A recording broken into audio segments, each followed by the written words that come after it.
relationships between different partners across the world to include Nigeria.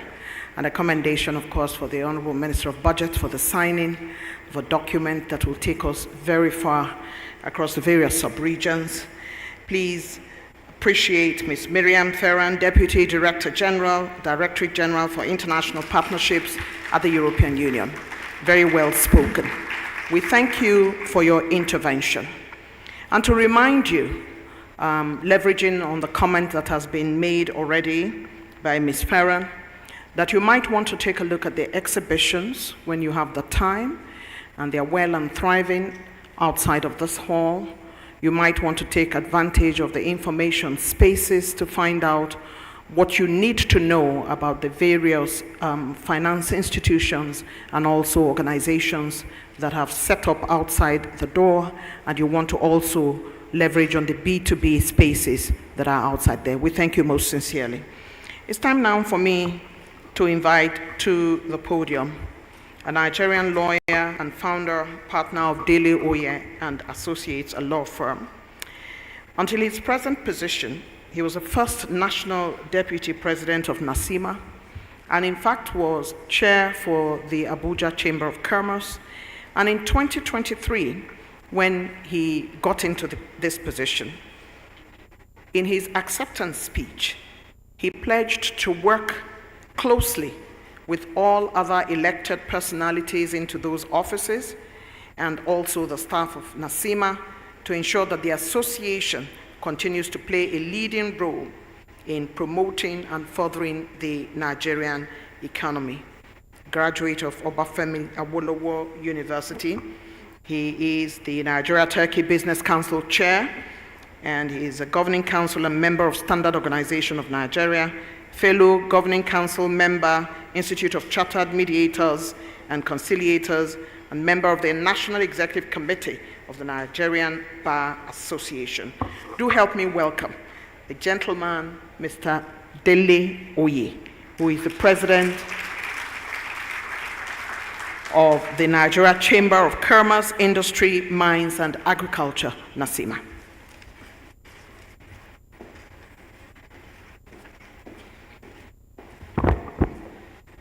The Honorable Minister of Budget, Economic Planning, Senator Abubakar Atiku Abubakar Bagudu, Her Excellency Samuela Isopi, EU Ambassador to Nigeria and ECOWAS.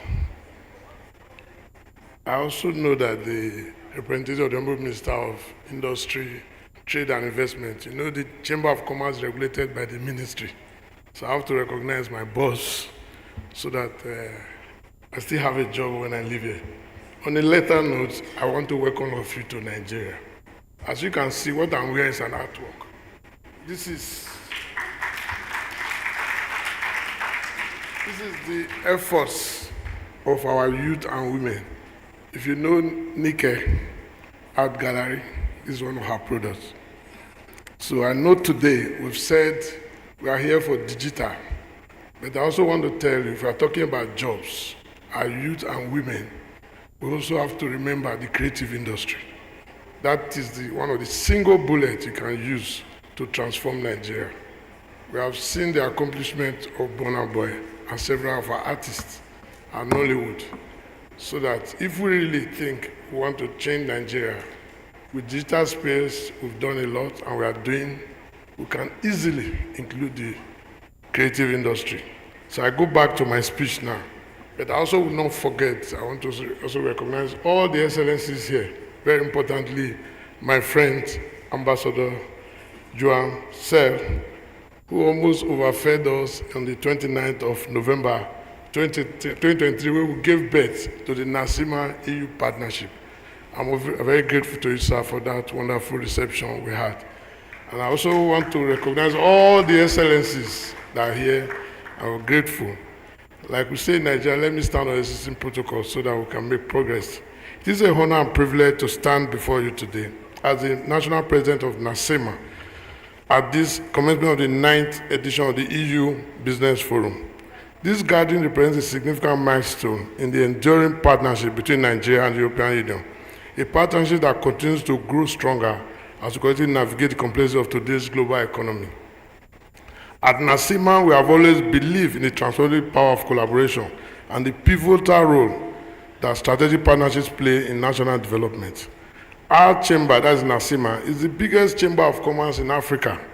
I have over 90 chambers of commerce under me, from the Lagos chamber to Sokoto, Birinkebi, all of them.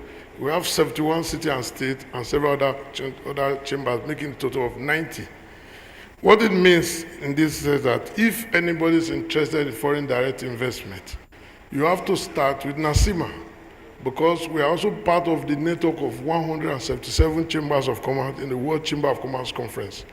And that is why most times, and unfortunately, when our public officers travel, instead of going with the private sector, they go as government officials. The government does not do business. You need business to meet business. The man from the EU wants to meet with Cam Steel. He wants to meet with Proforce. He doesn't want to meet a director or anything. And I always tell them, because for you to release, like a marriage, in every relationship, the government is the priest. So when you go to a wedding and the priest is there, in every wedding the priest shows up in the bedroom, that means the marriage is not working. So it's important for our government to realize that when Mr. President is going on a business forum, Mr. Deloye should be the next person beside him in the private jet, and not the directors or because at the end of the day, they cannot do business if the intention is to do business. We've seen what happened in Qatar, how we're able to resolve all the issues and make sure we had an enduring partnership. So it's very important as we do this, we should all realize that the private sector is the engine of growth. Things may look, people are saying things are looking bad in Nigeria, but the Dangotes are doing very well through their innovation. See what our banks have done in Africa. So what I'm trying to say in all this, the private sector has been a driver through its innovation and attitude and ability to change the fortunes of Nigeria. So in this, I want to sincerely thank the European Union for the recognition provided the Nigerian private sector at this event, and we definitely look forward to working closely with you. I must say that this partnership between the EU and NACIMA has given birth to some good tidings for Nigeria. We all remember the expatriate levy. The EU was part of it, and you should clap for yourself because it was a major victory for the private sector and foreign direct investment to cancel that project. On the cyber security also, the EU was also part of it. So what I'm trying to say is the EU in Nigeria has also been an agent for good governance. And we intend to continue to work with you to change some of this. Unfortunately, we are not happy that our brothers, some of them have been leaving. Friends don't leave you when things are not looking good. If truly you are here for our mutual benefit, even in these challenges, you should be able to help us provide solutions. We are not happy. And today, I'll be announcing that NACIMA, working with you, are ready to provide a platform to not only retain those that are here, for those that have left, if they have challenges, or if they consider coming back, we're ready to engage and also engage the government so that we can find out what the issues are, so that we can resolve this. So I'm looking forward working with you, Samuela, to welcome back those that have left, and to also make sure no one leaves. I hope I'll get that promise from you before the end of the conference. The theme of this year's forum is investing in jobs and sustainable future. This resonates deeply with us at NACIMA, and we recognize that creating jobs and ensuring a sustainable future are critical for Nigeria's economic prosperity. As we engage with the new administration, that is the current administration, not so doing it's over a year, on their investment agendas in digital health, I can tell you that today, Nigeria will have one of the best ministers in the whole world. I'm proud to say, because we're both at the United Nations for Digital Economy. He was speaking the language of the industry, and he has continued to behave that way. So you already have a valuable platform to engage with a minister that has a global approach to our local issues, and also providing the African contribution to whatever it is on. So you already have a platform that is so easy to engage. On the agri sector, which is also looking at, I also assure you that our minister there is also doing very well. It's also quite receptive to some of the ideas we intend to give at this forum. So on this, I want to sincerely welcome all of us. As we deliberate on solutions to enhance the business environment, it's crucial to highlight the role of investment agreements such as the recently signed Samoa Agreement. I think for this, the whole world should clap for Senator Bagudu, because this has been the biggest problem in our engagement with the EU. Now that you have cleared this, sir, so all those monies you have kept and refused to, the funds, investment funds, grants and everything, I hope we'll be living here today. That's why I came with this big agbada, so that I can take some back almost immediately. On a lighter note, I want to assure you that Nigeria is a great country. This is the only country people keep smiling. I've been in Europe and even America. After the COVID, everybody seemed to have gone inside.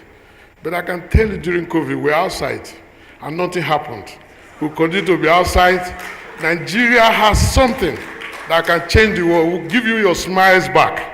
So if you need to rejuvenate your societies, your communities, we are ready. That is an offering I was offering today. So that you should come back outside. Let's continue to enjoy and continue to be brothers and sisters. And I want to sincerely thank you for coming, and most importantly for choosing our beautiful city, Abuja. Those of you that are visiting for the first time, please go around. There's a lot to see. Forget about what you read about Nigeria. As you are here, and I'm sure you should be tweeting back that I'm in Abuja, I'm safe and strong, so that people can know, the message can go, that the bad news is never the news. It's just to sell the paper or the platform. The good news is the people, the resilience and the effort people are putting in to ensure we have a sustainable growth and a good economy. On this, I want to again sincerely welcome all of us, and I thank you, and I look forward to very insightful offerings during this summit. Thank you very much.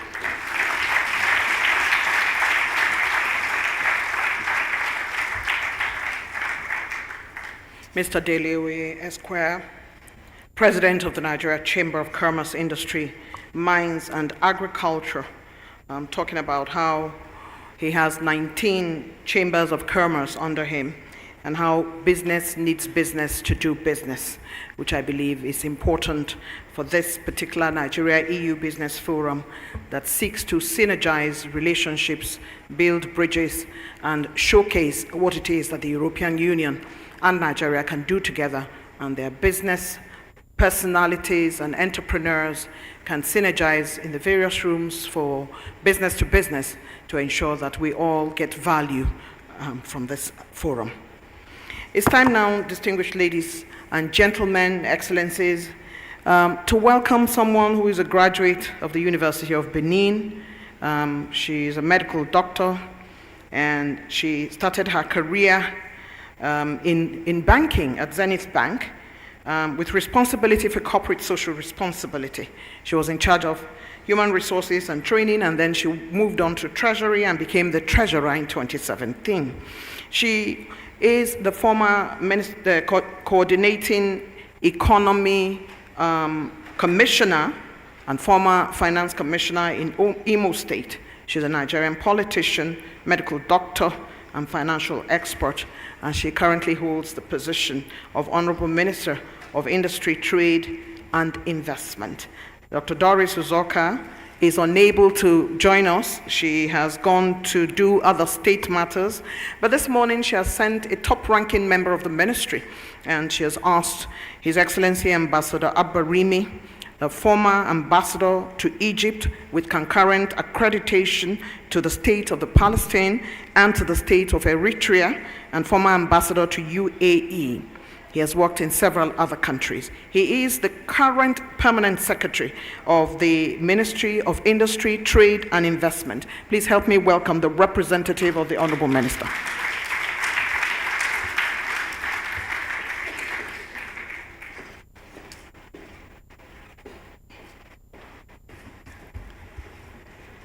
Your Excellencies, distinguished ladies and gentlemen, please permit me to stand on the existing protocol that has already been established while I read the speech of my Honorable Minister, Dr. Doris Nkirika Anite. I have the honor to welcome you to the 9th edition of the Nigeria EU Business Forum, which is a veritable platform for fostering economic cooperation and trade relations between Nigeria and the European Union. I am pleased to witness the convergence of various stakeholders and trading partners here today. The Nigeria EU Business Forum provides an important platform to engage in meaningful dialogue, share best practices, and explore opportunities for collaboration in key sectors such as agriculture, energy, infrastructure, manufacturing, and digital economy. Among other things, the discussions today will focus on key areas such as trade facilitation, investment promotion, and regulatory cooperation. These are fundamental building blocks for creating an enabling environment for businesses to thrive and contribute to sustainable economic growth in both Nigeria and the European Union. As we look forward to the future, it is imperative that we work towards addressing challenges and identifying innovative solutions to enhance the business environment. By leveraging on each other's strengths and fostering mutual cooperation, we can unlock new opportunities for trade and investment that will benefit our countries, our economies, and the livelihoods of our people. Distinguished ladies and gentlemen, the administration of President Bola Ahmed Tinubu is implementing far-reaching reforms to facilitate business operations in the country. It is addressing critical concerns around infrastructure, security, and enabling environment for businesses to thrive. The government is also committed to providing critical aftercare support to attract and retain responsible, inclusive, balanced, and sustainable investments. In this regard, I call on all participants to actively engage in the discussions and forge partnerships that will contribute to the deepening of existing business ties between Nigeria and the European Union. I am confident that this forum will yield the desired outcomes. In conclusion, please accept my best wishes for a successful business forum, and I look forward to unlocking the full potentials in the Nigeria-EU trade and investment partnership. I thank you all.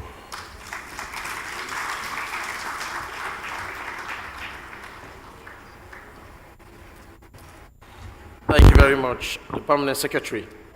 Your Excellencies, we have joining us at this event the Deputy Governor of Katsina State, His Excellency Alhaji Farouk Lawal Jobe. Please a round of applause for him. You're welcome, sir.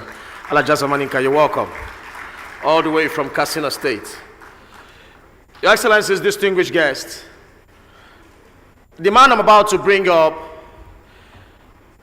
is a dedicated and visionary leader with a background in economics, specializing in economic policy development and budgeting. He was a two-term executive governor of Kebbi State, a very perfect gentleman indeed. And prior to that time, he represented Kebbi Central Senatorial District in the Nigerian Senate from 2009 to 2015. Distinguished guests, ladies and gentlemen, please join me to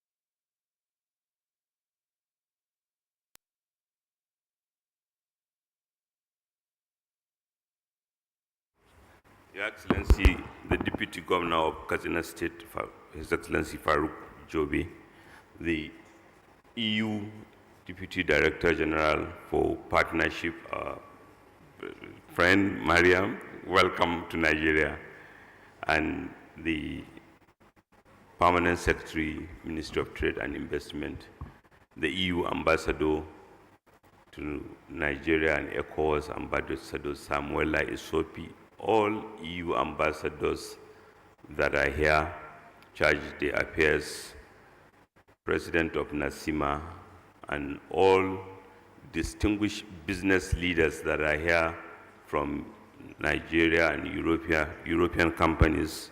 Good morning, everyone. And let me start by appreciating the European Union and congratulating them and Nigeria for this 9th edition of the Nigeria EU Business Forum, and to appreciate that in the last 10 months since I have been minister, relationship between the European Union and Nigeria have continued to grow.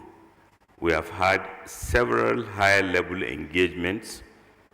Just about a week ago, EU ambassadors serving in West African countries were in Nigeria. We have had visits from EU commissioners in charge of on Africa. We have had visits from EU commissioners led by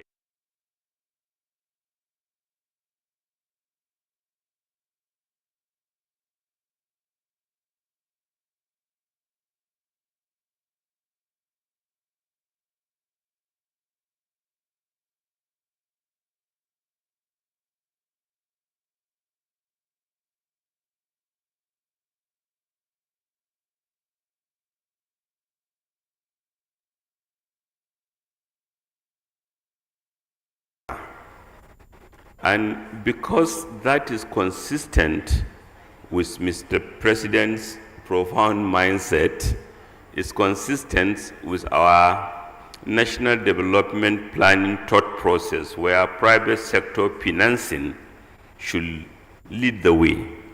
Mr. President directed that we should do all we can to support assessing to the maximum limit the Global Gateway Facility. Not only that, Mr. President had led investment drives to different countries in the world, including many EU member countries. And this must convince all that Nigeria is willing to do better. In addition, EU and Nigeria share a lot in common, as ably mentioned or stated by Ambassador Samuela Isopi. Growing business relationship, but also the EU concept itself is a model for the world, especially in Nigeria, where our president is the chairman of the ECOWAS Commission, which both are ideas that go to suggest that the world can only do better if we have shared prosperity, and it's possible and it's sensible. And to that extent, we commend the European Union. Nigeria, as we have heard from the Permanent Secretary, Ambassador Noura Rimi, have undertaken bold and courageous economic reforms. Most importantly, in order to enable us confront our reality, which include, among others, decades of underinvestment in many areas of our national life. And in doing so, we are mindful that capital is out there. So what we need to do is to ensure that we put policies in place that will motivate capital holders to feel confident in investing in our economy. So not surprisingly, I, as a minister in charge of budget and economic planning, where our ministry has the mandate of supporting the Ministry of Foreign Affairs in managing bilateral economic relationship between Nigeria and EU, among other bodies, have engaged severally with both EU ambassadors representing EU in EU countries in Nigeria in order to explain what we are doing, our development planning, our renewed hope agenda, our expectation of partners, to also learn from them what we can do better and quicker so that more capital can come into Nigeria, more relationships that are mutually valuable will be engaged. We, Nigeria, President Asiwaju Bola Ahmed Tinubu, have made clear we want a world where we are all responsible to each other. We want to confront challenges that are shared by the world together. We want our children to be welcome in every part of the world. We want them to live elsewhere out of choice rather than even necessity. We don't want them to constitute a burden. So to that extent, we appreciate the value of opportunities. We appreciate the value of responsible migration. We share the virtue of democracy and rule of law. And I'm glad Ambassador Isofi mentioned that among some elements of the reforms was our commitment that all contracts will be respected, including foreign exchange contracts. I think that is goes to show the business community that we meant business, and we will continue to stay the course. Of course, confronting decades of underinvestment and choices that should have been made but are just being made may come with some social cost and challenges, particularly for those at the lower end of the income strata. And that's why we have instituted, and we are gratified by the support we are receiving from development partners in measures to be able to compensate for those challenges and include those who are otherwise hurt by the reforms we are undertaking. But certainly we will stay the course and continue to reform to ensure that we get it right.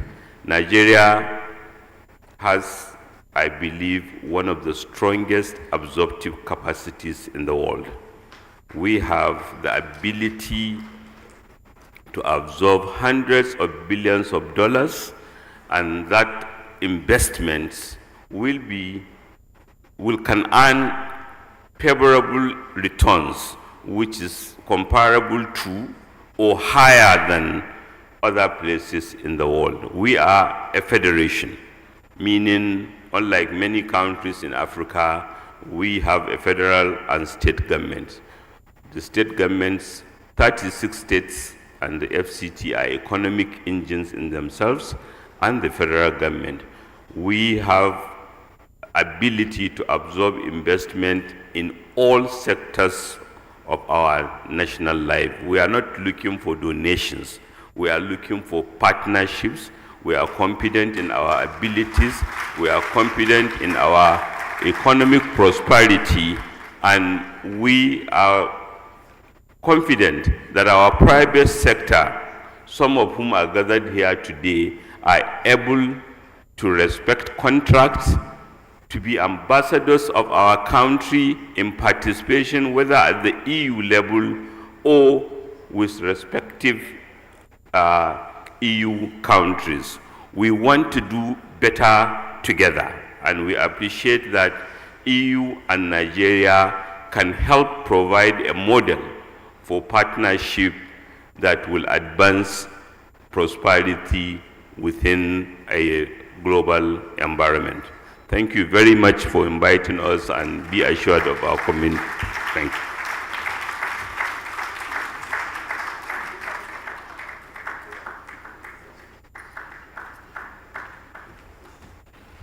Please, he deserves a very resounding round of applause. He's supposed to be leaving now, but he'll be taking a photograph with the ambassador because he's supposed to be leaving right away. He has a function that he has to attend. So please, we have the Honorable Minister, the Deputy Governor of Katsina State, the representative of the Honorable Minister of Trade and Industry, the European Ambassador to Nigeria, and also the European Union Member States Ambassadors. Please, can we just step forward for a photograph with the Honorable Minister? Also joining is the representative of the Minister of Foreign Affairs, His Excellency Ambassador Tuga, ably represented by Ambassador Bolaji Alade Akiremi, the Director Economic Trade and Investment Department of the Ministry of Foreign Affairs. Please, Your Excellency, sir, the Honorable, yes, our Ambassador is already here. The Honorable Minister, sir, please, we're doing it on the stage. We're doing it on the stage, sir. So can we join the Honorable Minister on the stage so we can do that photograph?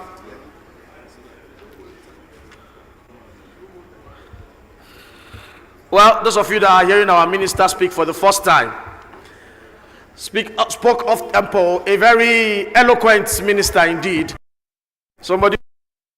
He spoke for almost 30 minutes without having a script.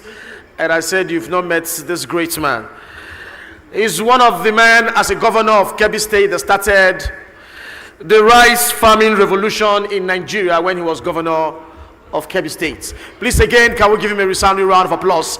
The Honorable Minister of Budget, as he comes to take a picture with our dignitaries. It's not my photo. President Nasima, you're starting.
Thank you. Your Excellencies, as we make our way back to our seats so we can proceed with our event.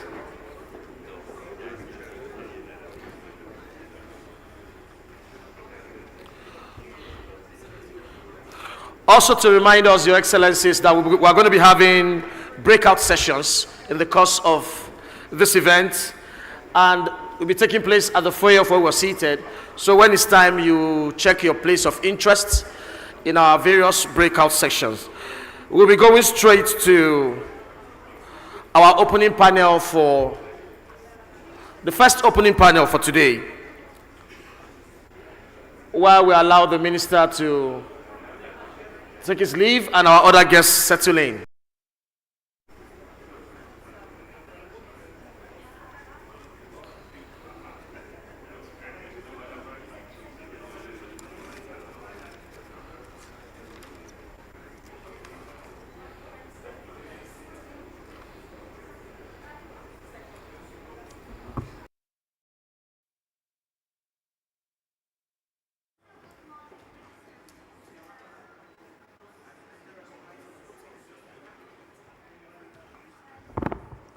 Thank you very much. We want to specially recognize the Honorable Minister of State, Agriculture and Food Security of the Federal Republic of Nigeria, Senator Dr. Aliyu Sabi Abdullahi. Round of applause. You're welcome, Honorable Minister. You're welcome, sir. And worthy of note is the representative of the Minister of Foreign Affairs, His Excellency Ambassador Tuga, ably represented by Ambassador Bolaji Alade Akiremi, the Director Economic Trade and Investment Department, Ministry of Foreign Affairs. You're welcome, sir. God bless you, Mr. Ambassador. You're welcome. We're going straight to our opening panel with the topic, Confidence in the Nigerian Economy, Sustainable Solutions to Attract Foreign Direct Investments. Your Excellencies, distinguished guests, our moderator for the opening panel is a proud Nigerian and a very seasoned one at that. He is a fellow of the Institute of Chartered Accountants of Nigeria, with over 20 years of experience in corporate finance, treasury, financial management, corporate strategy, marketing, and corporate governance. He has a vast experience in the acquisition and subsequent turnaround of privatized government enterprise. He has helped Ikeja Electric to become the best electricity distribution company in Nigeria. He is the founder and chief executive officer of Nairametrics, Nigeria's leading financial literacy and business news website. Please join me to welcome Mr. Ugodre Obichukwu, the founder and chief executive officer of Nairametrics, as he comes up as the moderator of our opening panel. Please, he deserves a round of applause as he makes his way to the podium.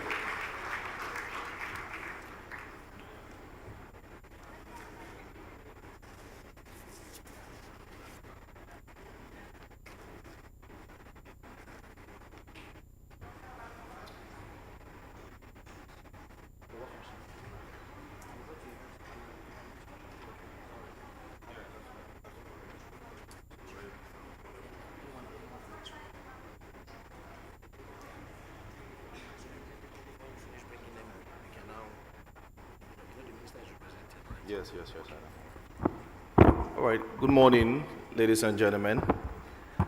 All protocols duly observed.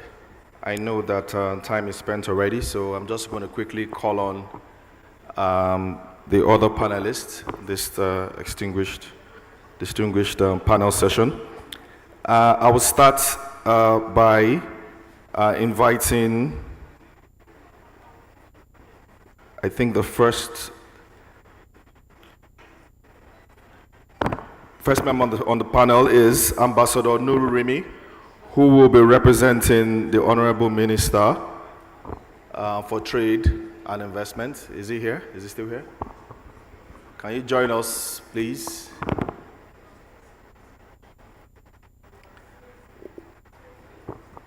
Ambassador Nuru Rimi.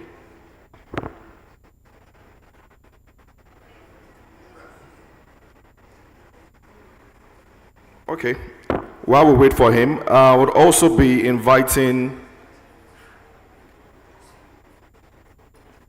Mrs. Dora Correra. Dora Correra will be joining online. I believe she'll be joining online. Is she online already? And then we also have joining us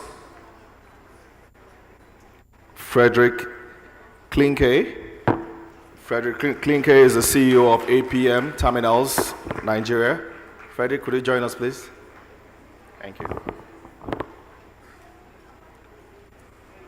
We also have joining us as well Ingrid Tixon, President of VNO-NCW, the Confederation of Netherlands Industry and Employers.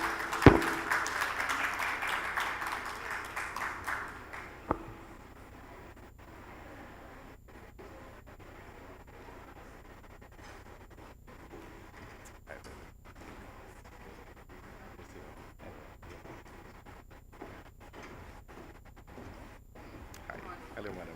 Nice to meet you. Good morning. Please sit down.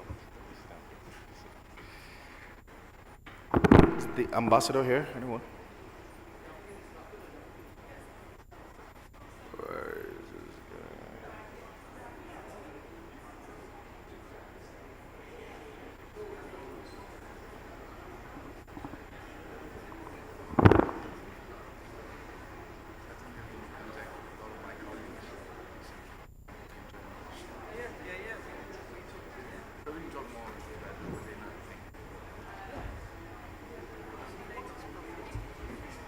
Okay, all right. All right, so while we wait.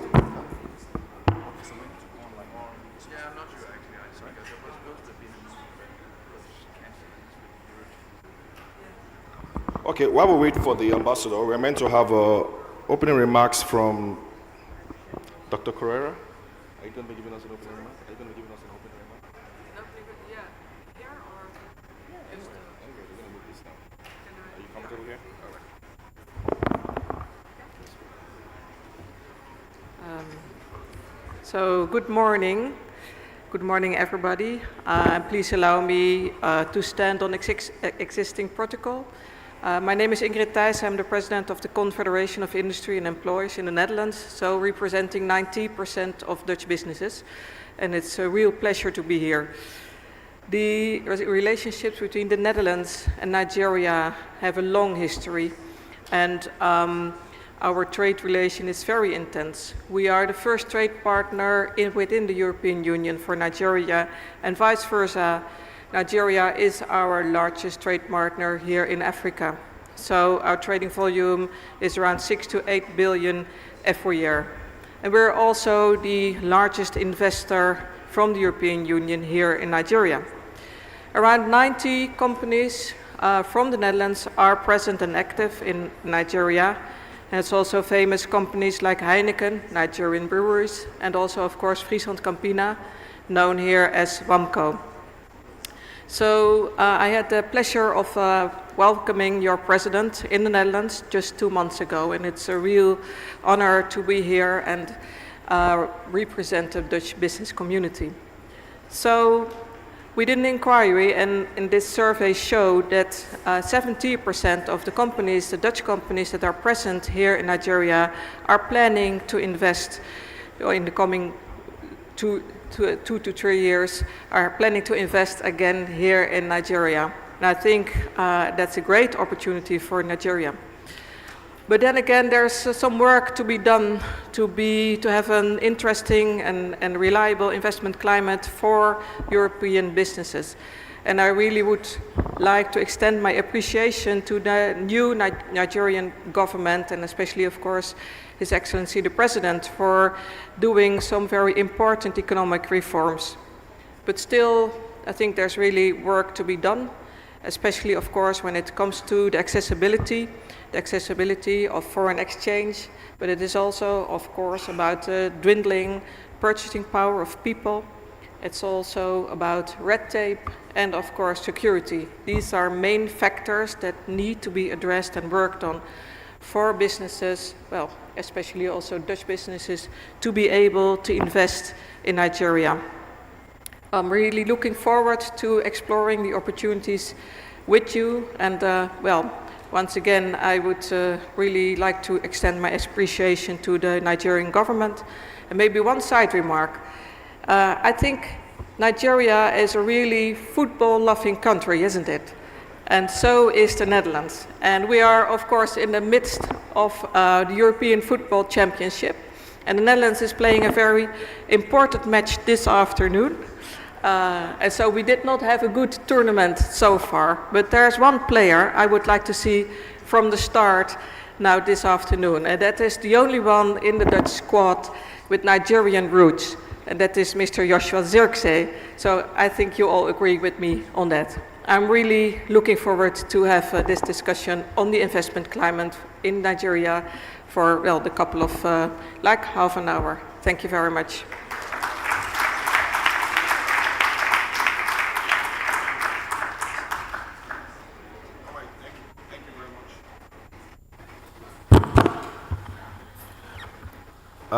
I think we need some help to move this out of here. Yeah. They're gonna come move it out. While this is going on, do we have Carrera online already?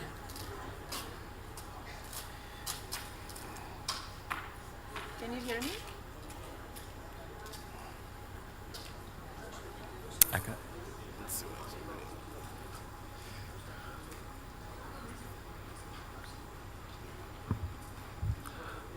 Dora, can you hear us? Yes, I can. Can you hear me?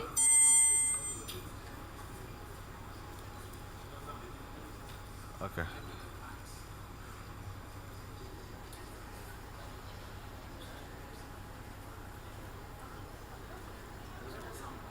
Can you hear me?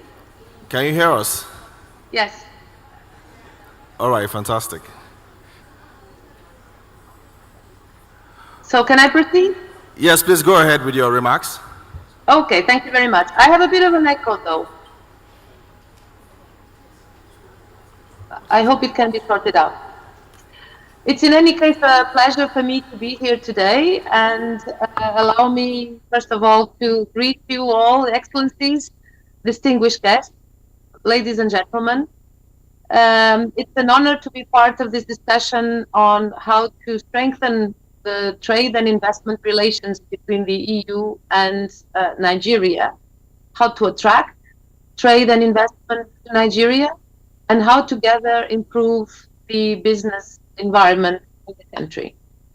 And I want to particularly welcome the positive messages on EU-Nigeria engagement by Senator Bagudo, Minister for Budget and Economic Planning, which we very much heard with pleasure.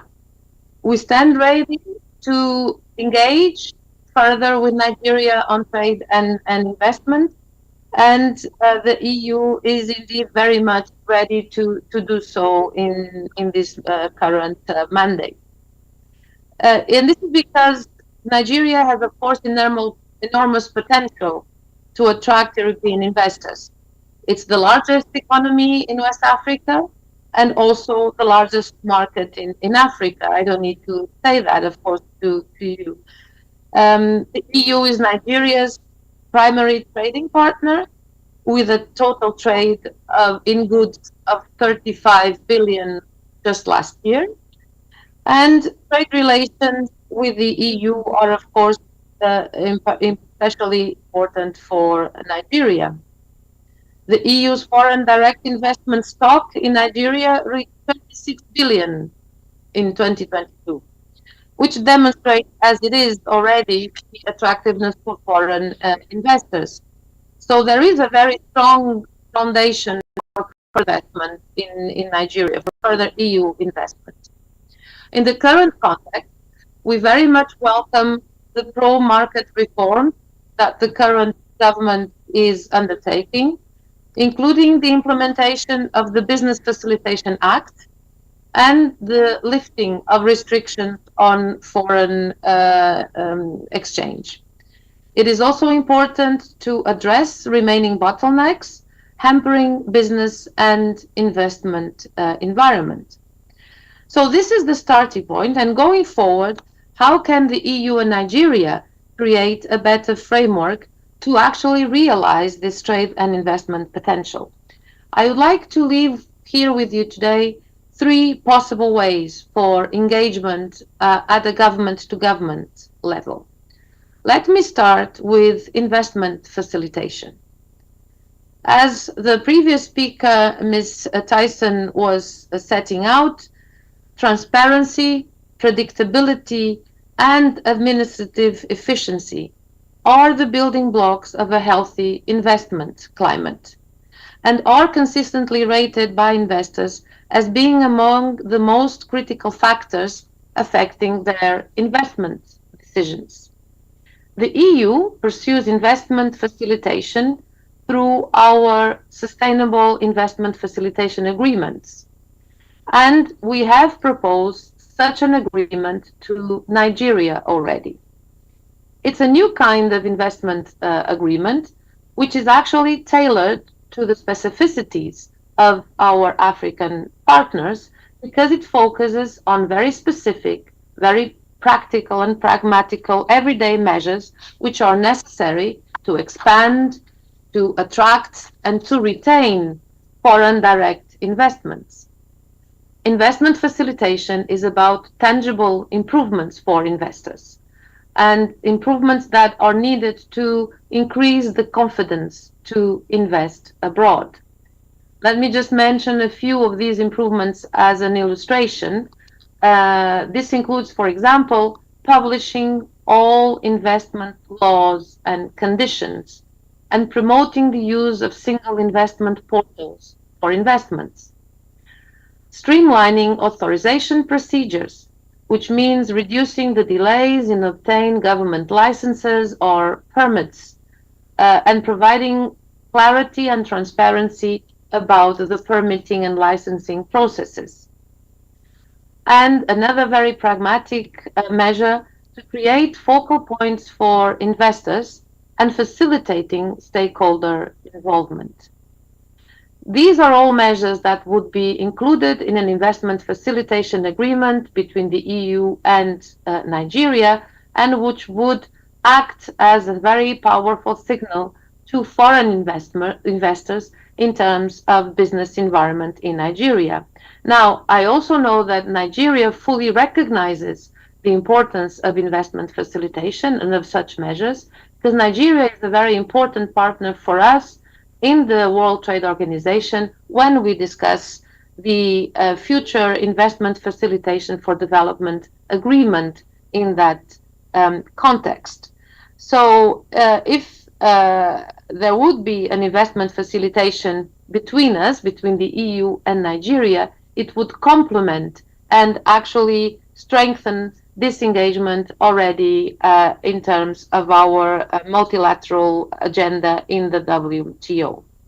So we believe that by concluding a bilateral agreement on investment facilitation, we could support our shared ambition to facilitate sustainable investment and help increase foreign investors' confidence. And of course, such an agreement would go hand in hand with our ongoing development cooperation through Global Gateway, focusing on Nigeria's digital transformation, sustainable agricultural production, and local production of vaccines and medicines, as we have heard from Deputy Director General Ferran earlier on.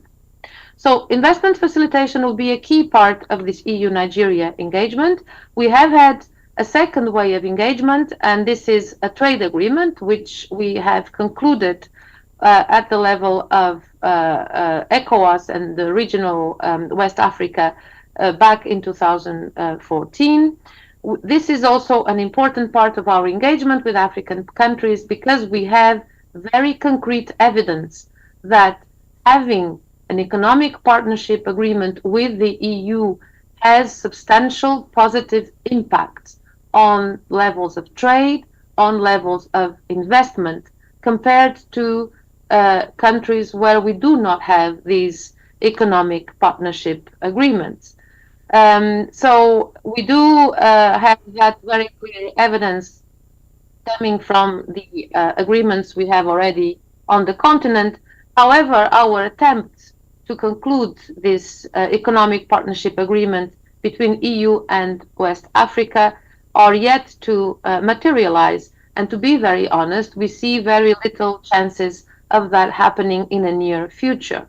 This is why, as an alternative, we would like to propose a means of engagement between EU and Nigeria on trade and investment, which would be bilateral in nature and would be a structured, regular exchange on trade and investments between the EU and the Nigerian government. This exchange would cover areas of priority and mutual interest for EU and Nigeria, such as trade and investment measures, the diversification of trade beyond the oil sector, and notably including primary processing of critical raw materials locally in Nigeria. It could include also cooperation on digital trade, notably because Nigeria is a global digital player and the largest e-commerce market in Africa.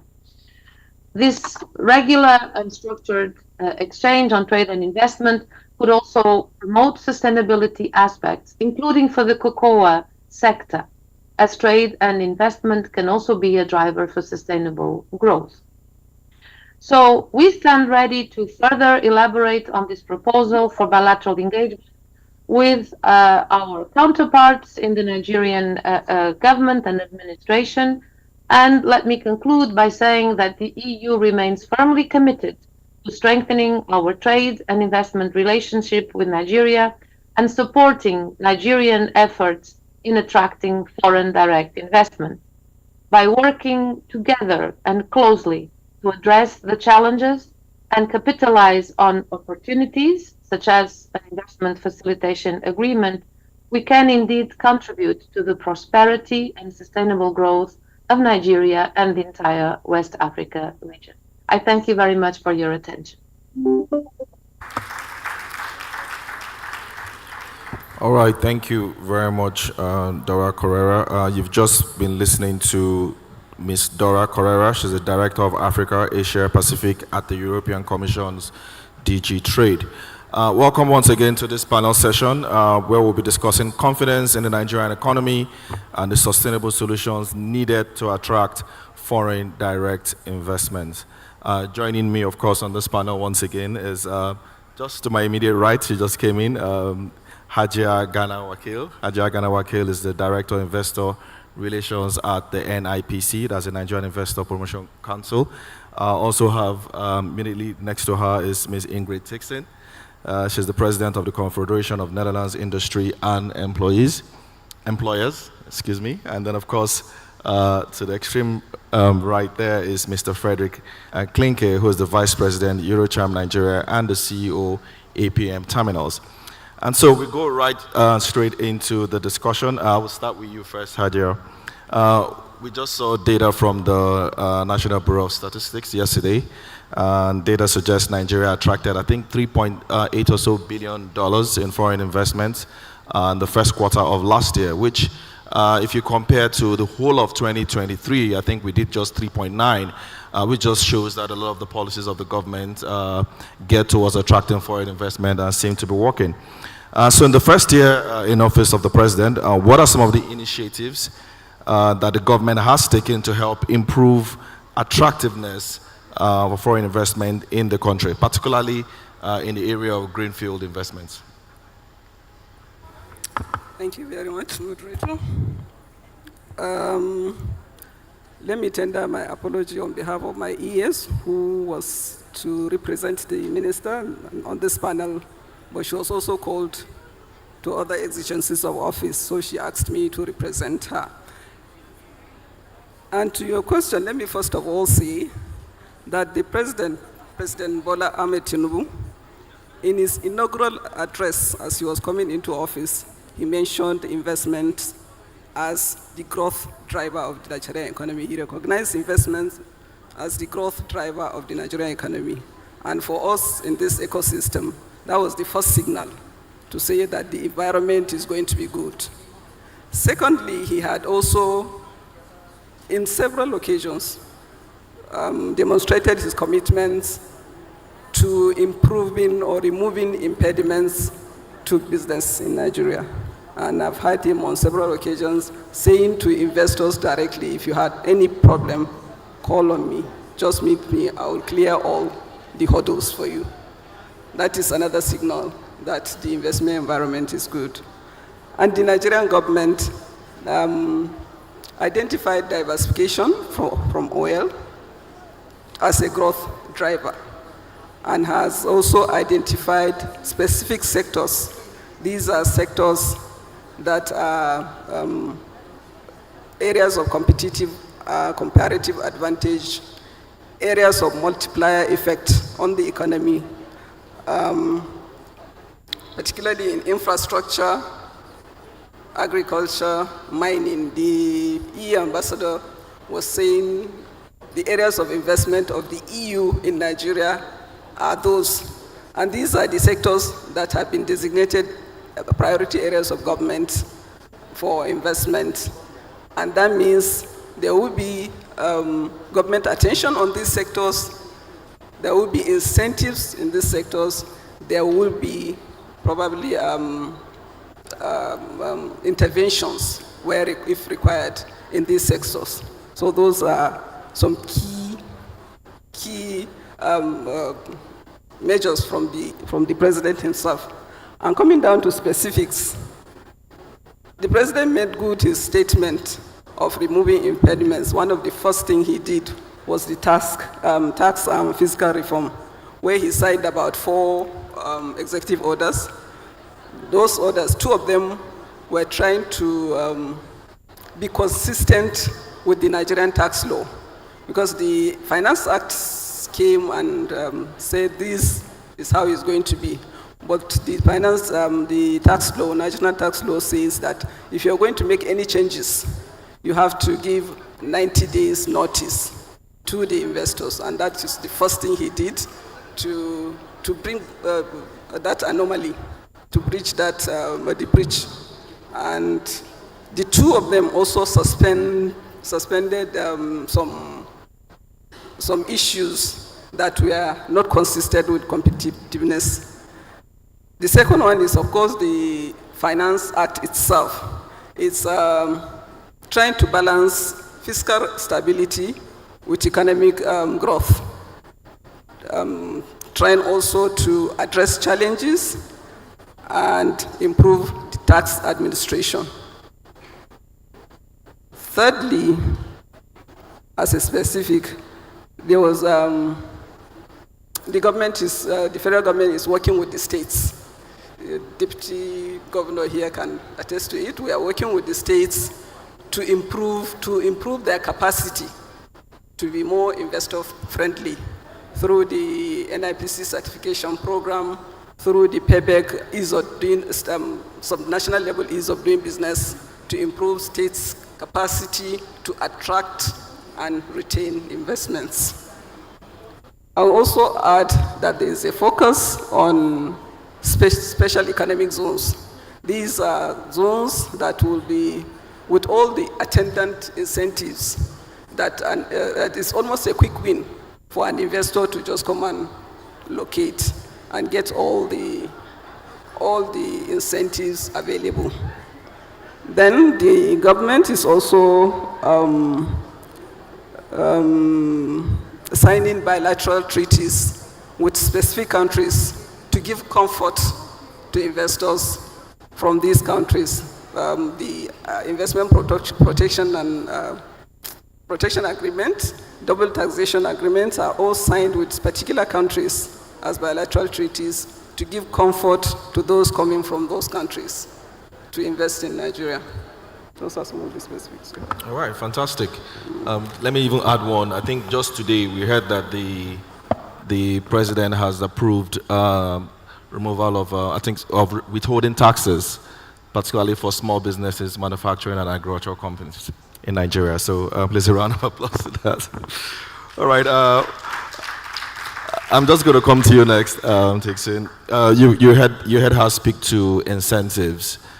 So as a representative of European companies, especially here in Nigeria, looking to increase their presence here in Nigeria, are there specific incentives that you also would want to see us implement here in Nigeria that could lead to investors, more investors coming in from Europe into Nigeria?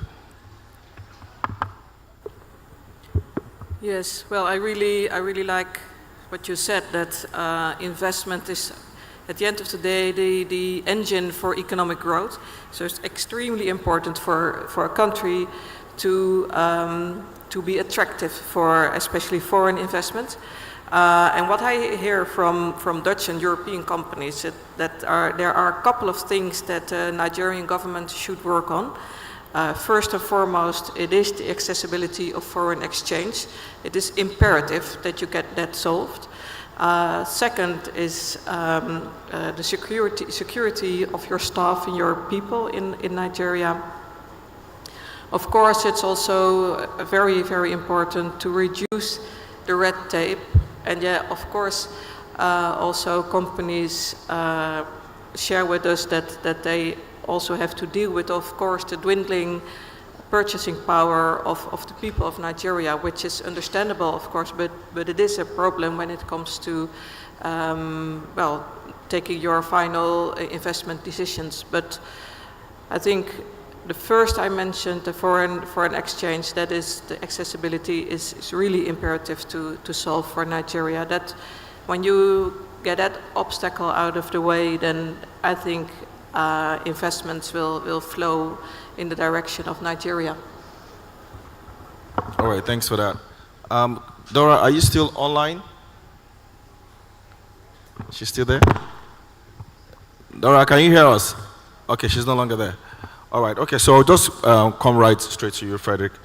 You know, for companies like APM Terminals, when deciding to increase your investment in Nigeria, I know she mentioned Forex and insecurity. Are there other, you know, factors or risk factors that you see that, you know, would say, look, this is usually a challenge or a barrier to attract an investment into Nigeria that you perhaps want to share?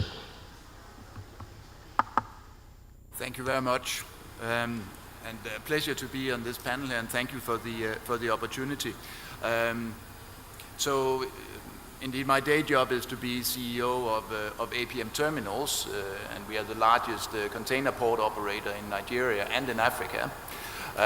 But today I'm mostly here as Vice President of Eurocham. Eurocham represents about 60 European businesses in Nigeria, ranging from IT services, manufacturing of various kinds, to logistics and shipping.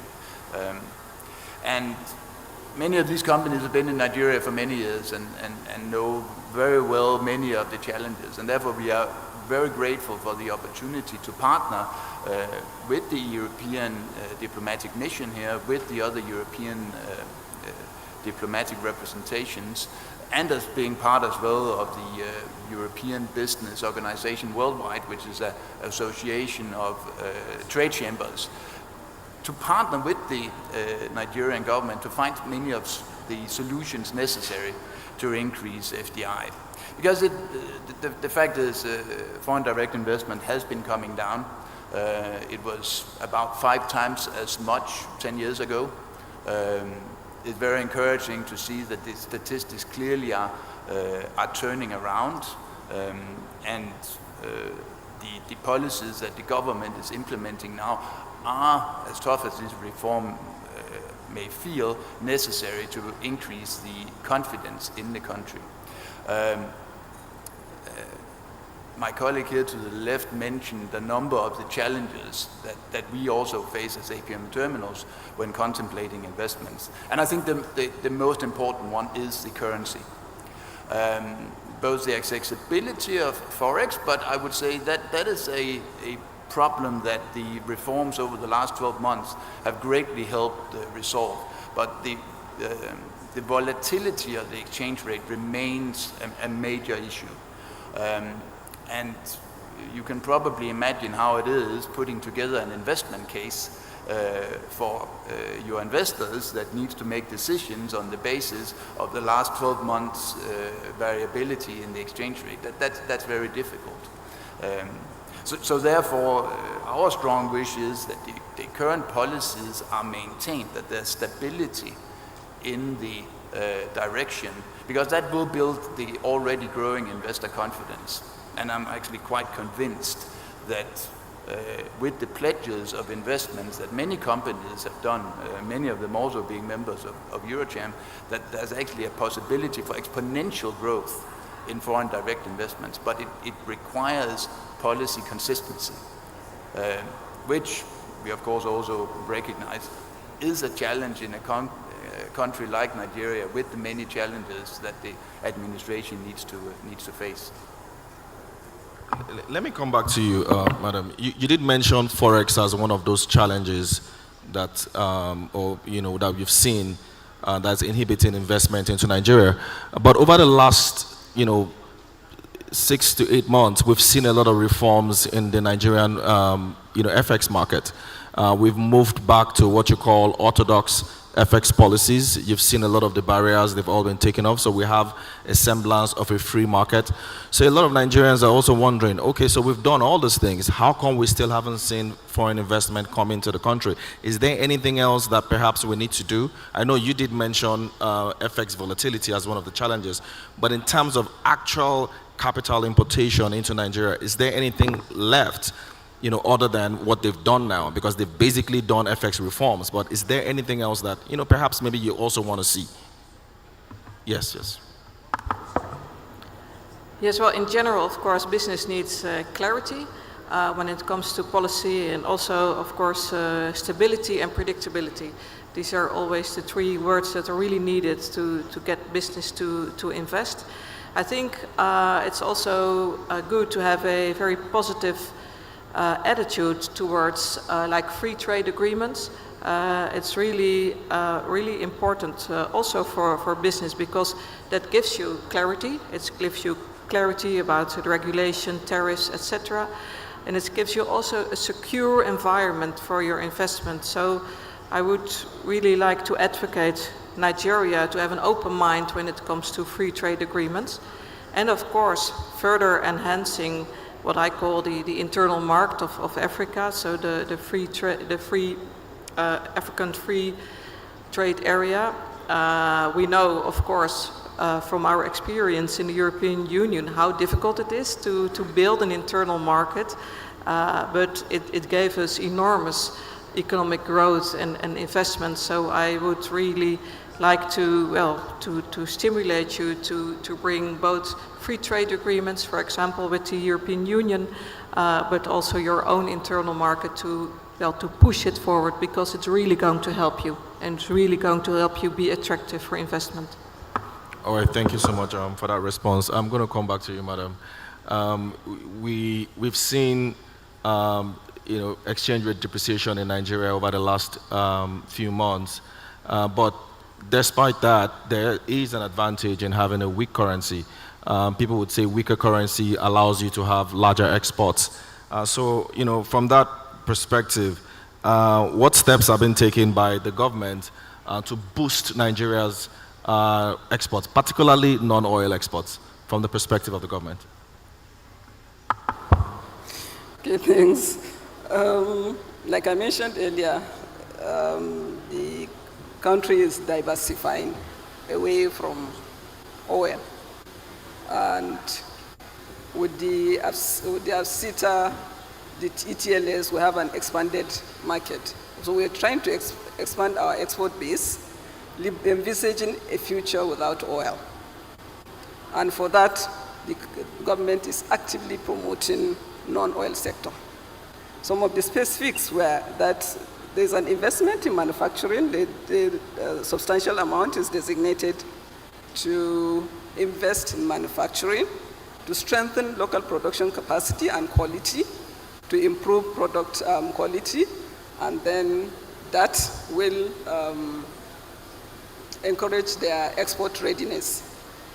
There is also a program that was launched on talent export program, which is taking advantage of technology to nurture skills. Instead of exporting goods, we'll now be exporting skills and expertise to other countries. That is targeting like 1 million jobs.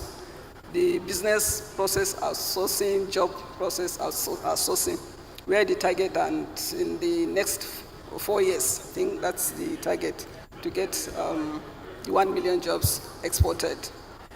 There is the Export 35 redefined, which is to increase production and quality of about 20 identified products. I think hibiscus, coffees, honey. They provide market access to them using the safety standards of the importing countries. That is another program, I think, run by NEPC. There is the Go Global Go certification project also that encourages investors, SMEs specifically, to certify even the non-mandatory certification so that their goods will be accepted in the countries they are exporting to. And the government is going all out, like the president goes everywhere, promoting investment together with exports.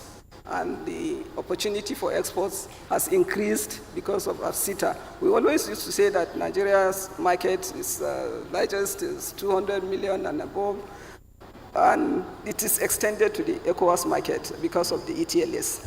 But with the AFCITA now, it is expanded to the whole country, and investments in Nigeria means that you are investing in Africa. Thank you very much for that. Frederick, I'm going to come to you. I don't know how familiar you are with CIFA, which was recently signed. That's the Sustainable Investment Facilitation Agreement, as well as, of course, we all know about AFCFTA. But specific to CIFA, how does this recent agreement favor businesses, particularly European businesses, investing in Nigeria? What do you see as potential advantages in signing this agreement? I think first and foremost, it is extremely positive to see the openness of the administration towards bringing businesses in closely to drive the economic resurgence of Nigeria. I think His Excellency the President said it very clearly. Nigeria is open for business, and it's clearly been meant. And I think this agreement is one of the examples of how this policy and this vision is being implemented.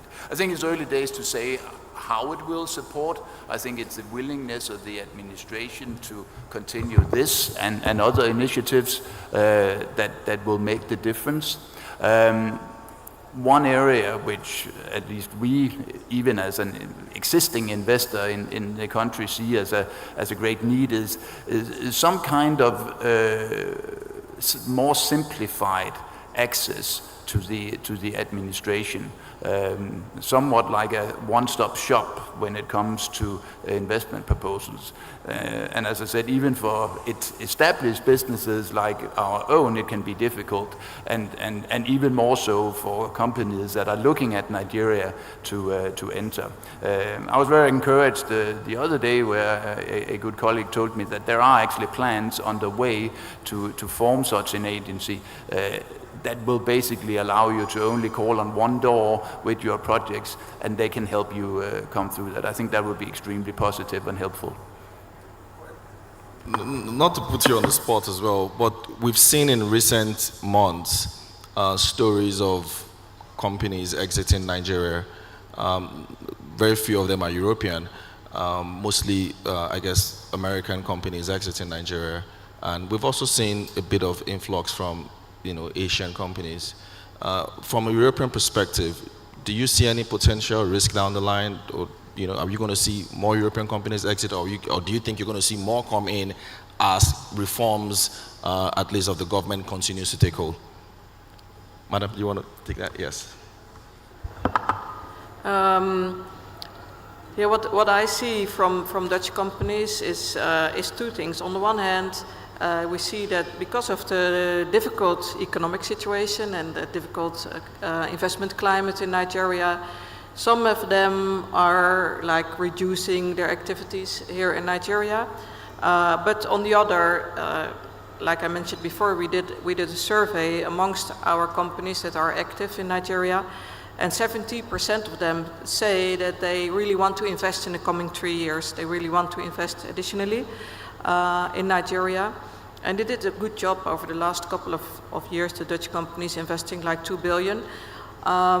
So they really want to do so. So I think you just said that that's huge potential for growth and in investments here in Nigeria when you apply the right policy framework. And I really would also like to repeat the appreciation for the government of Nigeria, the new one, who is really trying to improve the business climate, but it's really appreciated and very important for Nigeria. Okay, Madam, you've heard them already, so let me come to you. So, I mean, you've seen some companies exit. You're also seeing a lot of companies, especially from Europe, who want to come into Nigeria. They've seen our reform story. They've seen what we're trying to do in the FX market. They see what we're trying to do on the fiscal side, even on the technology side as well. There are a lot of reforms going on. Appears that the economy is, moving in the right trajectory. So, is there any message that you have for our European partners here that would encourage them to invest in Nigeria? Is there any message you have for them? Of course, there is always a message. The Nigerian market, I would say, is the potential not in doubt. The basic fundamentals, the economic fundamentals are right. Yes, we have challenges.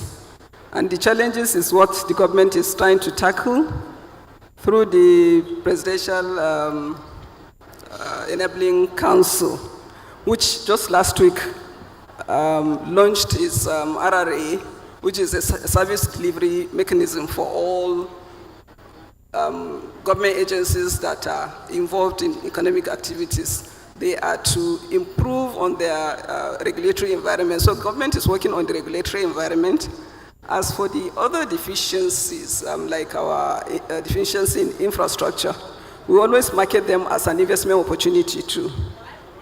European investors can come in. There are investors in, for instance, power sector. Without partnership with government, they can come in directly, do their business, sell it to fellow investors. And using like the EPZs, an investor would come with his energy provider, he can come with his supplier within the EPZs. And like he was mentioning, the government has a one-stop shop at the NIPC that gathers all the regulatory agencies that has to do with authorizations and facilitation under one roof, so that the investor can come to just that one shop and get all these other authorizations and move on with his business. The business environment, and it's going digital, so the environment is being made much easier. And the time will now, I would say, is now to invest in the country. That's the message that I would want to put across. Time is now to invest in the country. Frederick, one last question to you. You've seen a lot of the reforms that is going on in Nigeria at the moment, different sectors trying to at least, improve economic growth in Nigeria. Are there any specific sectors that you would say, at least from the point of view of Eurocharm, are there specific sectors that excite you at the moment? Is it agriculture? Is it technology? Which sectors in Nigeria would you say excite you from the perspective of Eurocharm? It would be nice for everyone to just know this. Well, as I said, Eurocharm is a quite diverse organization. We are not focused on one particular sectors. We really spread a very large range. And it's difficult to answer your question because the opportunities are so abundant in Nigeria. Of course, I come from the logistics sector, and it's clear that there are a number of very exciting projects and necessary projects in the pipeline to improve the accessibility for especially Nigerian exports outside the oil industry to the global market. So that, of course, personally excites me a lot, and something that we are partnering with the government to promote. I think as well the whole technology sector is a boom story that European businesses especially have yet to really discover. The early movers have a lot of advantage in partnering and investing in this sector in Nigeria, and I think for me very often when I look at the statistics for Nigeria, the averages can be deceiving. Yes, of course, there's a lot of problems that pulls the average down, but there's also a lot of green shots, and the whole technology, fashion, lifestyle sectors are areas that are really booming at the moment and can be locomotives of growth in the future. Future is really bright for Nigeria. One last comment, madam, and then we close. Message I want to put across to existing European investors within the country: if there are issues, please let's discuss and find solutions before we announce exit. I was quite surprised when Procter & Gamble announced its exit, when we have an account officer attached to them, and they never mentioned anything like that. So if there are issues, let's discuss. We know the forex is beyond us, but regulatory issues we can handle. Sit down and discuss amongst ourselves and find solutions to discourage your exits. All right, thank you very much, my distinguished panelists. And we've come to the end of this panel session. Thank you very much for your time. Thank you. We're very pleased with that last opening panel. Could you encourage them as they make their way down from the podium? Thank you very much indeed. They have succeeded in looking at confidence in the Nigerian economy, sustainable solutions to attract foreign direct investment. We had a medley of panelists there who spoke both for the European Union, European Chamber of Commerce, and the Nigerian Ministry of Trade, Ministry of Industry, Trade and Investment. Part of some of the conversations that were had today is if you have some issues that you needed to unpack within the Nigerian space for investment, you should approach the Ministry of Industry. And also there were issues of regulation and standardization, investment agreements, and mention of many investments by European Union entrepreneurs and business persons within Nigeria. And also there was a lot of talk about how logistics seems to be a challenge and how there are many logistic infrastructures coming up in Nigeria now to make access and investment easy. While that panel was going on, we had the honor of welcoming the Honorable Minister for Communications, Innovation and Digital Economy, and he is here having joined this very important Nigeria EU Business Forum, the 9th edition, taking place in Abuja Continental Hotel. The theme again is investing in jobs and sustainable future. Please be reminded that the breakout sessions are currently running. And so if you look at your program on the back page, you would see the various areas where you can choose to join. The rooms have also been allocated and you can make your way there. Very quickly, we would now be going to the first thematic panel. And we start with digitalization leapfrog, which is an exciting area of field. And one of the important questions around this is, could digitalization help Nigeria reignite the economy and create the much needed employment that we talk about all the time? But there are several other issues to be discussed. But seeing I'm not the moderator of this panel, we have to lead this all-important panel an expert in entrepreneurship ecosystems, an expert in economic development and employment dynamics. Please help me welcome Ms. Oladoyin Olawaye, Head of Entrepreneurship Ecosystem of GIZ. Give her a warm Abuja welcome as she makes her way to the podium to lead this panel. And this panel would be looking at digitalization leapfrog. And I believe this would be one of the exciting ones, as all the others would be. Welcome.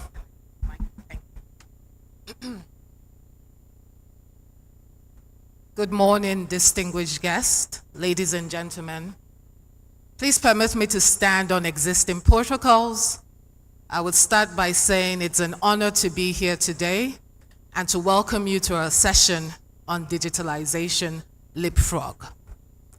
In this session, we will look to explore the really transformative potential that the Nigerian digital sector has despite the current economic challenges. As we all know, Nigeria is an emerging leader in digitalization, particularly in the African context. But yet, with our population exceeding 200 million people, majority of them youthful, there's really untapped potential here. Can digitalization ignite economic growth in the country? Can it curb unemployment? Now more than ever, the demand for ICT skills and services is rather robust. And this presents us with opportunities for outsourcing both locally and internationally. Can we have development financial institutions also help bridge the financing gap and mobilize or attract foreign capital or private capital into this economy despite it being physically challenging right now? So I'm really privileged to be here this morning to lead this very interesting panel. We have today an esteemed panel. We have a season of really experts in their different field, from the government side, from the international private sector side of things, domestic private sector, the innovation ecosystem, and enterprise support. They're going to be here to talk about the topic, digitalization leapfrog. We look to dialogue and really also engage the audience on this. So without further ado, I'd like to start by introducing my panelists. And I would like to start off with introducing the Honorable Minister of Communications, Innovation and Digital Economy, Dr. Bosun Tijani. Please, a round of applause.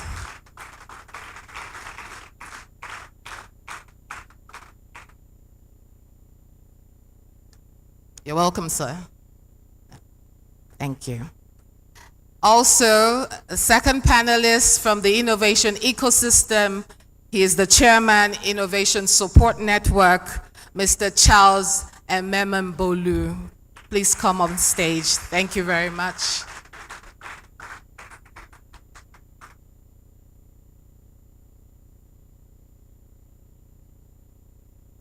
We also have a third panelist. She's the MD CEO of Digital Jewels, which are championing IT governance. Do we have Ms. Adedoyin in the room? Ms. Adedoyin Odunfa, please come up stage. Thank you very much for being here. Round of applause, please.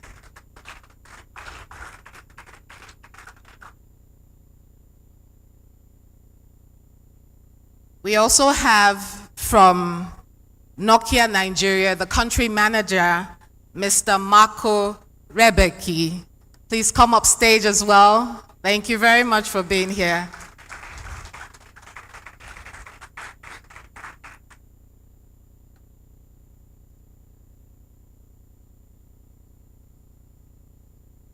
Thank you, Marco. We also have Ms. Ann Temidara. She's the Chief Operating Officer of Aseco Nigeria.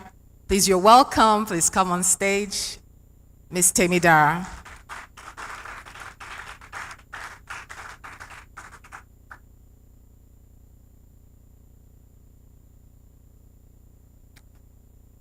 And last but not the least, we have from the European Investment Bank, EIB, Mr. Roger Stewart. Mr. Roger, please come up stage. Thank you very much for being here.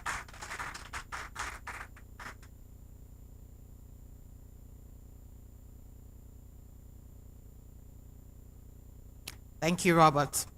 So just to mention that in this really dynamic entrepreneurial landscape, the government's role in fostering a level playing field and regulatory framework is vital. And we know that strides have been made. We know that a lot of investment has gone in. There's been sufficient investment made. But for example, infrastructure is still lagging behind. And we have the EU, organizations such as the EU doing really good work in building the digital capacities of Nigerians and also supporting the financing of digitalization and promoting financial inclusion. There's been a targeted focus on youth and women and obviously on tech startups.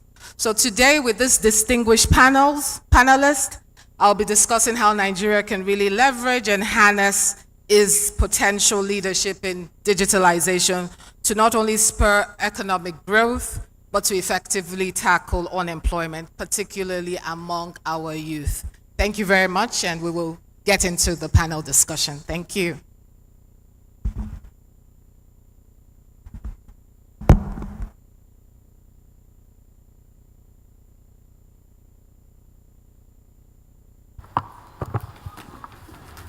Thank you.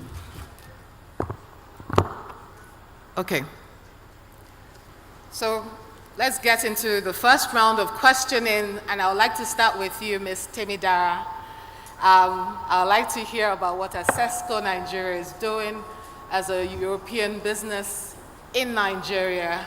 If you can introduce yourself and tell us about what you and Aseco is doing. But I would like to really also want you to answer a question.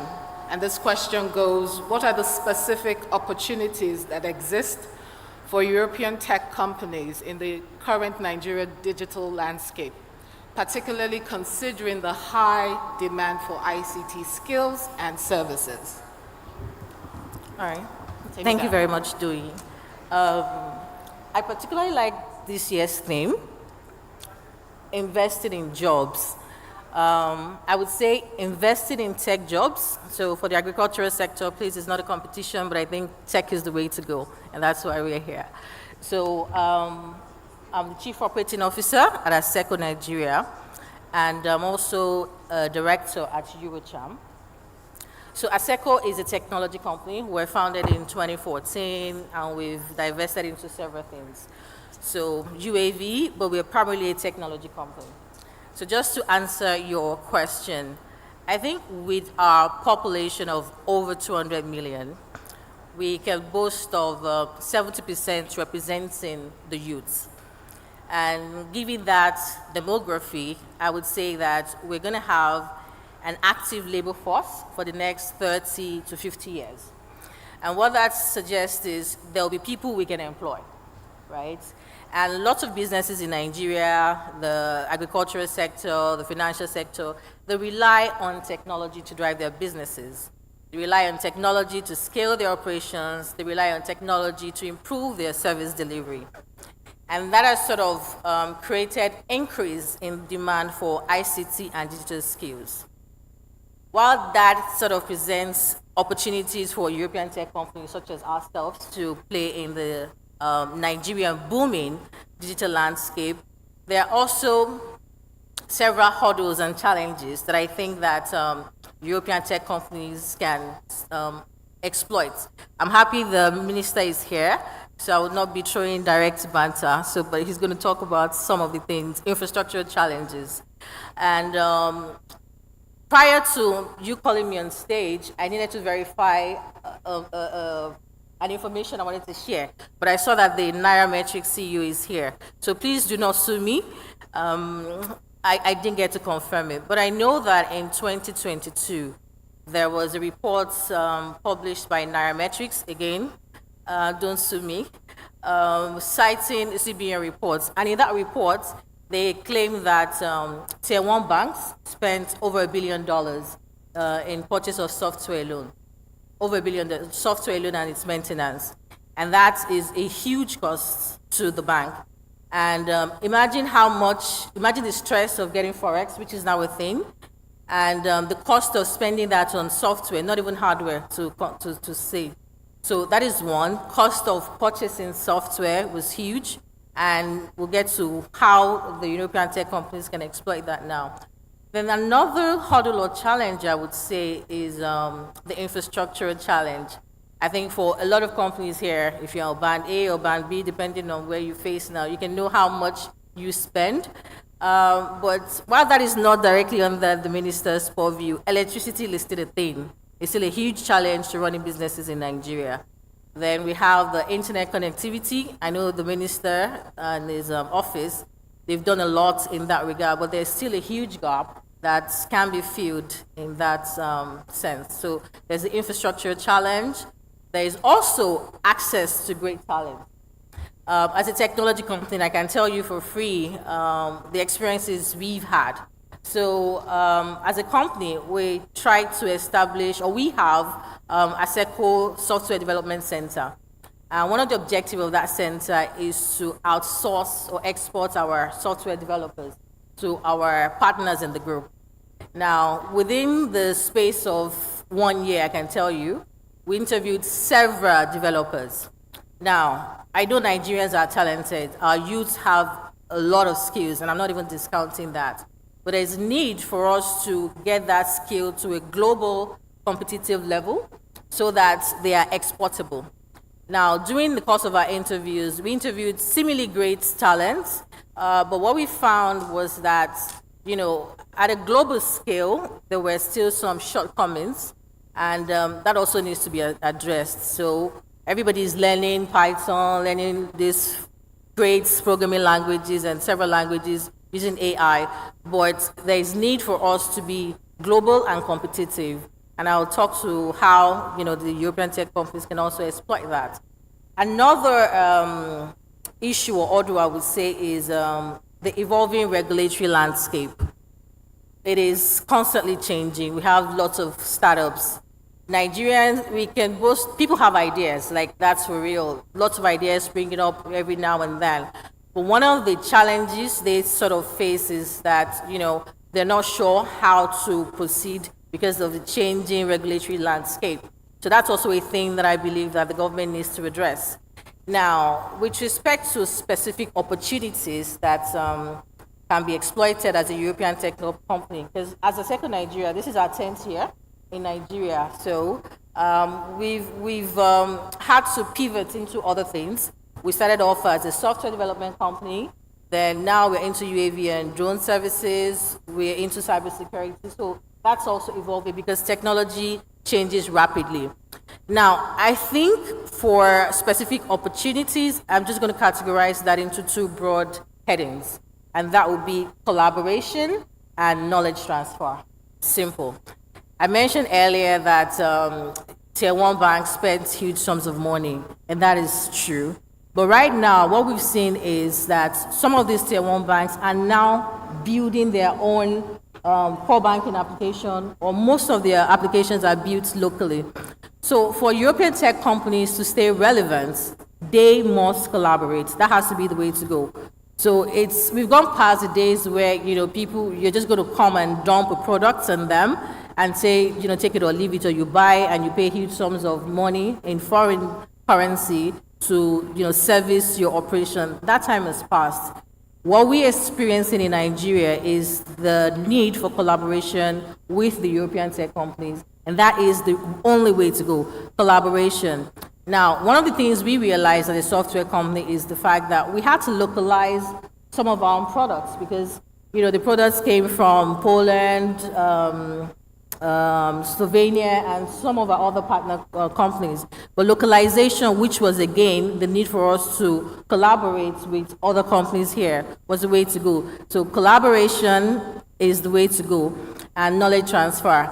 Now, countries like China, countries like India, we've seen that their own tech landscape evolved over time because of collaboration as well as knowledge transfer. So, what is unique to China and India is the population, which we have in abundance. We are over 200 million, with 70% of our population being young. So that gives us enough room to leverage and work with the European tech companies to learn how to do things better. Let them bring their expertise, and for us to gain and collaborate with them, develop our own capacity, develop, training programs so that we can get to that global and competitive standard.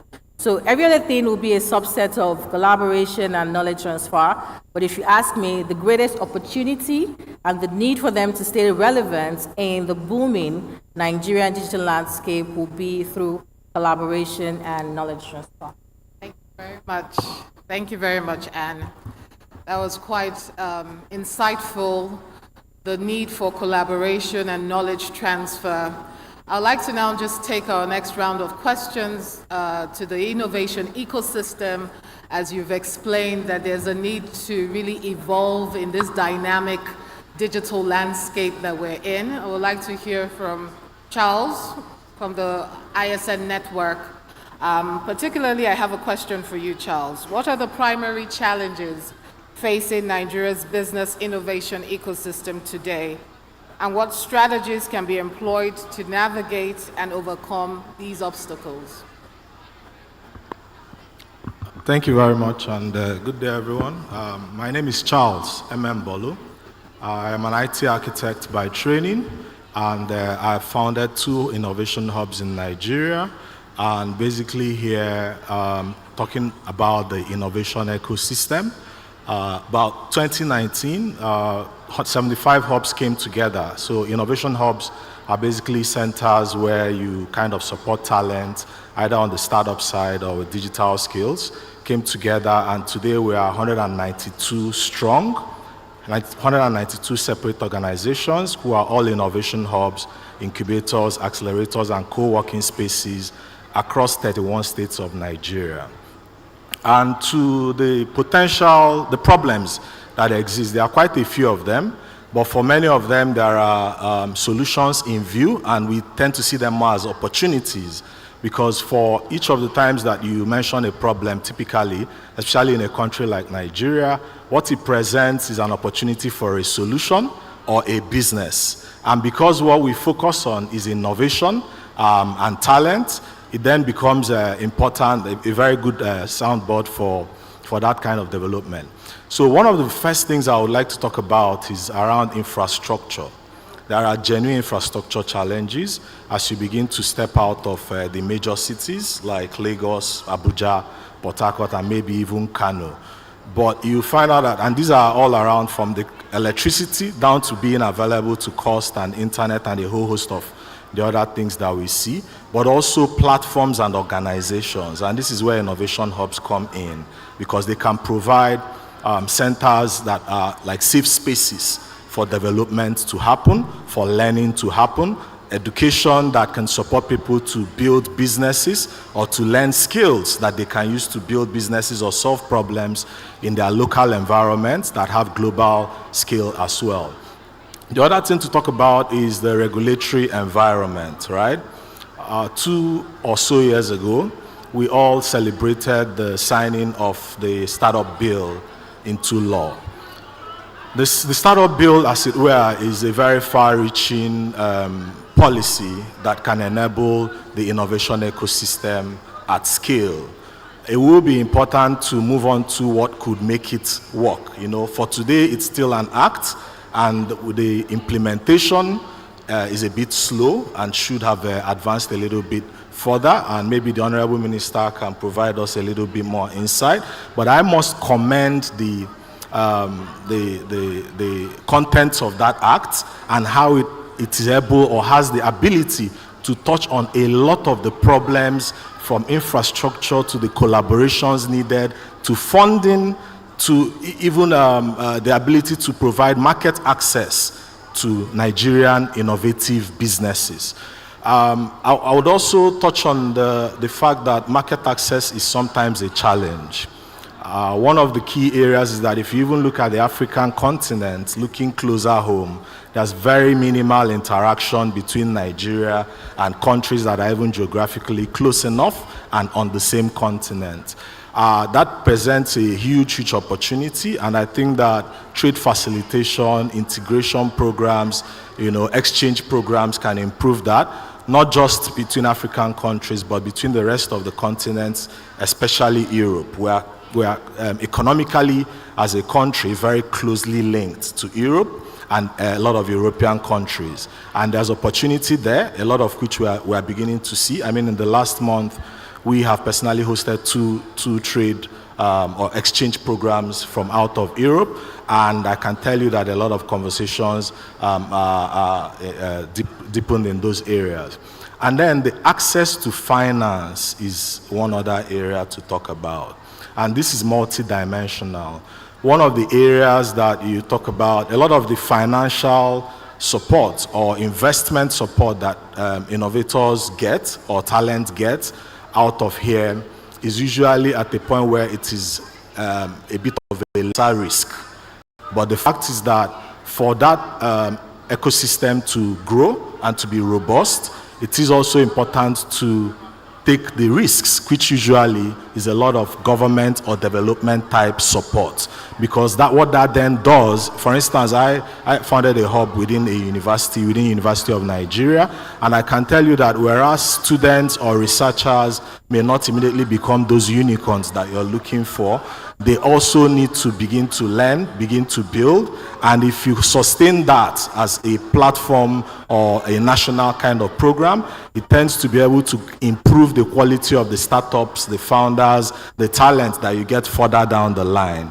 And even for the finance as a problem or as an opportunity, there are programs that exist, like the IDICE, which is very, very far-reaching as well, that has the kind of fund, the kind of structure that can support that ecosystem. So we are very, very eagerly awaiting the implementation and the access to those kind of funds for startups across different sectors, across different geographies in the country, and to say that opportunities exist for more kinds of funds of that nature to support. So I would leave it at that for some of the problems that face the ecosystem and some of the solutions and potential areas of collaboration that I've touched on, and to end it with saying that jobs and sustainability are some of the reasons why innovation hubs exist, to support talent, to create jobs, and to ensure sustainability in the problem-solving aspect of our economy. Thank you. Charles, I hope everyone can hear me. Thank you so much, Charles. Good to know that ISN is 132 strong across Nigeria, and just sharing from really the innovation ecosystem perspective what challenges there are and the opportunities that exist within all of these challenges. I'd like to move us along now to talk about IT governance, and I would like Adedoyin to please come and speak on your perspective. Particularly, I have a question regarding IT governance. Given the phenomenal growth in technology adoption in Nigeria, what pragmatic measures can be taken to manage the associated risk, especially for cyber and data breaches? Thank you. Thank you for that important question, and thank you for the opportunity to share. My name again is Adedoyin Odunfa, and I'm the founder and CEO of Digital Jewels Africa. We're an IT governance, risk and compliance consulting and capacity building firm. And in the course of the work that we do, we recognize, as I'm sure most of us around this room do, that digitization has had huge positive impact on Nigeria as a country, both public and private sector. And this continues to grow. However, it has also created huge risks that are related to cyber breaches and data breaches.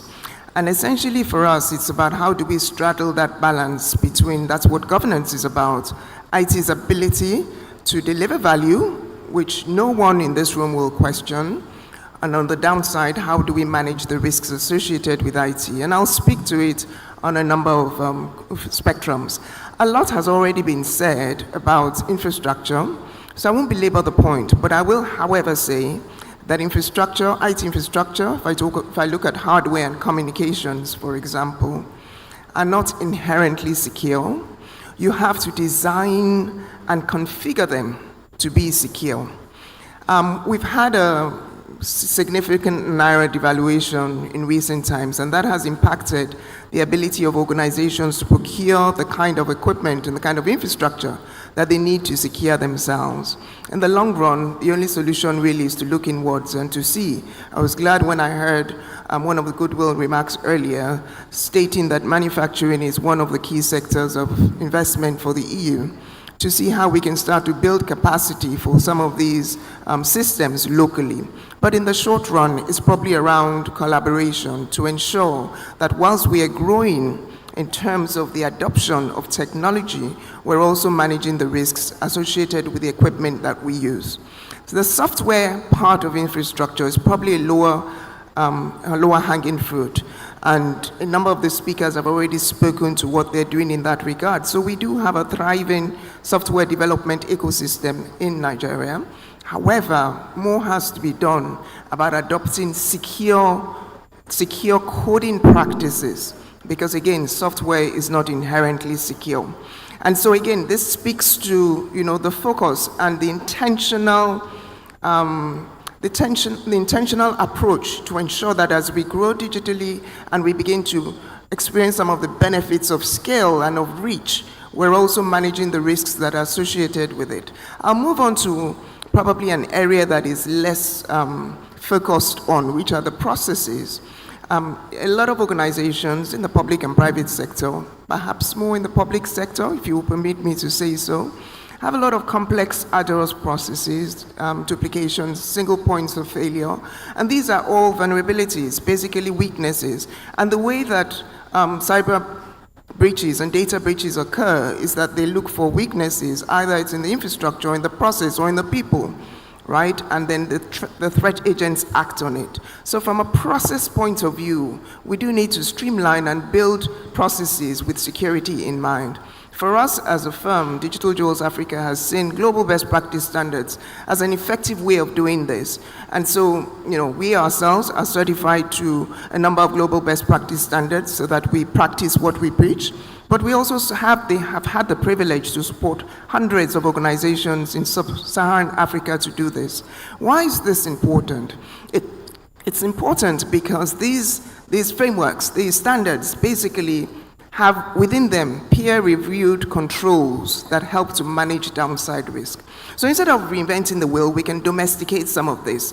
So I would liken it to what I've seen happen. So we've got the EU, the GDPR, for example, has been domesticated in Nigeria, and we have the NDPA. now, and then there is also an ecosystem building around that. But it's very important that people have best practices, good practices that they adopt. I'd like to, use the banking sector as a point of reference. So the Central Bank of Nigeria had, a while back, come up with a baseline blueprints for the adoption of best practice standards. And this has helped a lot. It has helped the banks, it has helped the fintechs, because I dare say that without that blueprint in place, we would have seen a much higher explosion in terms of cyber breaches and fraud. And basically what these standards have done, or the adoption of these standards has done, is to ensure that we're able to create some oasis of sanity, some basic cyber hygiene measures, the same language to be spoken by experts. Okay, so I'm glad to see that some of these areas are also somewhat covered with the HM's strategy. So I've spoken to infrastructure, I've spoken to processes, very key and often overlooked, and I like to think about the information value chain that flows within and beyond organizations, and the need to secure that value chain as a key point of reference. I'd also finally like to speak to skills. Without skills, we cannot design or configure infrastructure. We cannot build secure applications. We need the skills. And again, that's a key pillar in the HM strategy. However, the focus I see has been on building sort of rudimentary skills, which is required, and which will help mop up and address the problem of under or unemployment amongst our youth. So it's an important part of it. But the bigger gap that we see in the course of our work, that we're supporting organizations to be secure, and this is an ongoing battle, is in the middle to advanced skill level. And I don't think enough effort is being put at that. So we've witnessed in recent times a huge tsunami of skills, and IT has been disproportionately affected. Now with this, we do need to start to give attention to the kind of skills that will secure public and private sector organizations. Again, this is a key area that I think that the EU can intervene and ensure that we're able to build that critical mass. I mean, as an organization, we're doing our bit. So there are little pockets here and there. Okay. But the scale of the problem is much beyond, what can be done on the scale that we're currently dealing with now. So that skill gap in terms of intermediate and advanced skills for cybersecurity, for data protection, is a big gap. And I think this is, yes, I'll just round up now. This is where I round up. This is where I see that interchange between perhaps the skills pillar or the knowledge pillar and the entrepreneurship pillar. So being an entrepreneur myself, I can speak from that lens.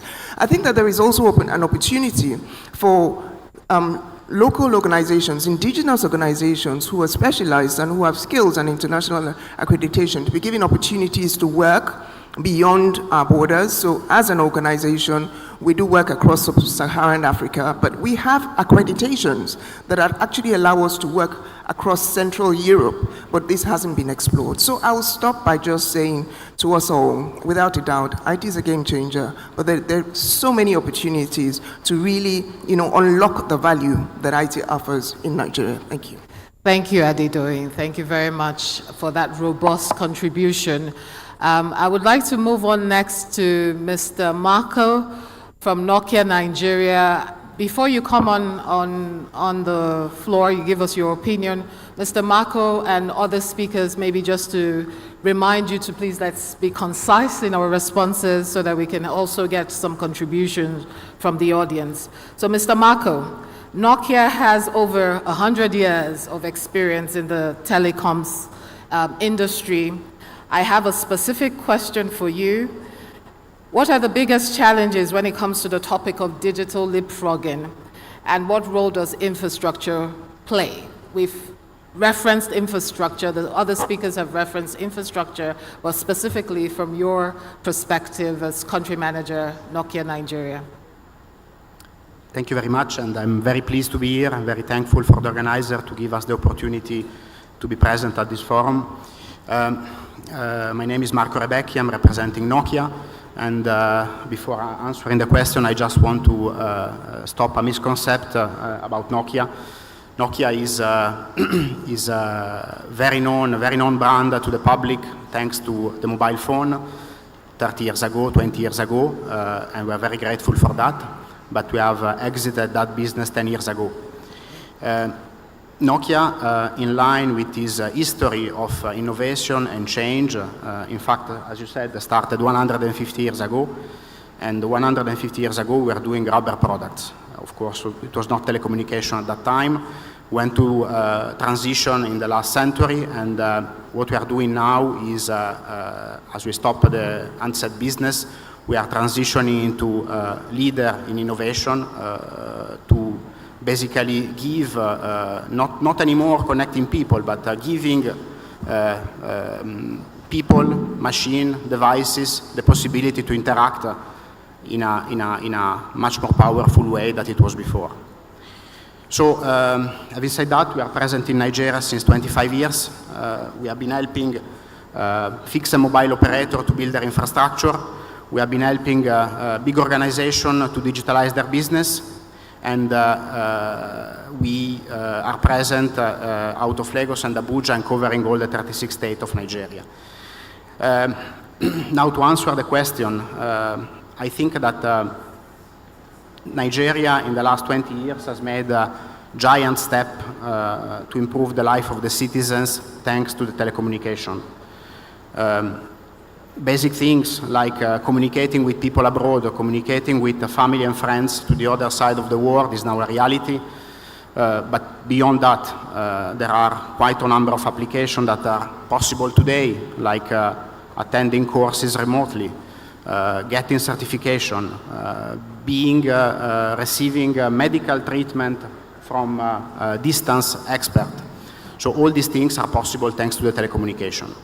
And I must say that the 5G and the new technology are helping quite a lot in addressing the challenges and bringing new use cases to solve the life of the people. But there is one piece of the puzzle which is sometimes forgotten, and is the fact that all these capacity must be complemented, all the radio capacity must be complemented with a proper and robust backbone infrastructure to provide coverage and connectivity all over Nigeria. This is extremely important. Radio and frequency are a scarce resource, so this has to be complemented by investment in backbone and fiber infrastructure. If we look at Nigeria also as a country in which there is already 8 submarine cables, subsea cables, which are connecting the country, there is a huge capacity that has to be brought inside the country, inside the remote areas, not only into the big cities, but also into the remote areas. And this, I believe, is a challenge, but is also an opportunity to help the cities to become smart and to develop the remote area. If we think about the COVID time, we have been able to see that many things can be done remotely. Now smart working is something which every organization is practicing. And I truly believe that with further development of the infrastructure in remote areas, we can change the landscape. We can make sure that areas today are living in poverty, or areas that today people are running away from, can be tomorrow areas in which casual smart worker can be working remotely, far from the chaos of the big cities. So yes, addressing these challenges, I believe, is one of the important things that Nigeria should address. And I think that Nokia has the technology and the European Union has the experience to bring their part to help in a collaborative approach Nigeria to bridge that gap. All right. Thank you. Thank you very much. Thank you very much, Marco, hearing about the capacities needed, huge capacities needed in terms of the infrastructure deficit. So we've heard from different perspectives now. We would like to give the floor now to the Honorable Minister. The Minister, you've heard about what others are doing. There's a lot of applaud for your ministry on the significant strides that the ministry has made in this regard in terms of digitalization. But on the same side of things, or in the same breath, you've heard about the challenges. You talked about the Startup Act, how robust the act is currently, but the implementation is where we're lagging behind. Just to really give us your perspective, I'd like to hear from you to tell us, please give us an understanding of what your ministry's plans to support this topic is and how to tackle the mentioned opportunities and challenges. Please, the floor is yours. Thank you so much. Your Excellencies in the room, good afternoon. Ladies and gentlemen, good afternoon as well. I think this is a fantastic conversation. Unfortunately, the panel is quite long, so I don't think we'll get the chance for back and forth to actually enlighten, but I'll add my voice to the conversation, which is the fact that, beyond Nigeria, I think our world is witnessing a change where technology is permeating literally everything we do. Technology has changed the way we communicate, the way we do business. Humans are now connected more effectively and in an unprecedented manner to other humans all over the world. We now have the unique opportunities to connect machines to machines and even machines to humans. And I think if you follow that trajectory and the growth, you realize that different nations are at different stages of the development of their ecosystem. I'm fortunate to be a minister today, but I set up the first tech hub in this country. I'm probably the largest on the African continent today. So I have the privilege to know where the nation was 15 years ago in terms of innovation. When I started CC Hub, there literally was no source of funding to startups in Nigeria. You must probably come from a rich family to be able to access funding. But today, Nigeria has the highest number of unicorns on the African continent. We are one of the top 2 destinations for technology funding on the continent, which is a significant stride. And when you look at our society as well, we probably don't talk about it enough. Technology has changed the way we do things. Our interbank settlement system is one of the best on the African continent, with over 50 million people on it, and it's facilitating exchange of value in Nigeria. Our telecommunications sector, for instance, is probably the most attractive on the African continent as well in terms of how much money is grossing. So we've come a long way. And when you look at government as well, government has also invested significantly in the use of technology to deliver public goods and services. Though unfortunately, we've done it historically in silos, which means there's no whole of government approach, and the gains that we make from this investment is limited. Right? This is the history, and this is where we're coming from. Our sector contributes anywhere between 13 to 18% to the GDP of this country, which means it's actually quite significant. It's a major sector. When you look at the top 10 listed companies on our stock exchange, I think about 3 or 4 of them are technology companies as well. That's where we are, and that's what this government is recognized. That whilst our world is changing, Nigeria has a unique opportunity to leapfrog, and that's why I like the title of this session, which is Digitalization Leapfrog. We shouldn't worry too much about where we are today, but be asking difficult questions as to where we can be. And this is the thing I bring to the table as a minister, not just to startups, but also to big companies as well. Because most people look at the Nigerian market from as is, which means what's the size of the market today, how many people can afford to buy digital services, what's the state of the infrastructure, where can we invest in infrastructure? This is what most people in the startup ecosystem probably don't understand, that investment to infrastructure will go to large cities, right? So we need to change the way people look at it. I stumble upon the fact that in the telecommunications sector, they use a data set that is called nighttime satellite data to determine where investment is made. And for anyone with a good understanding of Nigeria, there are so many parts of Nigeria where at night, if you use satellite data, you're not going to see anything. But there are so many people that are living in those areas. So what we've done as a government, and we're extremely fortunate, we have a president that is big on digitalization. He did this in Lagos. Lagos was the first state in the country to actually truly digitalize as a government. Of course, and you have a minister who is the founder of the first tech hub. So we must be strategic, and that's what we've done. We've released a strategic blueprint that we've been following religiously. And a key aspect of this strategic blueprint that people need to pay attention to, everything that has been said today you will find them in those key aspects. One is talent, that we cannot truly leapfrog the application of technology without talent in the country. We actually have very limited pool of technology talent. Today, if you set up a technology company and you need to hire 200 software engineers in Nigeria, you will sweat to be able to do that. Yet, remember, we're a country where 60% of our population is under the age of 25, which is why the first thing we did that was inspired by the president was to set up the 3 million technical talent. We said we must train 3 million people to become technical workforce, because without that workforce, we can't power the future. And we looked at the numbers.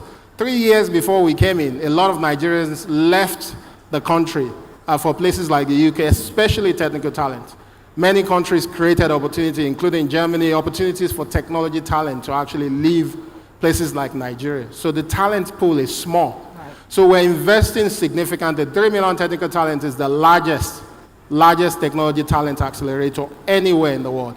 And this is a program that has been extremely successful. It's in every state, every local government that you can think of in this country. The other thing we've realized is that the market for technology cannot grow if you don't raise the sophistication, the complexity of the economy. Because you need consumers who will buy these things. Absolutely. And to be able to get more people consuming digital solutions, you have to invest in digital literacy.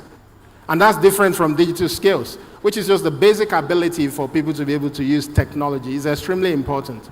And this government, we've set a very ambitious target to saying in the next 2 to 3 years, we must ensure that 70% of our people are digitally literate. The other thing we're doing, which probably is going to be taught after South Africa and Egypt, is the fact that we're investing in 90,000 kilometers of fiber optic cable. As a government, we're leading that, because if we leave it to private investors, a lot of our locations will not be connected. So that young lady or young man in Zamfara will have to move to Kano or Abuja to be able to be part of the global digital economy.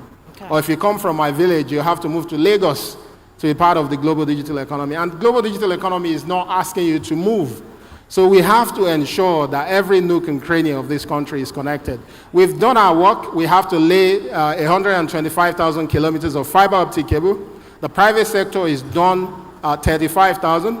Now the government is pulling the FIs together. The EU is supporting with the preparation of that fund with €500,000 just to get us started. But we must raise $2 billion. And we have about 7 DFIs that are now committed to this course, and they're investing significantly into it.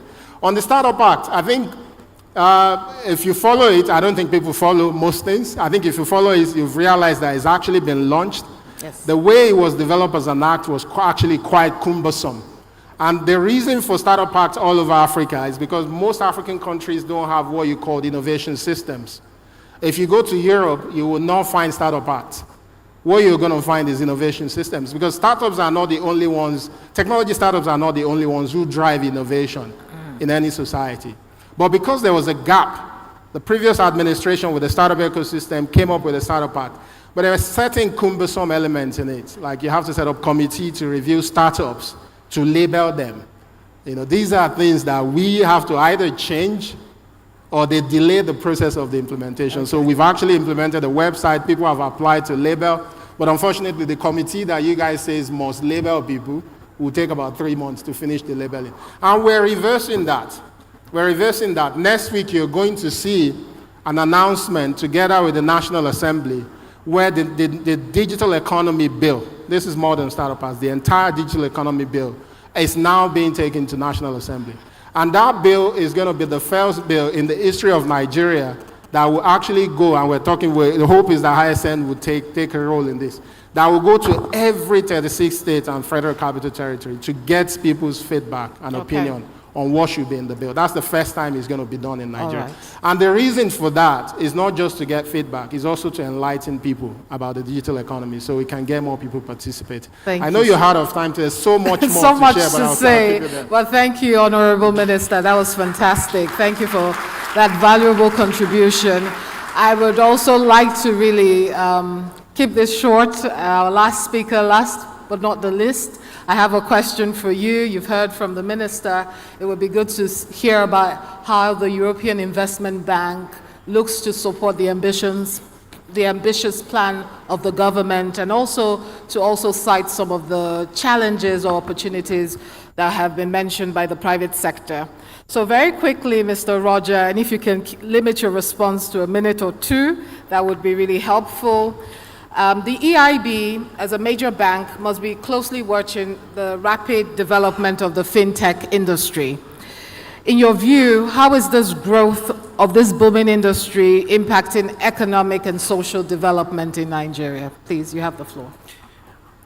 The cruel sands of time do not flow in my favor, but the positive thing is you're here, so you can slap my wrist if I talk too long. So my name is Roger Stewart. I'm the regional representative of the European Investment Bank for West Africa. We're the long-term lending arm of the European Union. The Deputy Director General of International Partnership mentioned us as part of the toolkit of Team Europe. In that regard, we very strongly align with and ascribe to European policy objectives and in our financing. One of those flagships at the moment, and on the stage here, is Global Gateway. We're focused here on digital. It covers a wide number of areas, but digital is one of the areas that is key for Global Gateway.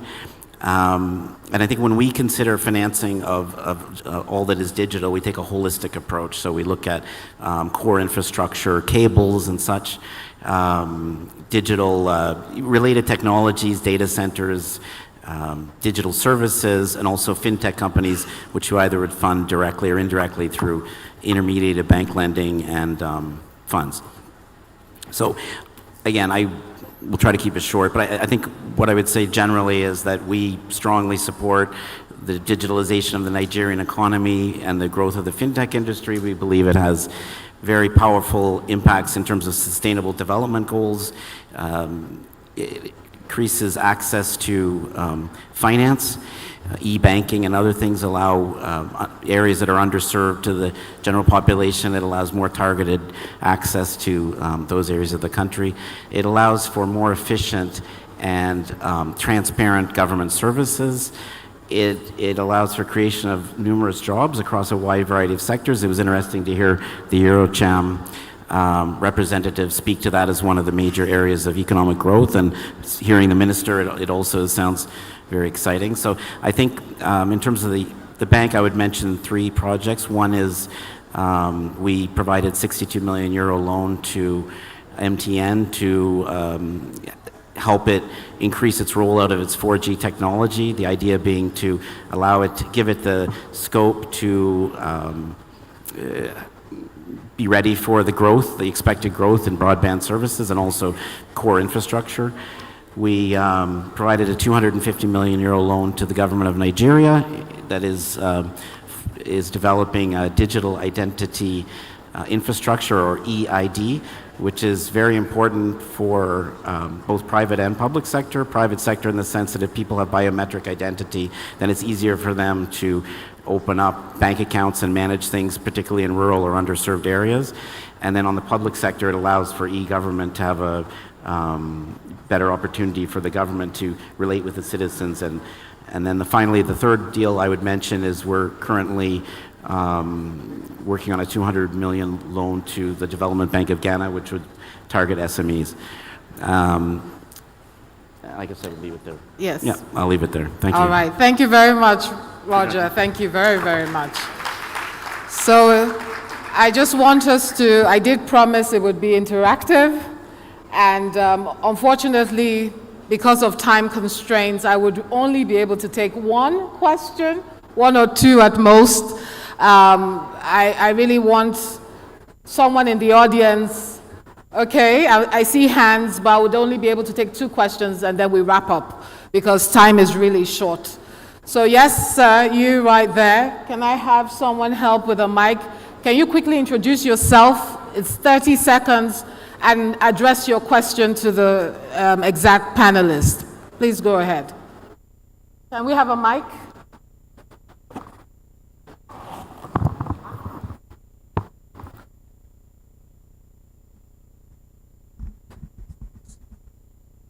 Please go ahead.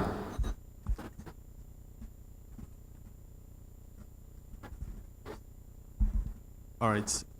Thank you very much. My name is Abdulmalik Ango. I'm a representative of the Nigerian Association of Computing Students, National.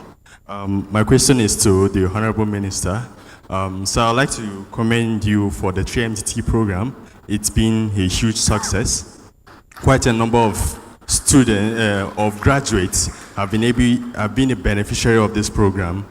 So I would like to hear your take on bringing these to the undergraduate students within the institution. Thank you very much. Thank you. Honorable Minister, just to comment on that. I think the answer is straightforward. That program is open to everyone, actually. So it's not, if you're 50, you can actually apply and you get through as well. But remember that what we've done is the target is 3 million, but we're using an approach where we say we start with a prototype, which is 1%, which is 30,000, because what we don't want to do is pour taxpayers' money into a program without being able to actually ascertain that it's going to lead to results. So the goal is do 1%, which we've completed. We're now in 10%, which is 300,000.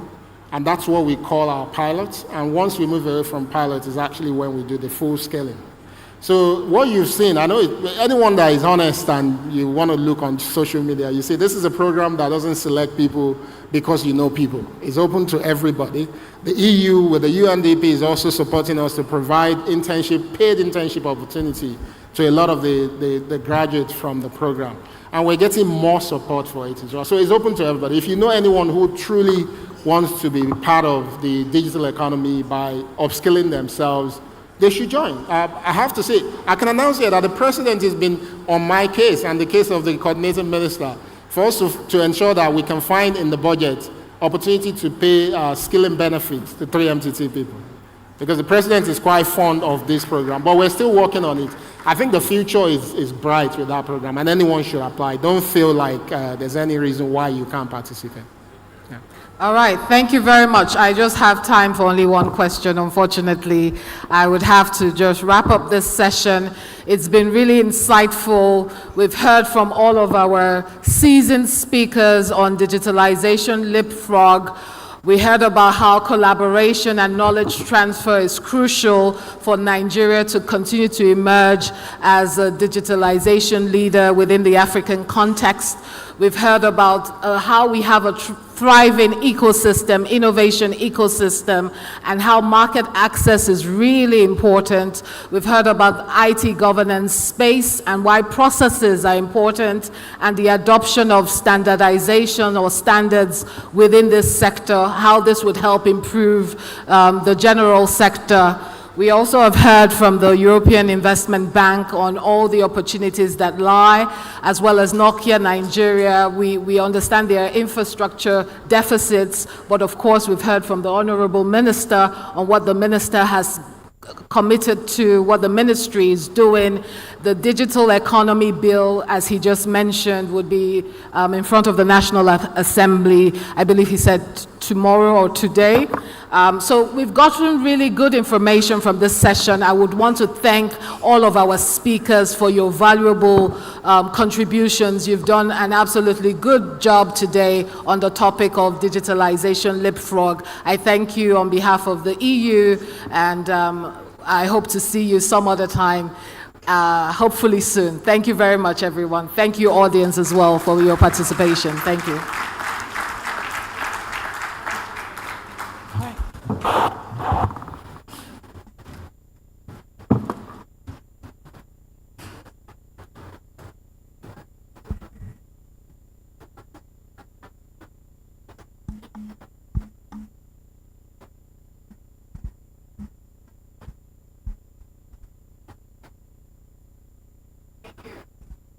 Please, can we give this panel a resounding round of applause?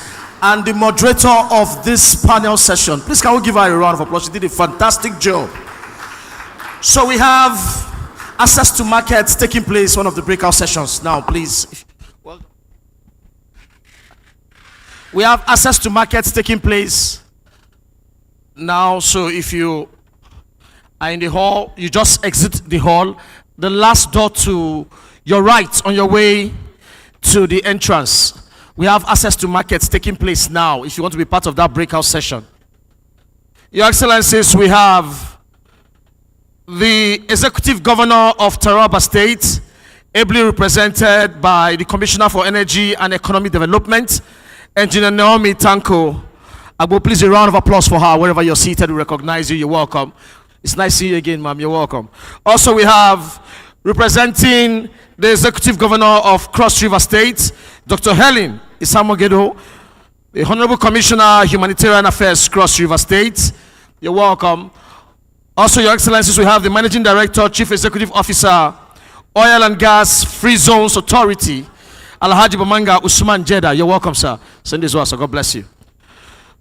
Well, so please, we have coffee break.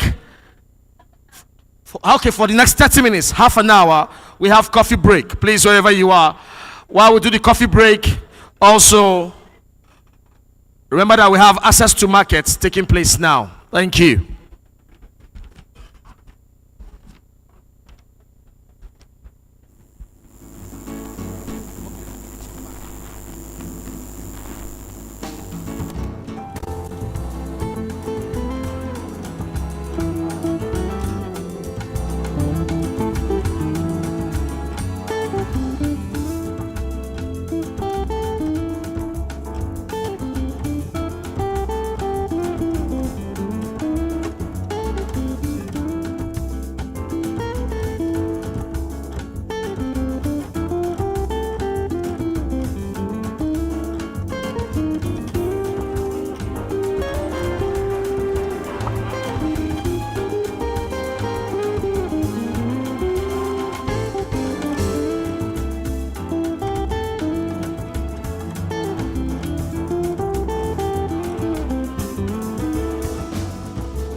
sustain production in Nigeria. And that less than 1% manufactured locally cannot take care of Nigeria. Therefore, all the vaccinations we need in the country is pretty much coming out from Nigeria. So pharmaceutical companies are encouraged, and I know that the European Union has been working with Emzor to be able to produce more vaccinations locally. The European Union has invested with Emzor to ensure that local vaccination production. Emzor is a local Nigerian pharmaceutical company. It's time now for me to bring up Frank, my co-compare, to do the honors in introducing the next panel. And it is our belief that you had a truly good time to stretch, to walk around, to look at the exhibition, to ensure that in between all of that, you are able to step into the B2B space, and also that you were able to go to the side attractions and the side sessions that have been placed out there for you. Distinguished ladies and gentlemen, Frank.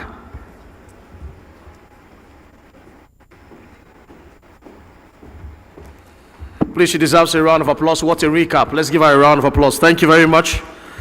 The legendary and the veteran Engineer Abu. Distinguished guests, Your Excellencies, ladies and gentlemen, we're going to the next panel session with the topic, Healthy Economies Thrive. Our moderator for this session is the Managing Director, Health Watch, a health communication and advocacy organization based in Nigeria. She is responsible for working with development partners to structure health communications strategies to booster health advocacy in Nigeria. This includes being the program director of the Bill Melinda Gates Foundation Global Policy and Advocacy Project. She has 15 years experience as a health communication professional, having worked at some of the world's leading communication and research agencies. Your Excellencies, distinguished guests, please join me to welcome Mrs. Vivian Ihekwazu as she makes her way to the podium. Managing Director, Health Watch. She deserves more than that as a round of applause, Your Excellencies.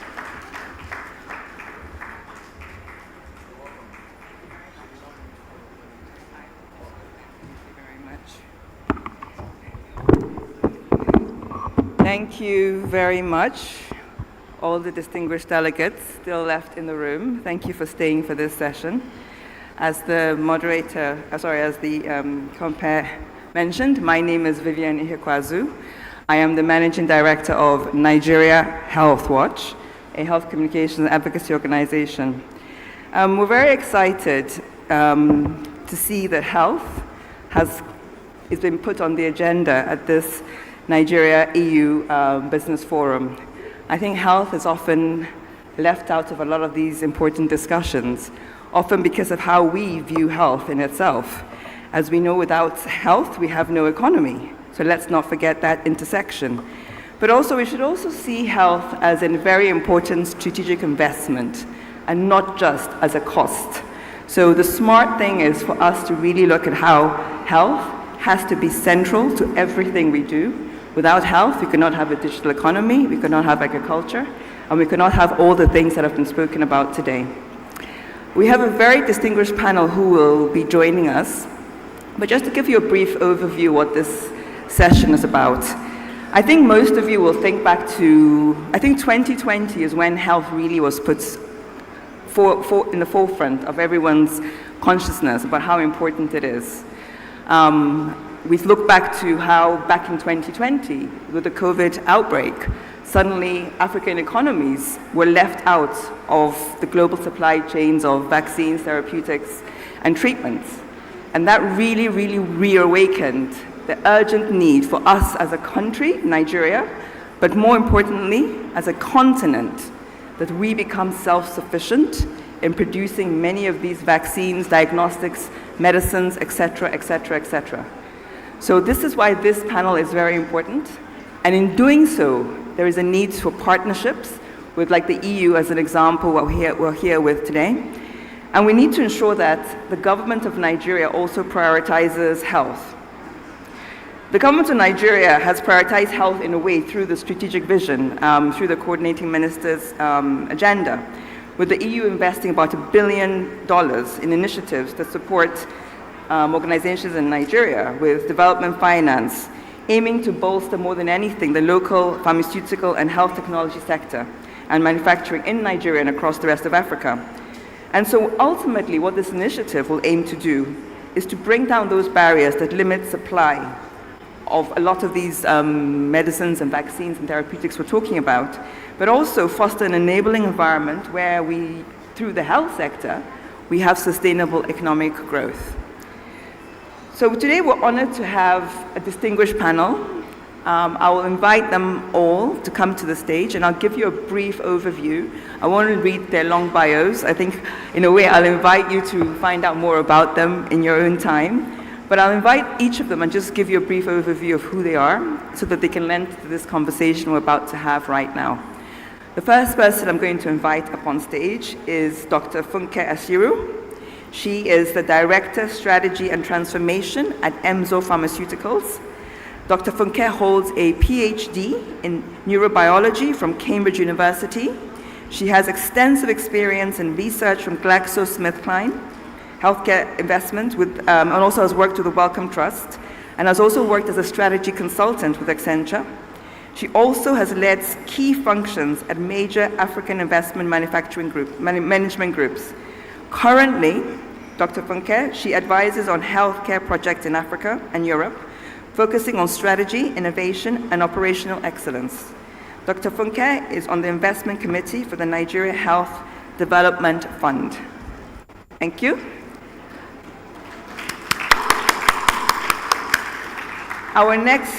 The next person on this panel session is Dr. Temitope Abana. He is the co-founder and CEO of ADEX Medical in the Netherlands. Dr. Temitope holds a PhD from Delft Center for Systems and Controls. He developed affordable data-driven optical diagnostic devices for resource-limited settings, addressing diseases like malaria and tuberculosis. At ADEX Medical, he focuses on creating reliable AI-based diagnostic tools to improve healthcare in rural endemic areas. You're welcome on stage, Dr. Temitope. And then I'd like to also invite Dominic Vianney, who is the CEO of Protex Healthcare. Dominic is an entrepreneur in the healthcare sector, and he holds a licenciate in applied economical sciences from the University of Antwerp and studied international business management at EHSAL Brussels. Since 2015, he has served as the CEO of Protex Healthcare Group, overseeing global subsidiaries, including operations in the Netherlands, France, UK, USA, Qatar, and Nigeria. Welcome on stage, Dominic. Then I'd also like to welcome on stage Dr. Anthony Ayake, who is the health lead at the EU. You're welcome on stage. Unfortunately, we've been told the Honorable Coordinating Minister of Health and Social Welfare is unable to make it today, so we have these four distinguished panelists. So I'll just take my seat and get started.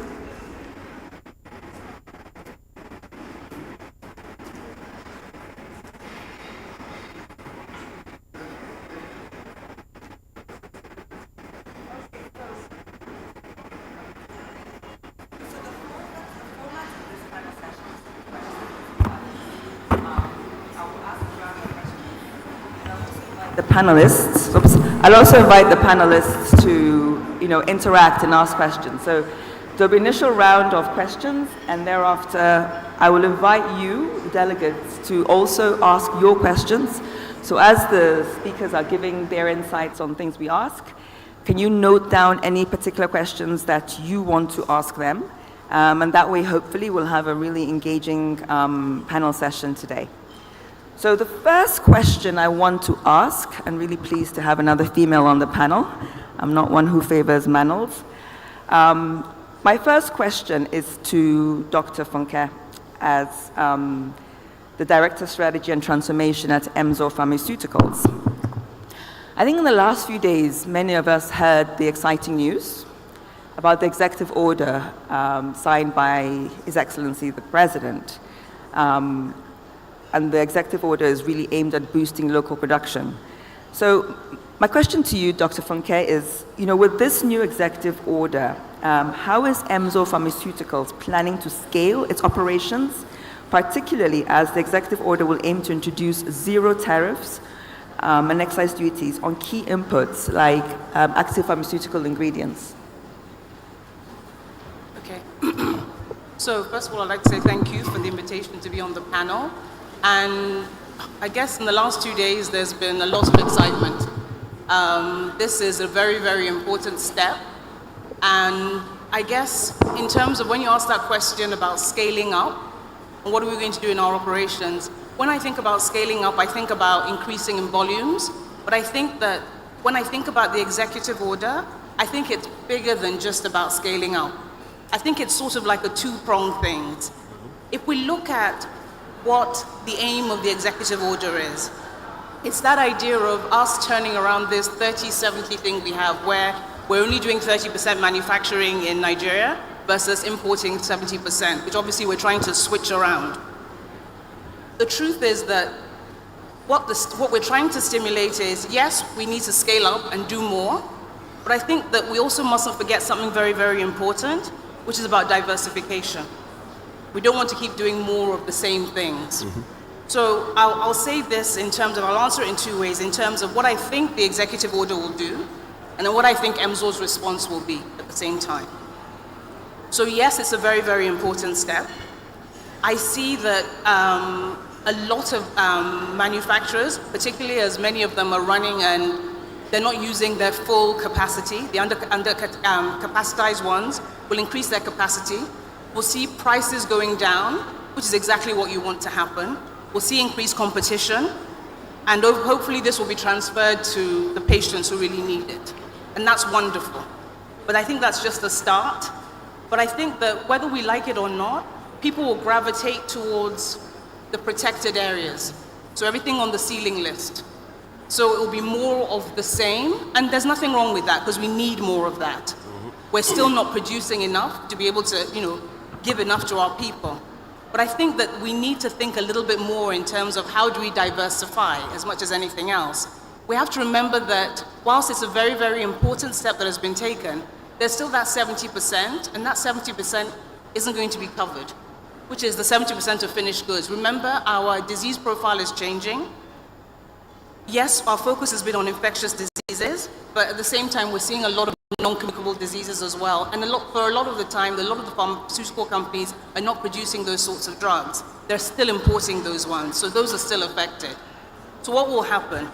The effects we'll see in a couple of months, and hopefully we'll be able to transfer it to our customers. So Emzor sees it in 3 different ways.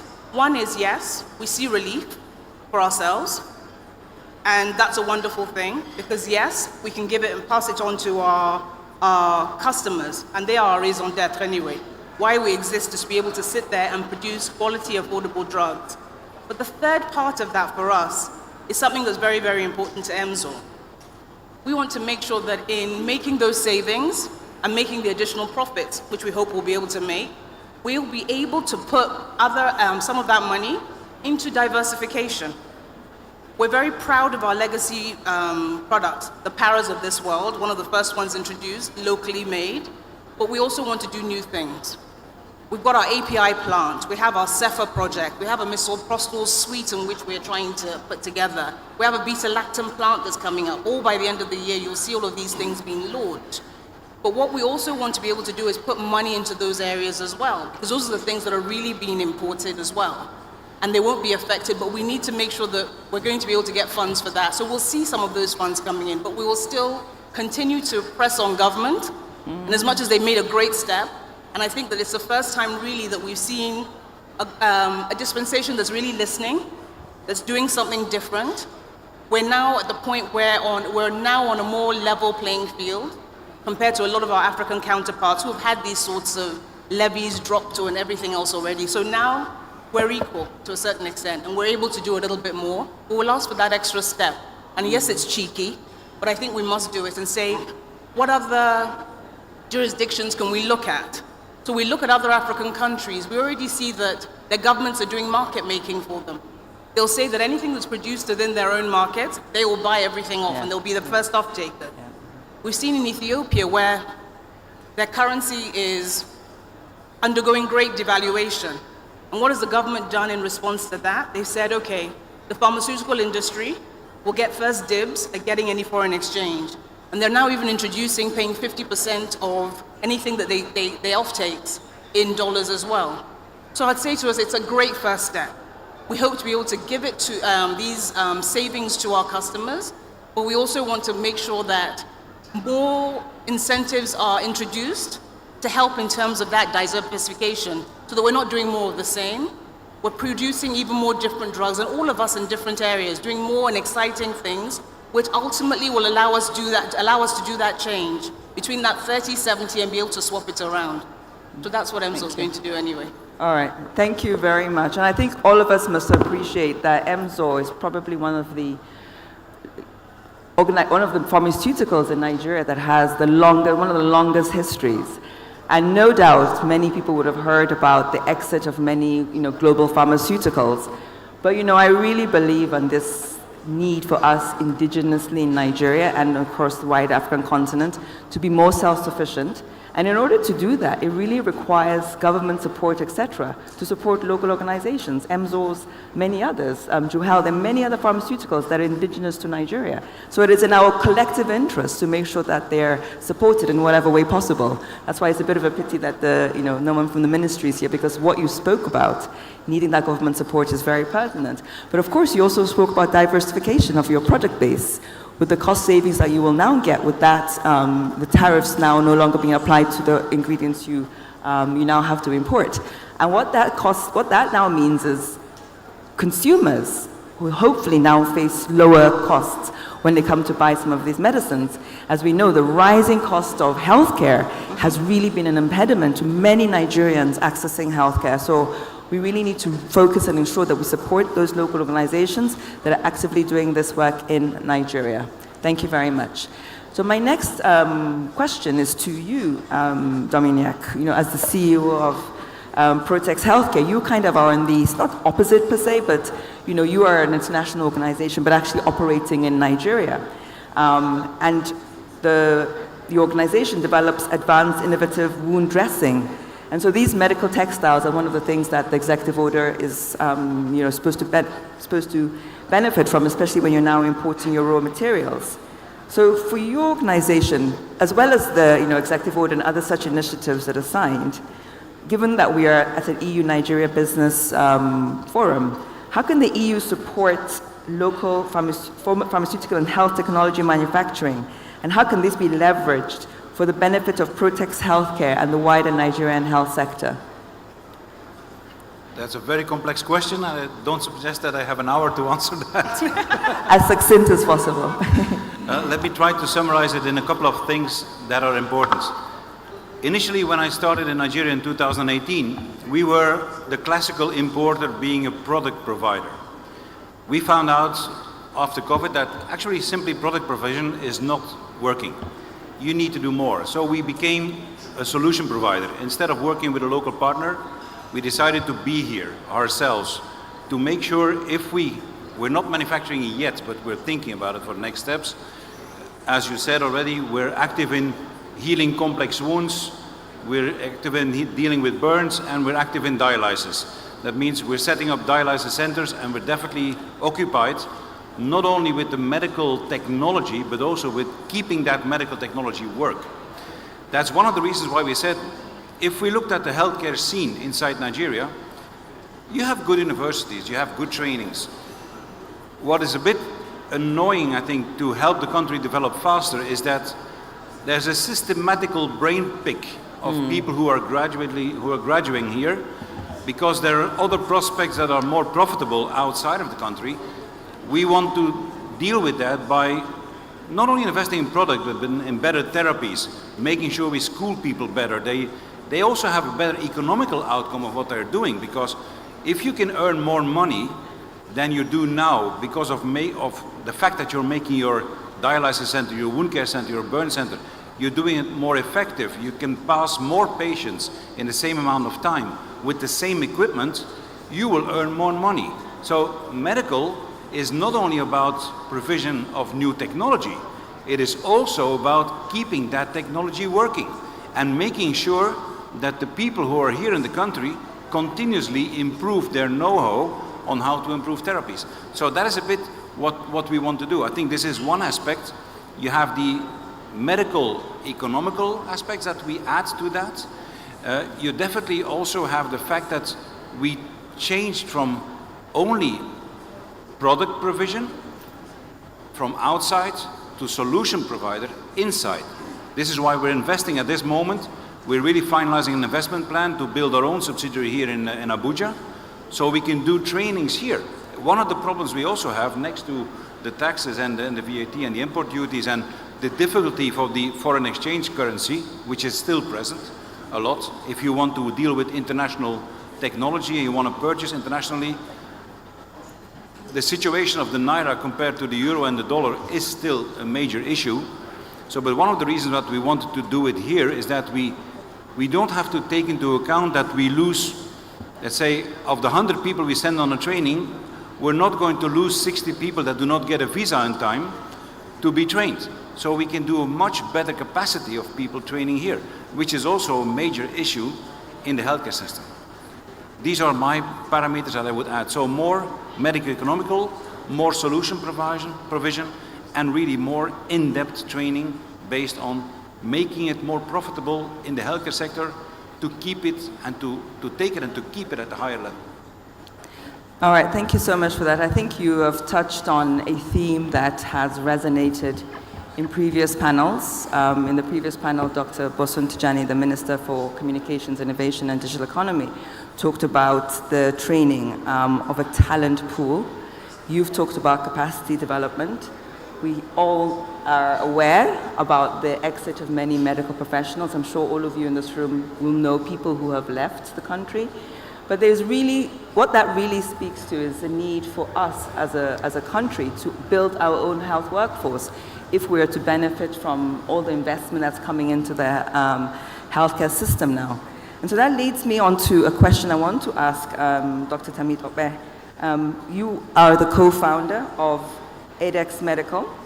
I had the opportunity to meet you in Netherlands 2 years ago when there was the trade mission that took a delegation to Netherlands to learn about the healthcare business in Netherlands, and also how can that support the Nigerian health system. And there was a reverse business trip where people from the Netherlands came to Nigeria to look for investment opportunities. And I think that's a great way where we're looking at how, with healthcare business collaboration, we're strengthening the capacity of organizations in Nigeria.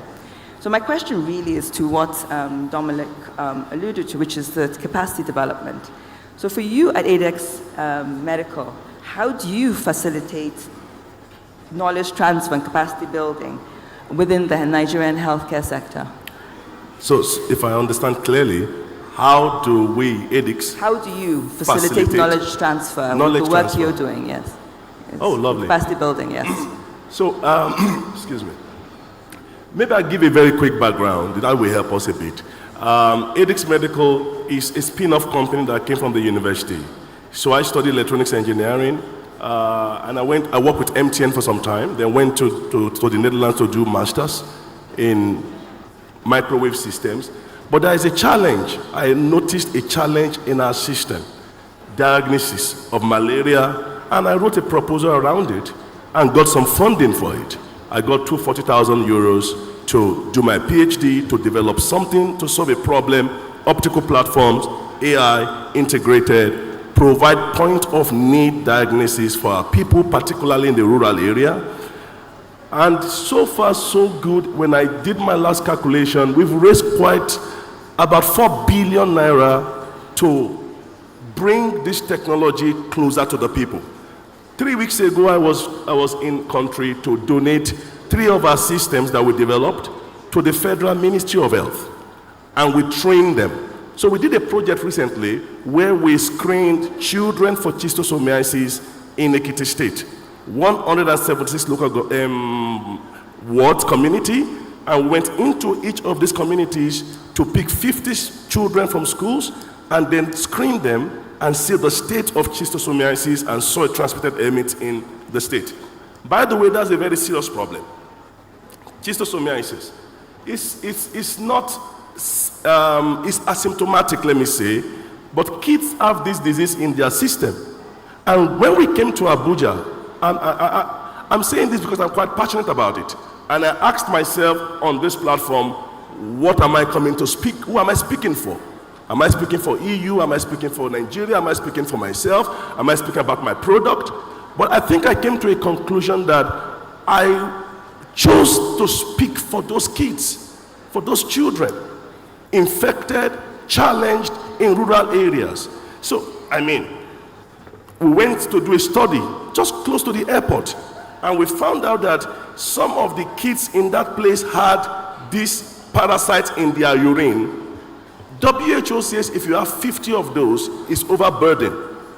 Now we see kids with 5,000 eggs, 8,000 eggs. They couldn't walk, they couldn't move. How can we solve this? How can we bring solution to the people? So we shut down the activity, went to the people to solve the problem.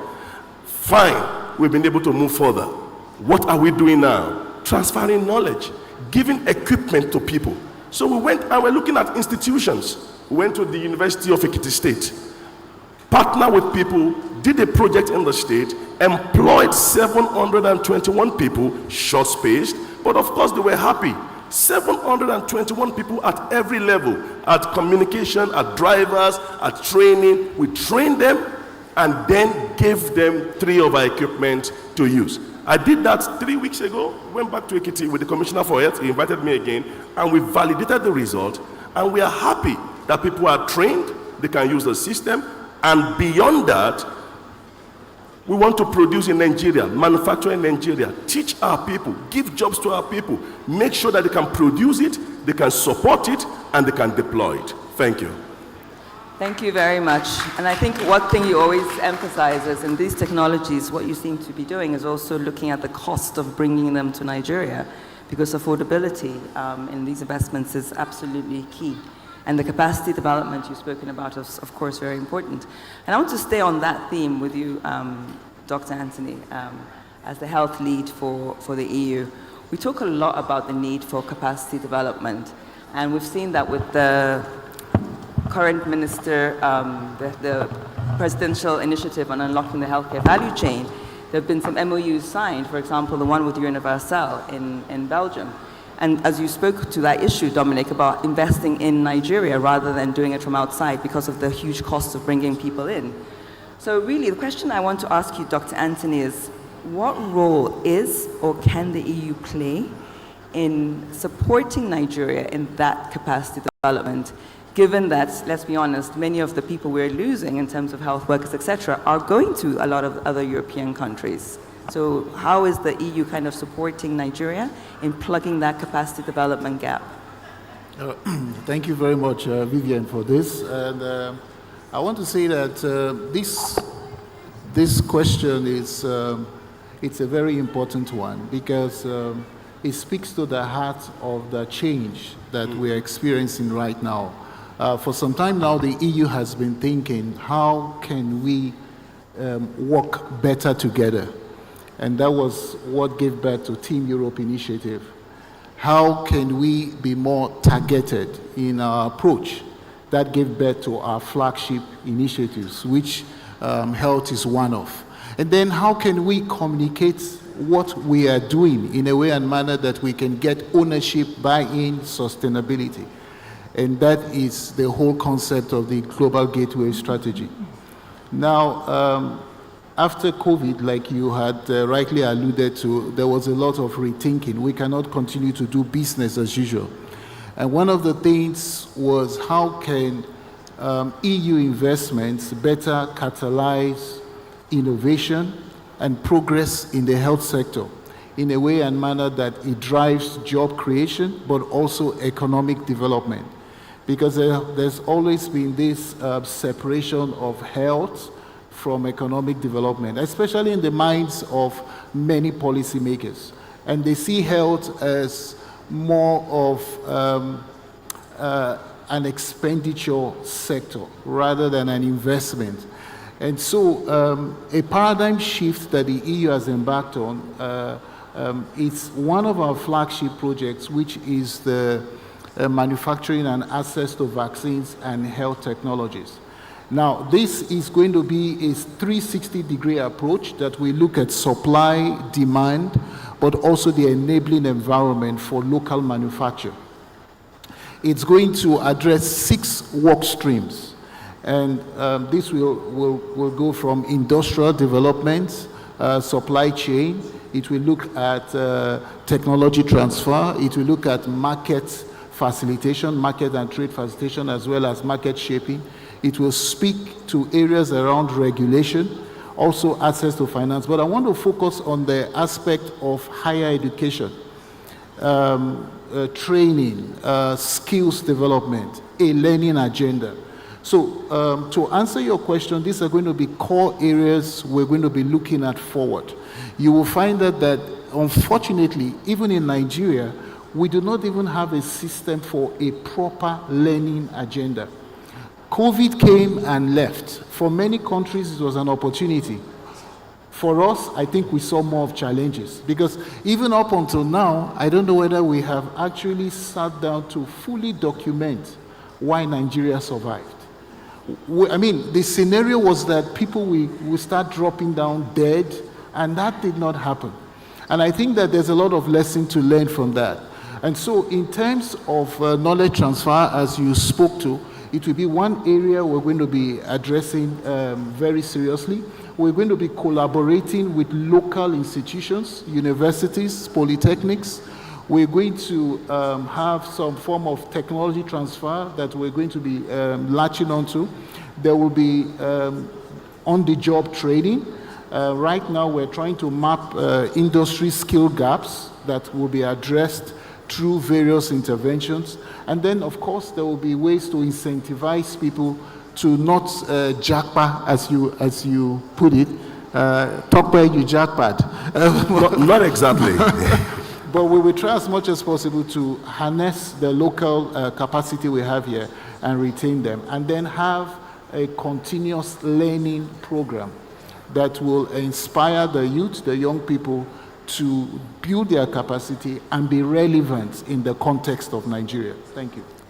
Thank you very much, Dr. Anthony. I think also in what you're saying about the need to invest in higher education, one thing that is abundantly clear is, as a country, we need partnership and we need collaboration, and we need to leverage existing programs that are looking into that skills transfer. I think one specifically comes to mind. I can see Professor Anyakora is in the audience, who has just started the Africa Vaccine Academy in partnership, if I'm not mistaken, with Biotech Facility. And that is a scheme to upskill people in this very sector. There are many other initiatives that are doing that. There are many other organizations that are also supporting or actually funding vaccine R&D in Nigeria, CEPI being one of them, who have just started phase 2 trials for Lassa fever vaccine. So what ultimately this speaks to is the need for partnership and collaboration with the EU and with other organizations that are building the skills in Nigeria to do some of that, skills development, whether it's the clinical trial expertise. We actively need to actively find and push for these partnerships, because ultimately we cannot do it alone, but we need to recognize that this is an important gap for us in the country. I'll move on to a slightly different theme, and back to you, Dr. Funke. Back to what you were saying about expansion and diversification. I think you mentioned the wide African economy, wide African continent. And I know that there are current pathways where we need to leverage more, for instance, Africa, the AFCTA. So for you as a healthcare business in Nigeria, ultimately, what role does Emzor see itself in the broader African market for medicines and potential vaccines? Because vaccines is probably slightly up the food chain. Okay, I guess I would look at it in the sense of, if you look at West Africa, Nigeria holds about 65% of the West African market. Of the value of the market, around that 60% as well. I guess we see ourselves, certainly in terms of size of manufacturing and the variety and the number of products in which we make, as one of the leaders. And I think that in terms of some of the things in which we're doing, particularly with regards to APIs, and being one of the first people to go into that, we see ourselves as people who are taking a very bold step, and in that sense, become people who, if we're doing enough backward integration, we become people who become market makers. That it's not just about providing for Nigeria, but providing across that region as well. And as much as we keep doing more and more and more of that backward integration, and also working in areas which are neglected, it means neglected by the Western world, but are still very relevant for us in Africa. So, and sometimes those are drugs which donor agencies are more interested in, and they will be one of your off-takers. But we want to see ourselves as people who, first of all, are encouraging dialogue amongst other Nigerian companies, because you can't do this on your own. I think you'll be greedy to think you can do it on your own. It's physically impossible, and there's a big enough market for all of us. But also, if all of us are doing enough individually, we can find ourselves becoming people who will supply each other within Africa as well. And we want to see ourselves as people who create that market, that African market where we all understand each other and what our needs are, and drive that. And to a certain extent, I think that this has been encouraged by the global north, for us to talk amongst each other because we understand each other's pain points.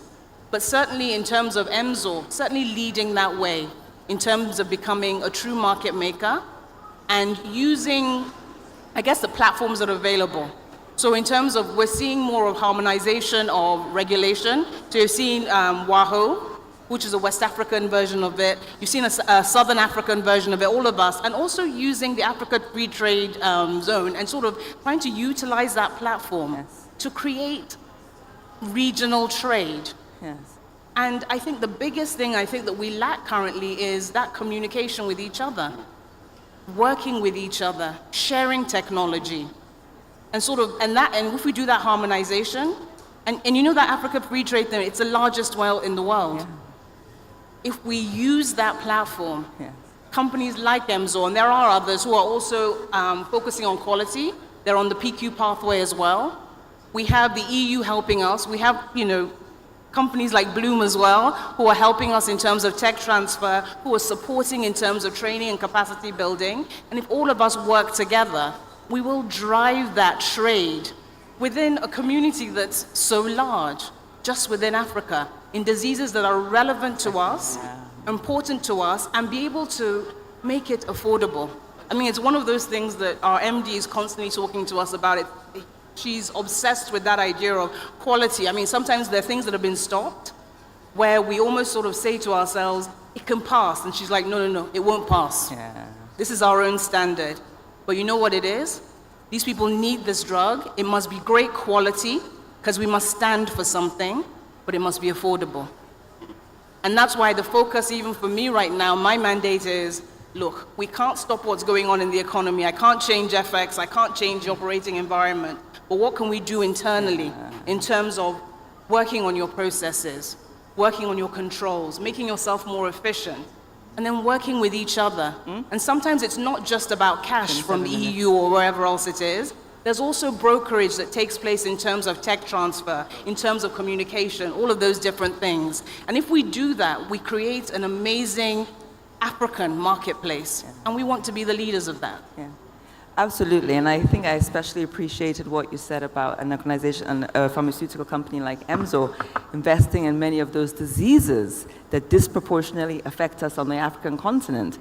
And this is where we need a lot of investment and R&D, not just in vaccines, but in medicines. And I think in recent years, we've seen quite a few initiatives actually set up. For instance, the Partnership for African Vaccine Manufacturing.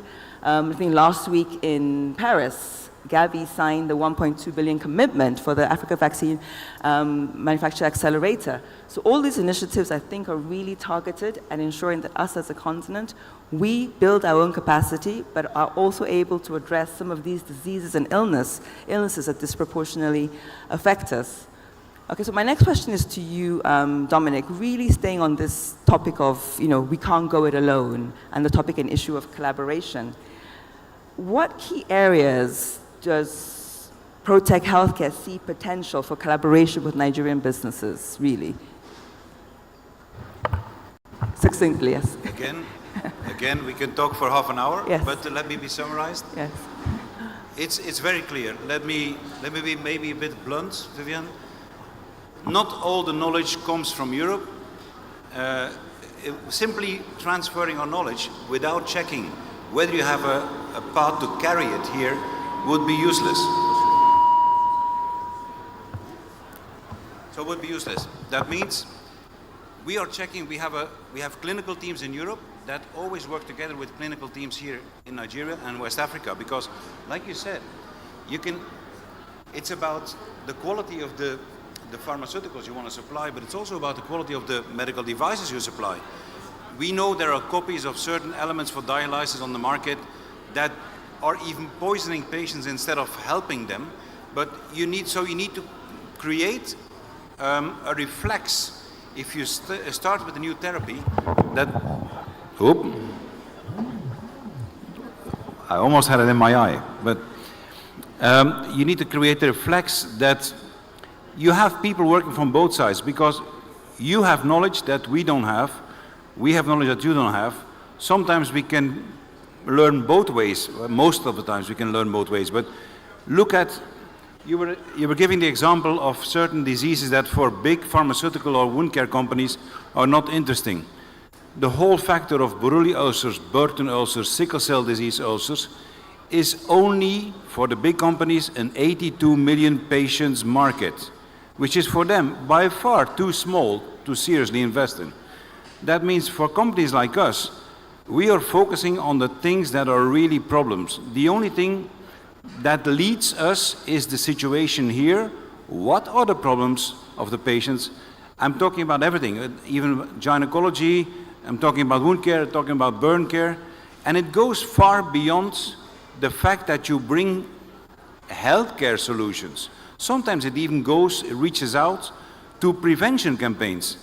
If I see the amount of burn patients, for instance, in Nigeria, which is estimated to be 470,000 burn patients, this is 10 times more than the European Union as a whole. And a lot of them will be children. Well, I used to be the president of the European Burn Patient Federation for 9 years. The best way to have less burn patients is to start educating the parents how they deal with their children, for instance, in a kitchen environment where you have hot scalds. So it's not only medical. If I talk about solution provision with Protex, we also will feed with prevention information that the government can use or that we can provide to all the local centers that we work with. It's also about learning of ongoing research in Nigeria. I know there are universities here and research centers in the whole today. Please, we are there at Protex Healthcare. Come to our booth, leave us your details, because we believe that there's so much research to be done here, based here, with a part input from our side and a lot of input from your side, so we don't want to provide solutions or sell solutions. There needs to be knowledge developed here.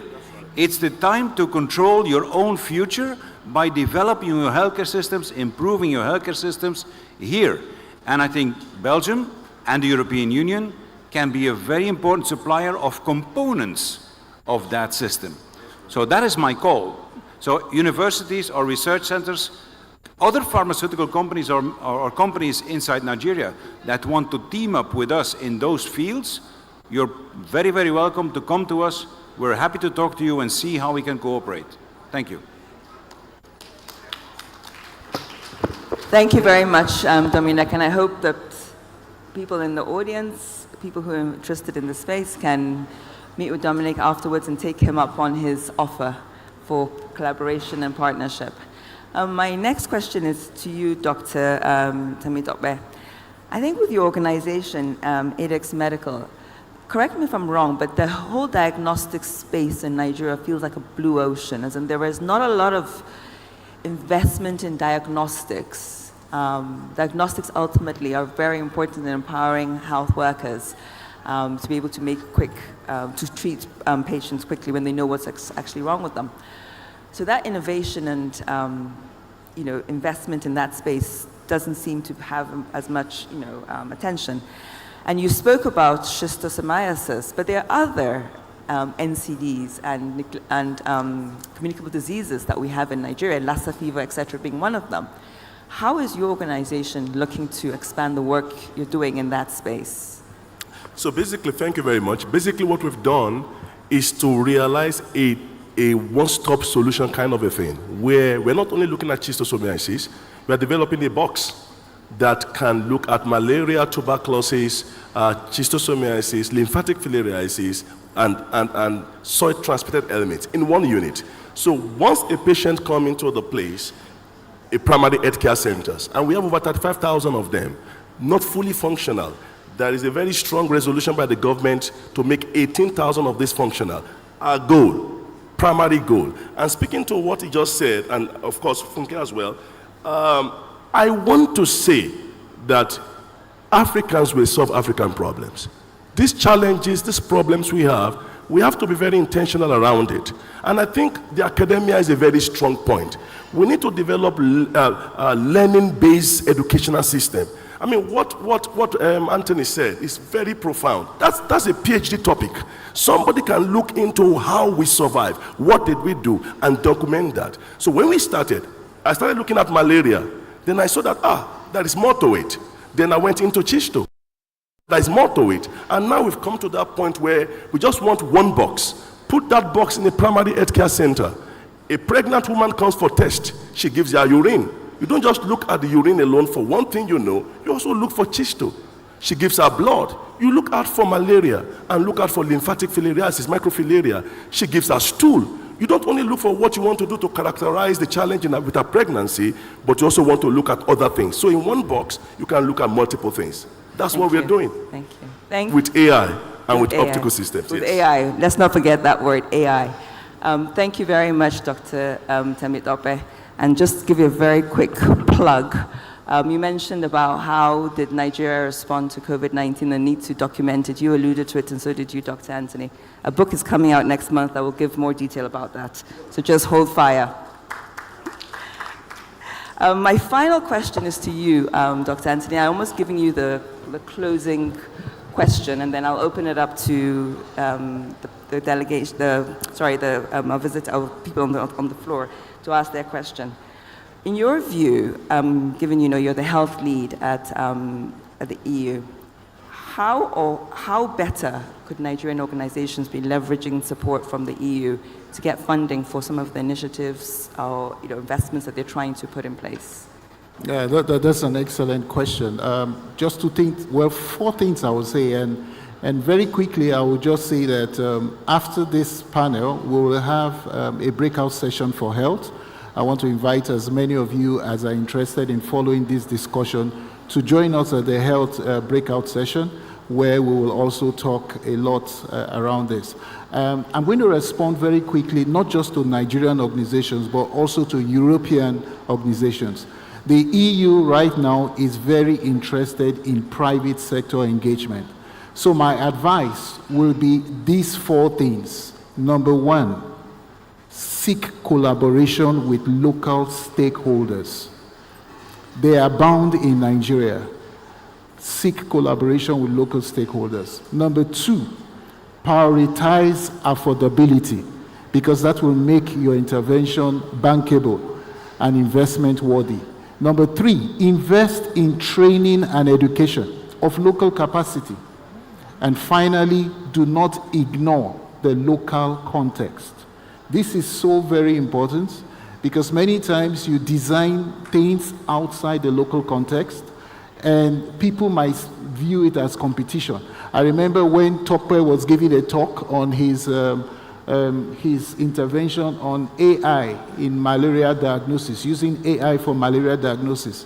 And there was a local context he ignored, and that was the lab scientists, will they feel threatened? And until that was addressed, the project didn't take off. So these 4 things I will give to you, and when you meet us at the breakout session, we'll talk some more. Thank you for the opportunity. All right, thank you very much, Dr. Anthony, for that. I want to open it to the floor, but I want to find out how long do I have? 10 minutes, okay. We have 10 minutes, which is enough time to, I think, get some questions in to the panelists. Do we have a microphone that is being passed around, or do you want? There is. So we have a gentleman who's wearing green, and this gentleman in the front, who have their hands up to. Oh. They ask questions. I'm going to take 4 questions, and let's ask them simultaneously. Yes. Thank you very Yes, much. hello. My question, well, some of them goes to Dr. Anthony. Anthony. So it's about the ease of doing business in the pharmaceutical companies. So I want to know how easy, in terms of Nigeria ease of doing business, how easy is it for the young ones who want to actually come into the company, into the space, to be able to come in? Again, there is something that arose the other day about... Just keep it to one question, ideally, so that others can ask questions. About there's no encouragement to even existing organizations in any form. No encouragement. As in no encouragement. How do we encourage those who are existing already? For example, Anthony will expatiate about what we are doing with the EU, because UNFPA, we are collaborating with them in terms of local manufacture of anti-PPA drug, like the heat labile, carbetocin and tranexamic acid. It's ongoing. So how did they get to that level to be able to have that local manufacturer? Thank you, I got that. So the gentleman with the green, let me ask the questions all at once. That way we can, and then afterwards I want to take a question from a lady, please. Female, exactly. Thank you. So the gentleman in green and then the lady with the orange, correct? Yeah. All right, thank you very much. In 2018, the United Nations Office on Drugs and Crime released statistics of substance abuse in Nigeria, looking at 1 in every 7 Nigerians have used drugs in the last 1 year. For every 5, 1 has a drug issue, and for every 4, 1 is a woman. In 2018, also, there was a documentary called Sweet Sweet Codeine that was released that showed some of the challenges with codeine in Nigeria and the way some miscreant pharmaceutical agencies had aided that. Shortly after, moving down to 2022, the European Union had a program that they had funded for a while, for about 10 years running, and it was the response to drugs and related organized crime. It was in partnership with the UNODC. Since that program ended... What's your question? Since that program ended, there has not been any substantial fund from the EU to support CSOs, international NGOs, and other organizations that are working in drug demand reduction. So I want to understand, is there a plan to continue that program? The statistic released was that there will be 40% increase by 2030 on drug use. Okay, your question is on investment in substance and drug abuse. And just before you sit down, who is that question directed at? I'll be talking to Emzor and the EU. Okay, so the lady with the orange.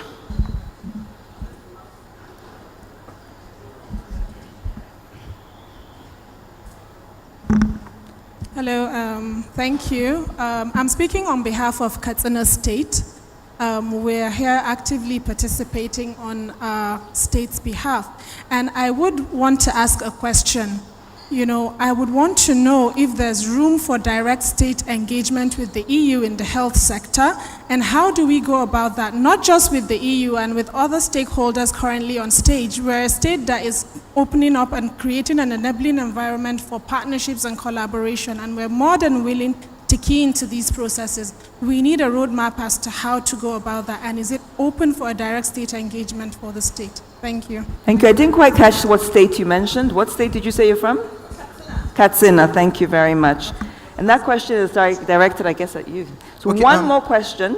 This gentleman waving his hand, and then that's the final question. All right, last question.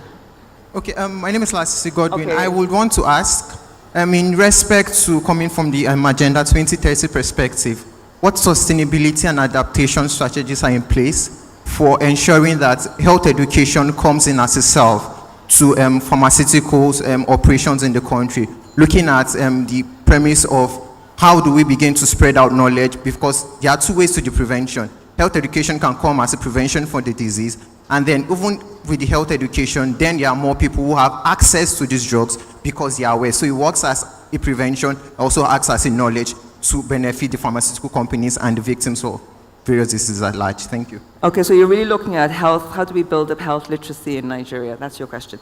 Okay, so I think we'll go back to the panel session. Maybe Dr. Anthony, you can take some of those questions. Yes, thank you very much for those questions, very exciting questions. I will want to encourage as many as will have follow-up questions to just join us at the breakout session. On ease of doing business, I'm happy that the moderator started with what has just happened at the national level with the presidential executive order on removal of tariffs on manufacturing equipment and the like. And I think this is progress in the right direction. In addition, like I mentioned, one of the 360-degree approach the EU will be adopting is addressing demand, supply, but also the enabling environment. And this is very important to ensure that the ease of doing business is addressed. In terms of encouraging skill to stay and reduce attrition, we're going to be focusing on having continuous learning development, addressing industry skill gaps, providing incentives which will include learning, a very robust learning agenda, but also scholarships to ensure that we have enough local capacity. In terms of the drug, that's a very good question. I will address the two questions, either in terms of health education around drug use and also the regulation around it. I want to say that from the EU perspective, there is a new project that is being designed now. It's actually a follow-up of a previous one. It's called MediSafe. And it's a regional project, and it had addressed issues around this. And it's going to be looking at it from a more comprehensive standpoint. It's work in progress, and we're hoping that maybe early next year we'll probably have the project on ground.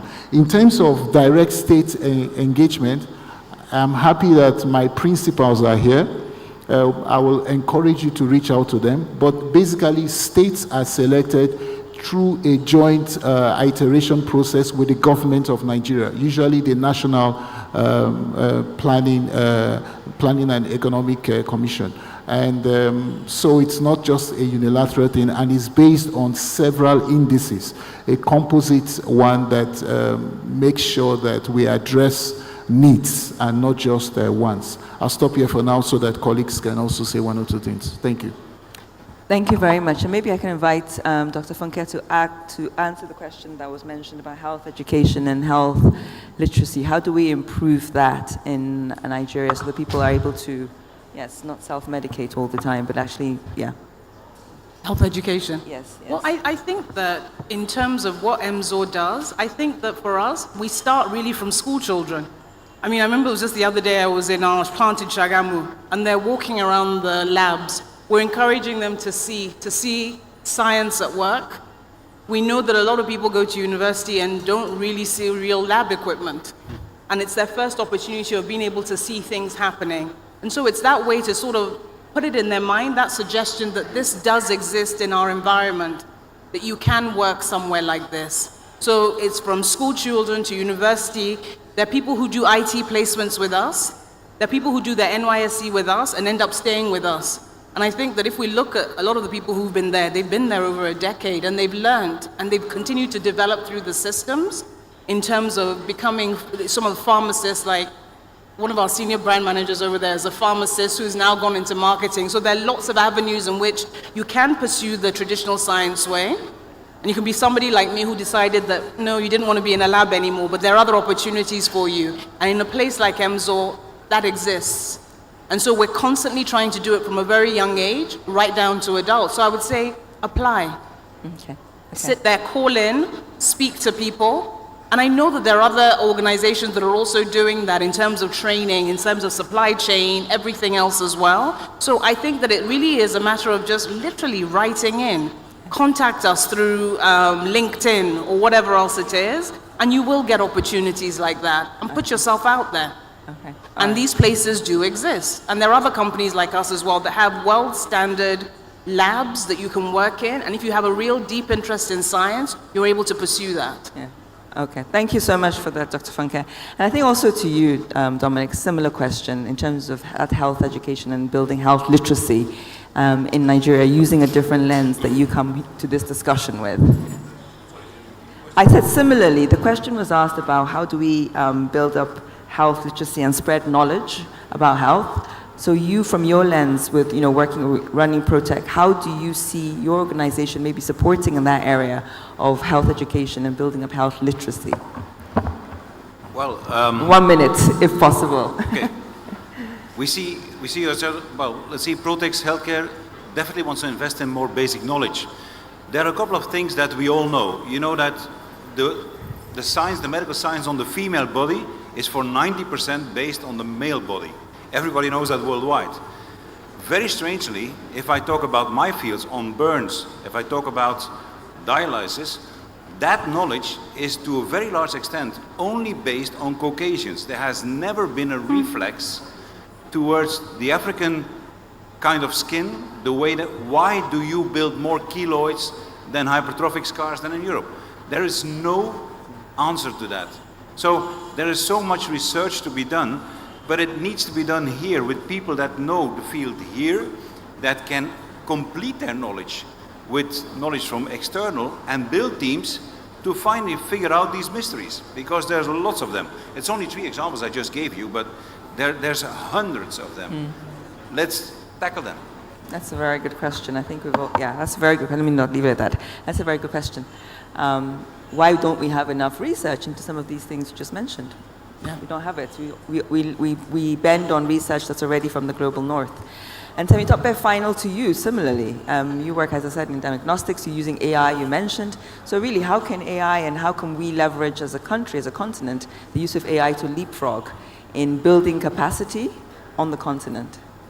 Very quickly. Very quickly. I will say that, well, what we've done is that we've partnered with universities, Unilag, University of Ibadan, recently Ekiti State University, and even in Abuja here, we try to get students from the campuses to come to our lab. We set up a small lab, and interestingly, some of them, like you said, they've not really seen some of this parasite physically. It's like through microscope, somebody's looking at it and they say, see what I'm seeing in those kind of cases. So we try to just open it up, do a lot of collaborations, bring some students to the Netherlands, bring some students from the Netherlands to Nigeria, do this collaboration, and we've done that with over 20 students. We've gotten 2 PhDs from here to come there and back and do real work here. And I think we just want to engage further. And I'm glad that EU is looking at these and we can collaborate. I mean, we can do it. We have the capacity, we have the guys on ground. The guys we've brought from Nigeria to the Netherlands, they're doing amazingly, fantastically. And we are good people, we are intelligent people. We just need support from government, from EU, from parents, from school, from everybody, and most importantly, from you. Thank you very much. On that note, I'd like you to please join me in thanking our panelists. I think one of the resounding themes across this panel is healthcare has to be an investment, but that investment is also in the people, not just in the equipment, in the manufacturing, but really we need to invest in the people who will be ultimately the ones to develop some of these vaccines, therapeutics, diagnostics, etc. So I'd like to thank my distinguished panel, Dr. Temi Tokbe, from the CEO of ADEX Medical, Dr. Funke Ashiru, Director Strategy and Transformation at Emzor Pharmaceutical, of course, Dominic Vian, CEO of ProTech Healthcare, and our Dr. Anthony Anyeke, who is the health lead at the EU. So please join me in thanking all of them for staying on this panel. We've stayed within the 1 hour limit we had, so well done. Thank you very much, everybody, and yes, on to the next. Thank you very much indeed. Great job by the panelists, and of course, led by the moderator, Dr. Ihekwazu, who has done an excellent job of trying to bring everybody together. Congratulations to that panel. Capacity building for health needs in Nigeria, vaccine production, the importance of local production, the importance of the global gateway, EU investments to better catalyze and for programs in the health sector driving employment and economic development. Another round of applause for them as they make their way to their seats. Thank you very much. Great job. We would like at this point to thank very sincerely the Honorable Minister of State, Agriculture and Food Security, the very distinguished Aliyu Sabi Abdullahi, Senator. We thank you for being patient with us and staying through for this event. Excellencies, the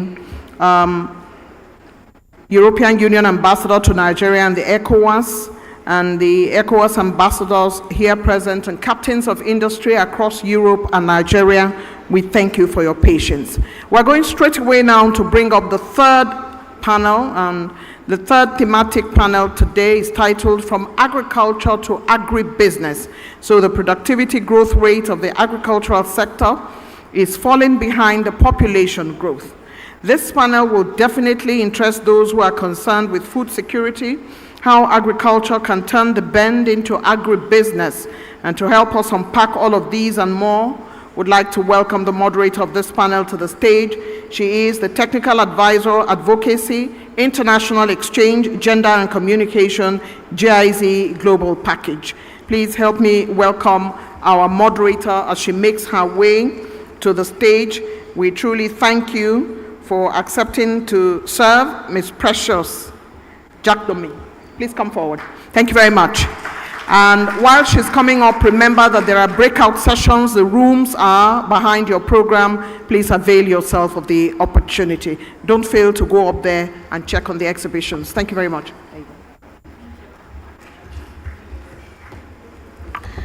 Thank you, distinguished ladies and gentlemen, and permit me to stand on existing protocols and also appreciate everyone for being patient until this time.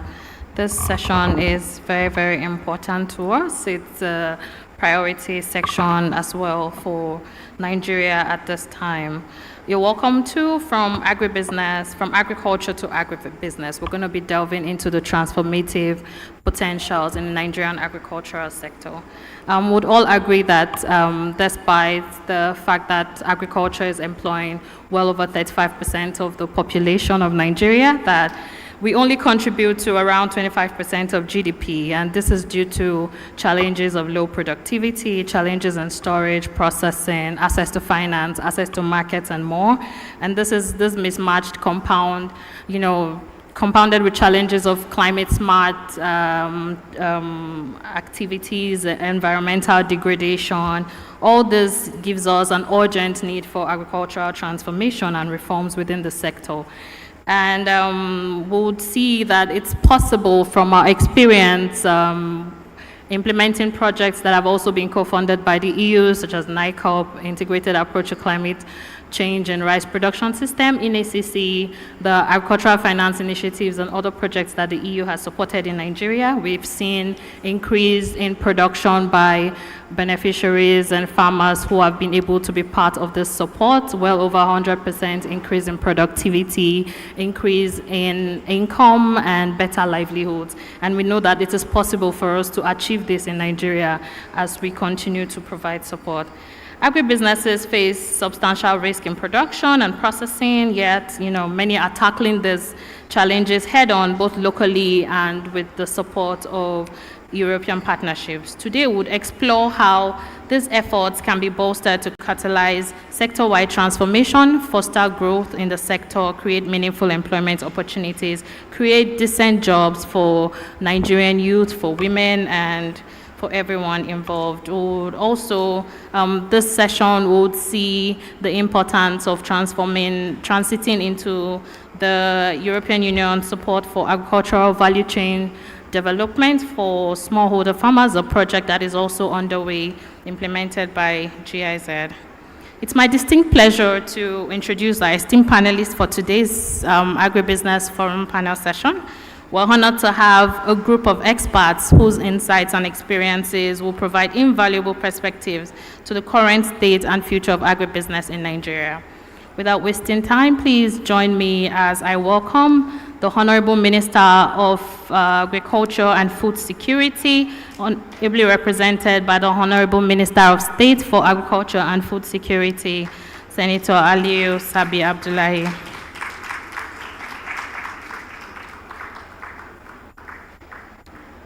Thank you, Honorable Minister, for being patient and joining us back for this session. I would also like to call upon Ms. Aisha Hadija, the partner, Sahel Consulting, Agricultural Sector. And we'll be talking about productivity, profit, jobs, livelihood, nexus within her scope. Also joining us today is Mr. Olakunle Olusanya, the Executive Director for Legal, Public Affairs and General Secretary, Fan Milk and Danone Nigeria Limited. We'll be talking about the Nigerian dairy sector, looking at the business case, and I hope we've all been opportune to have a taste of the lovely ice cream that is right outside. If you haven't, please go ahead after this session. Joining us as well is Mr. Vincent Igbe, the Managing Director of GB Foods. A round of applause, thank you. We'll be talking about the case for local processing and value addition. Also joining us is Mr. Roland Oro, Agribusiness Register, EU Nigeria Agribusiness Platform. A round of applause for Mr. Roland Oro. Joining us one more time is Mr. Rodrigo Madrazo, the CEO of the EDFI Management Company. We're looking at access to finance topics for agribusinesses and renewable energy for rural productive uses.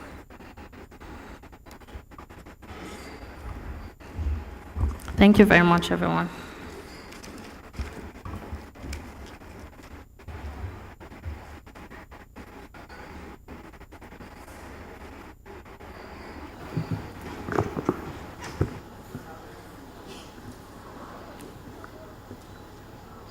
Yes, thank you. So to move forward on our discussion today, we'll be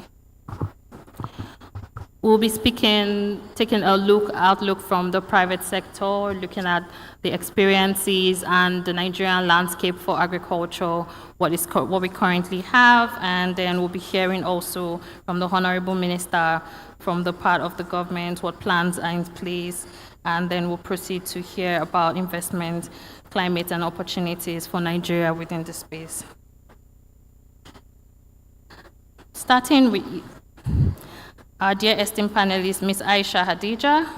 Given the current landscape of agriculture in Nigeria, characterized by a growing population, as we all well know, also looking at the significant and yet underutilized potentials that we have within the agri sector, what transformation potentials do you think it's been identified within the agricultural sector?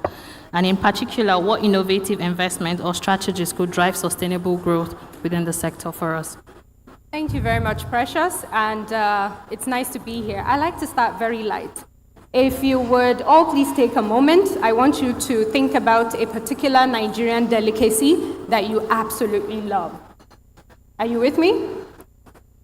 And then I want you to take the next moment to appreciate the contribution and the efforts of the smallholder farmers, the processors, the transporters, the marketers, and everybody that worked to make that come to your table. Because these are stakeholders that are working in a sector, they are grappling with the effects of climate change, our macroeconomic situations, security situations. But at the end of the day, how do you incentivize farmers to continue to work and service a sector in a way that gives them voice and agency? Now, this is where investment comes in as a catalyst to unlock the opportunities in this sector. So I have a few points that I would like to mention that we have seen and has worked when it comes to how investment is structured within the agriculture and agribusiness sector. One is that we must adopt a systems approach. Gone are the days where we will focus on one particular aspect of the value chain. So for example, at Sahel Consulting for us, we work with 63,000 dairy farmers. You will hear a lot about dairy today, and that's a signal because it's quite a vital value chain. So how do you work with these farmers? Then one, you tackle productivity improvement aspects. Artificial insemination, feed and fodder, so they have access to feed all year round.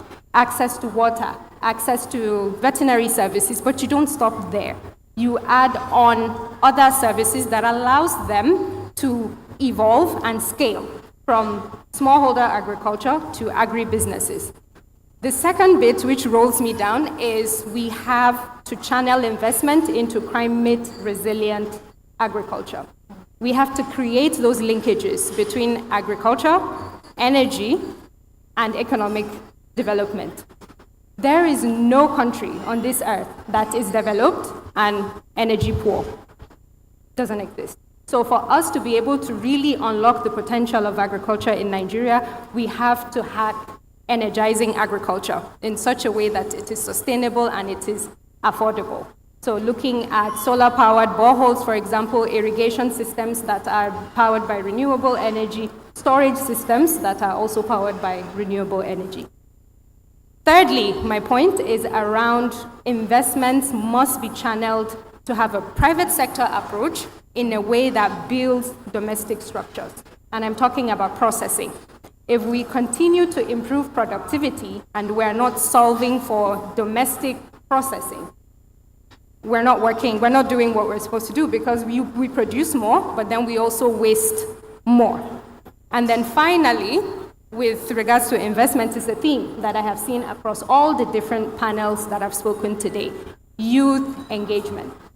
Young people, you only have to go through the exhibition booths to understand the ingenuity that Nigerian agripreneurs can come up with. And we are competitive, and shout out to NICOP for actually building the capacity and empowering SMEs to be able to compete. But the crux of the matter is young people in Nigeria are organizing themselves. They are equipping themselves with the tools necessary to be able to usher us through this agri-tech revolution that we're so poised for.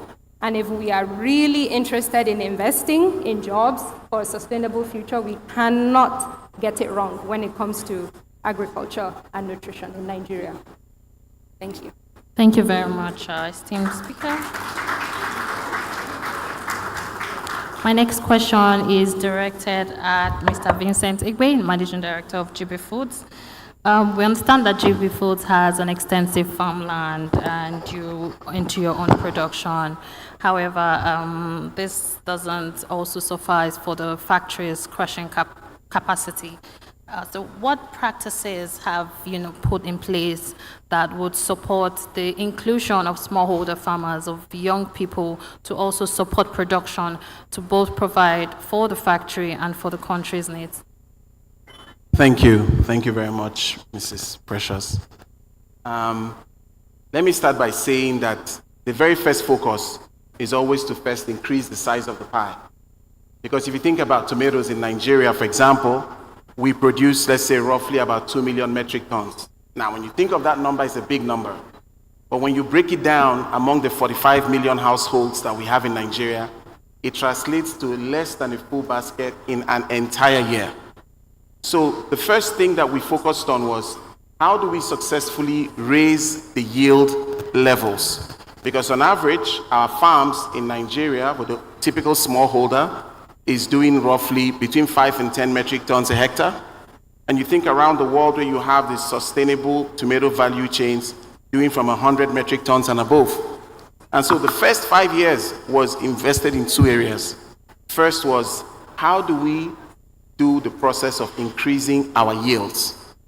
So that we say we know how to increase the yields. Then we engage the farmers as well to say, we have an idea that this is actually working, because it's okay if we lose $1 million. I mean, it's a lot of a loss. But if the farmer loses his capital of 500,000 naira, he's lost all his money that he has for that season. So first was to establish the right agricultural processes and all. Now, the second part of it is, when we've established this, what we're currently doing now is to get them into block farms. Because the challenge with tomatoes is that it's got to be mechanized. You have to have the right type of irrigation. And if you're a farmer, in our last census in Nigeria, which was done about 8 years ago, we roughly enlisted about 260,000 tomato farmers. Average size of a plot is less than a hectare of land per farmer. Now, a hectare of land is too small for you to invest in a tractor. So what do? You have to get the farmers together. They get blocks of 50 hectares or more, And then we are able to share different things, whether it's fertilizers, whether it's tractors, whether it's irrigation, all these different processes that we are currently, investing. So these, I would say, are some of the few ways that we are engaging the smallholder farmers. But whilst we are growing our few thousand hectares, we had the farmers in the communities involved. So the farmers came to see all the different processes so that we are able to have so that we're able to build the knowledge base over time to enable them to be able to, have the basic skills to do the work. Because you need to know the knowledge of water management. We're providing the water pumps for them in partnership with the government. You need to understand how to fertilize. You need to know how the irrigation is supposed to work. These are actually complex things. A tomato plant, for example, consumes from day 30 to day 60 1 liter per day. From day 60 to day 90, it's consuming 2 to 3 liters a day. You need to know. So these are some of the things that we're doing: knowledge sharing, training, helping them to form blocks, enabling them to have access to tractors and other things, and then ultimately expanding our capacity to be able to absorb their own production. Thank you. Thank you very much. It's very important, the capacity building of farmers, smallholder farmers within our community. Thank you everyone for that round of applause. We have seen this work. We've seen farmers cluster together to grow from being a smallholder farmer to actually being a business, taking it from farming for the households to farming as a business. And as a cluster, they've grown together and improved. And this is a model that works and is being encouraged nationally. Thank you very much for your contribution. My next question is to Mr. Olakunle. The dairy value chain, one of interest, and based on your experience, how can you say that the dairy production and processing can benefit the agricultural sector? What are those potentials in the value chain that can really boost the agricultural sector of Nigeria? Mr. Olakunle Olusonya. My question is to... I'll take it. We just came out from a breakout session like 2 hours ago, and then it was quite exciting, trying to animate what dairy opportunities are. And then I'll go a bit more practical to say what we do in Fan Milk Danone. We started a journey almost 3 years ago, and the journey was basically, we agreed on 3 pillars. First, we know there's a capacity gap in dairy in Nigeria, which basically means we need to set up a model dairy farm. That model dairy farm is basically not a big farm, but a demonstration farm to see what can you do with 100 cows in terms of capacity. Second pillar was basically to do what you do in milk collection. We all know the current challenges in Nigeria basically is, which we see about insecurity. How do you basically address them, put them in colonies or in clusters where you can basically collect milk from them? Interestingly, you would like to know today that milk is one of those parts of agriculture that you have daily money. So every day you make money, right? Just like in poultry. So you make money every day, you milk. So we felt, well, what we said to the dairy farmers was basically, you would do 1 liter per day, right? We wanted to also look for opportunities to basically support them. What that meant was be able to do a capacity building and a training for them, which meant we have to go into partnership with the Ogun State government to see how we could do with them to basically work with them. We know for sure changing people's attitude and ways are very difficult, particularly those that have done that for years. So what do you basically tell them to say, man that gives you 1 liter a day and that you can grow from 1 to 10 liters a day? It means for every day you do 10 liters a day, it means you're going to get money. So if you look at the value chain down, we break it down into pieces. So first is, who are those that will grow your pastures? So in dairy, 2 key elements are very important. Your feed and your breed, right? You won't give a cow that will give you 1 liter extra food every day to make sure that it's going to give extra milk. Its capacity is limited. If it's 1 liter, it's 1 liter, right? So what we said to them was basically, how can we build and work with them? And say, we have a value chain. You guys will grow pastures, right? And then how do you tell a local farmer, in the sense that to encourage him, rather than growing cassava, to grow alfalfa or to grow pastures, and make it more attractive and lucrative to him. So that's one part of it. Second part is, who are the smallholder farmers? We decided to do it in 2 phases. First, we know for sure we wanted to go very far. We wanted to go with people. We said, you know what, we'll do with smallholder farmers, which you guys that will give you 1 liter or less than 2 liters a day.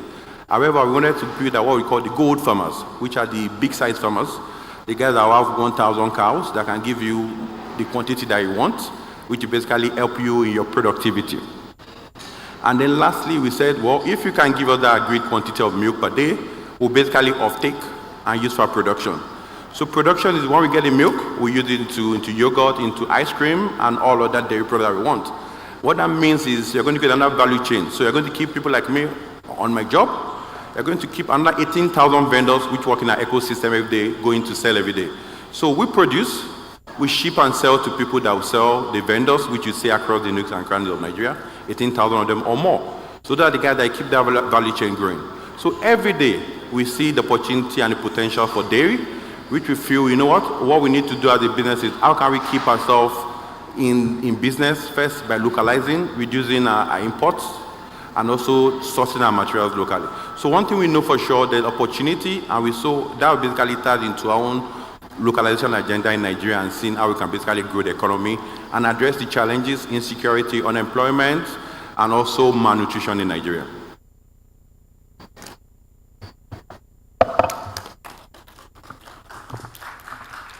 Thank you very much, Mr. Olakunle. Just one more question from your end. I know that you've mentioned that there are about 18 vendors, that are being impacted daily just along the value chain, production process of the dairy value chain. However, we do know that the pastoralists are very key players in this value chain. What are some practices or strategies that are in place to make sure that they're well integrated and inclusive, considering the gaps of capacity, access to finance, and also the model of the current discussions with ranching and the other models of keeping the cows? We said two pillars again, back to what I said earlier. Basically, how do you work with the pastoralists? Basically, knowledge is power, right? For those that don't know, they don't know, right? If it's 1 liter per day, it's 1 liter per day. How do you basically work them and build their capacity? Capacity in the sense that how do you make somebody doing 1 liter to do 10 liters a day, right? It means you have to basically train and retrain them and also the opportunity for you to grow. We know for sure that to breed, the best of the breeds are not coming from Nigeria. They have from different generations, either from the first, the second or third filial generations to give you the best quality of milk that you want. So what we said to them is basically put them in clusters, right? So basically collect the milk from them. We're basically helping them. We are giving them capacity. We are training them, also enlightening them, also making sure that we can also give them a source of livelihood. So for every liter of milk you produce, we'll buy from you and we use our production. And so it means you are creating a lot of value within that system, keeping them in that cluster. So it means you don't have to roam around all around. You can stay in a particular cluster, and then you're sure that somebody every morning somebody will buy the milk off you. Thank you very much, sir, for your response. Mr. Roland Oro, my next question is directed to you. Considering the current state of the country within the international market space and the investment opportunities that are there, opportunities you can identify to be leveraged upon to improve entrepreneurship and enhance efficiency and productivity for agribusinesses? Thank you very much. Yeah.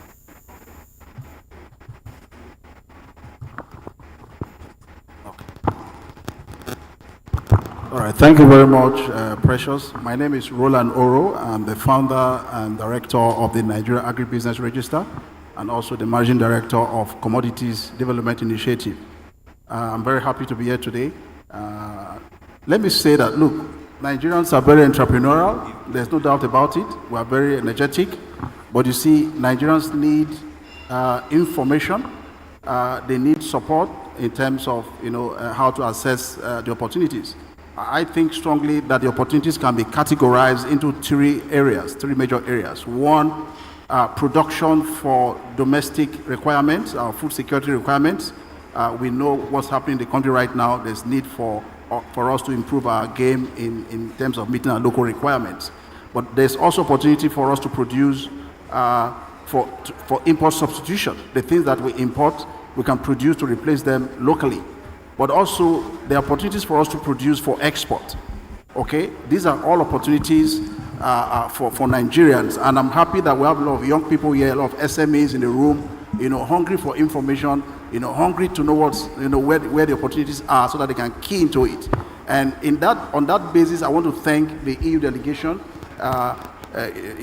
to Nigeria for the EU-Nigeria agribusiness platform, which the EU has put in place in collaboration with the Nigerian government, to provide or to improve the trade and investment opportunities between the two areas. Okay, so I think that within that framework, there's a lot that Nigeria can do with the EU. Let me just, if you permit me, let me just mention some figures in terms of what the EU as a region imported in 2022. The recent data that I have. Take for instance soya bean. Nigeria is number 2 in Africa in soya bean production. The EU imported $9.5 billion of soya bean grain. And for soya bean meal, the EU imported $10 billion, over $10 billion. All right? Now, if you move on to cashew kernels, Nigeria is number 2 in the production of raw cashew nuts in Africa. The EU imported cashew kernels worth $1.3 billion, right, as a block, the 28 countries in the EU. Now, look at shea nut, for instance. Nigeria has the largest stock of shea nut trees or shea trees in the world, in the whole world. We have the largest stock, right? The EU imported $506 million worth of cashew butter, shea butter, the refined product. But we are not in that market.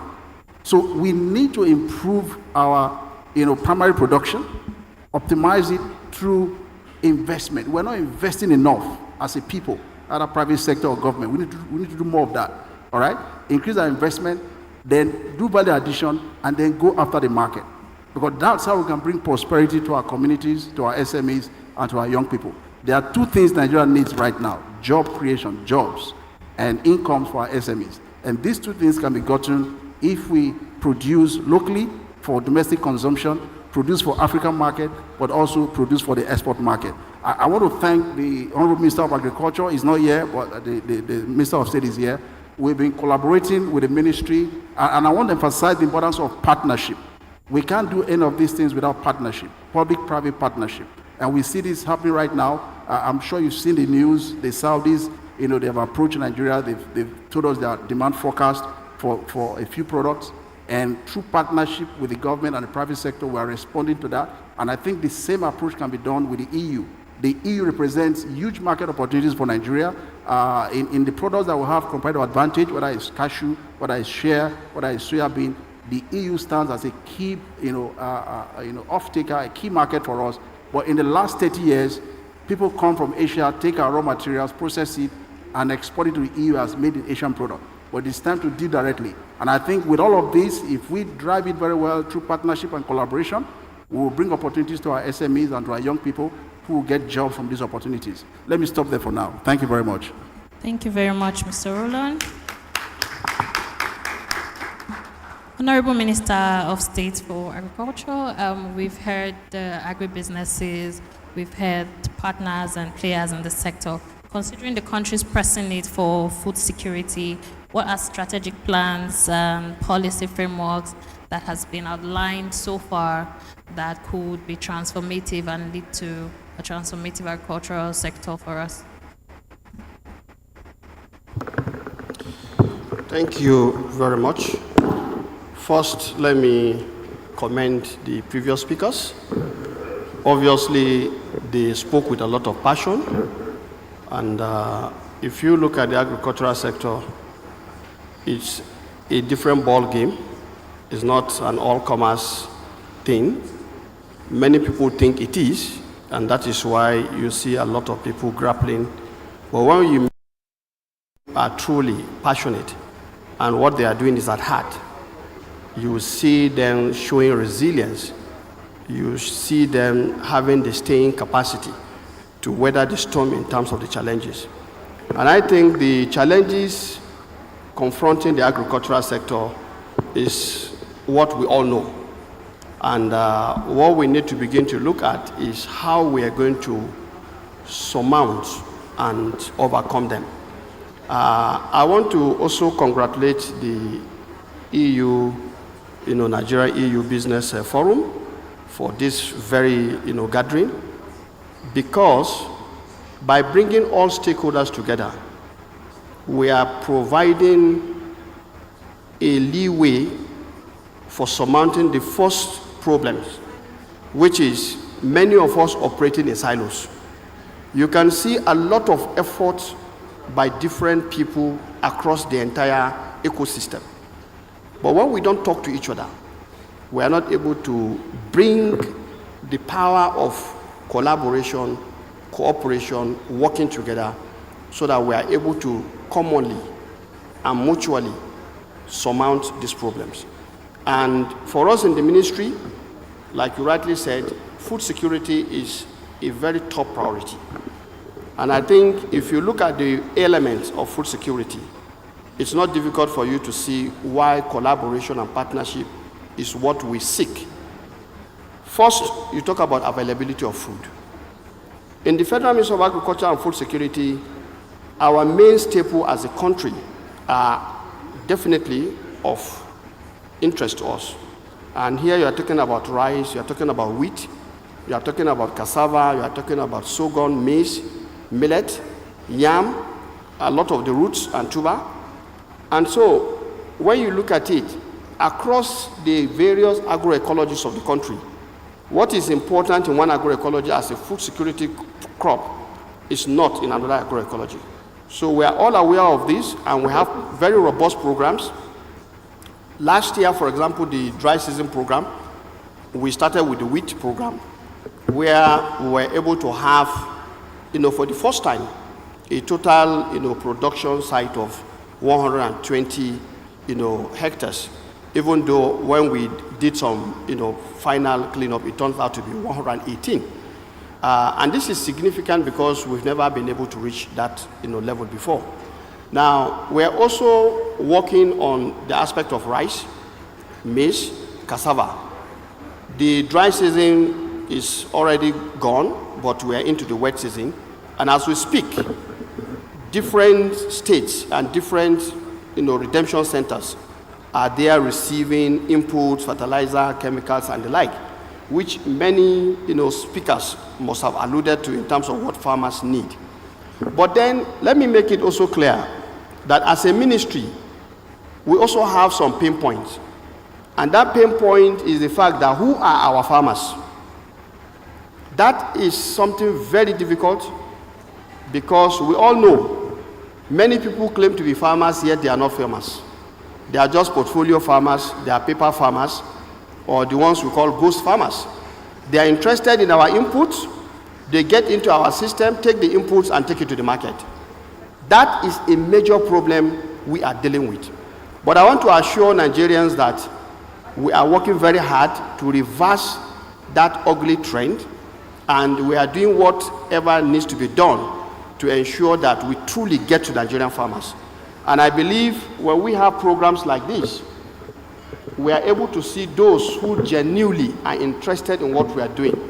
And that gives us opportunity to begin to create handshake, so that when we come to do our program, we know we are dealing with people who truly are passionate about it. Now, the other aspect I would like to talk about is, you talk about accessibility, because even if you have food that is available, it must be accessible to people, which is a function of logistics. This, again, is where other partners are critical. The Ministry of Transportation, those who are in the transport environment, you will see very clearly when you travel around the country that many people involved, either as wholesalers or as retailers, or even large producers wanting to sell their products. You realize it is the transportation that adds to the high end cost you see, which is passed on to consumers. So I believe we are working across, the various stakeholder groups to see what we can do to leverage on cheaper way of transporting. But to do this also, I'm happy, I think almost all the speakers talked about value addition. Now that is another component that we are dealing with, because right now, whatever we do is a whole value chain approach. And I think that value chain approach has come to stay, and with it, the idea of looking at agriculture as a business, so that we help those who are in production to see the need to do this using good agricultural practices and applying the best standards in terms of their production. That way they become more efficient and their productivity is able to go high. And of course, that will give them more profit. Now, beyond that also, you talk about affordability, which some of the macroeconomic issues also come to play. For example, is it cheaper you import or is better you produce? Obviously, it's better you produce. But then, like some of the speakers have alluded, the issue of insecurity and the like are also there. And as a ministry, we are beginning to shift our attention to those vacant lands in our institutions that have not been used over years that we can bring to use, and large-scale farmers who have safe and secure areas. We are also looking across all of those. And one thing I want to say very clearly is that just recently the National Bureau of Statistics, alongside the ministry, unveiled the National Agricultural Sample Census. And the result was that we have 40.2 million households that are involved in agriculture. And I think if you, even at that, if you look at the average size of household in Nigeria, if you take it to be 7, for example, which we all know, that is a good average, we are talking about almost 280 million people. That is, significant. And I think this idea of having correct data to inform our programming as a ministry is what we are taking very seriously, so that way we know the level of input requirement based on what? The demand for consumption of the various agricultural food staples by our citizens. So I want to say very clearly that as a ministry, we are looking holistically at all those things that drive a sustainable food security system.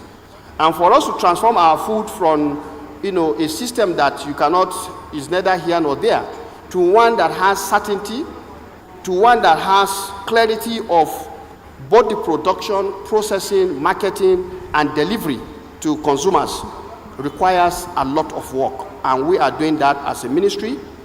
I want to assure this gathering that we are not unmindful of the various challenges.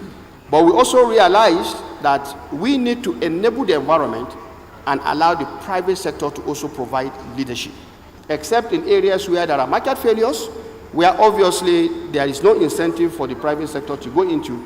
In these areas, we definitely have no option but to take it on board. That is how complex our system is.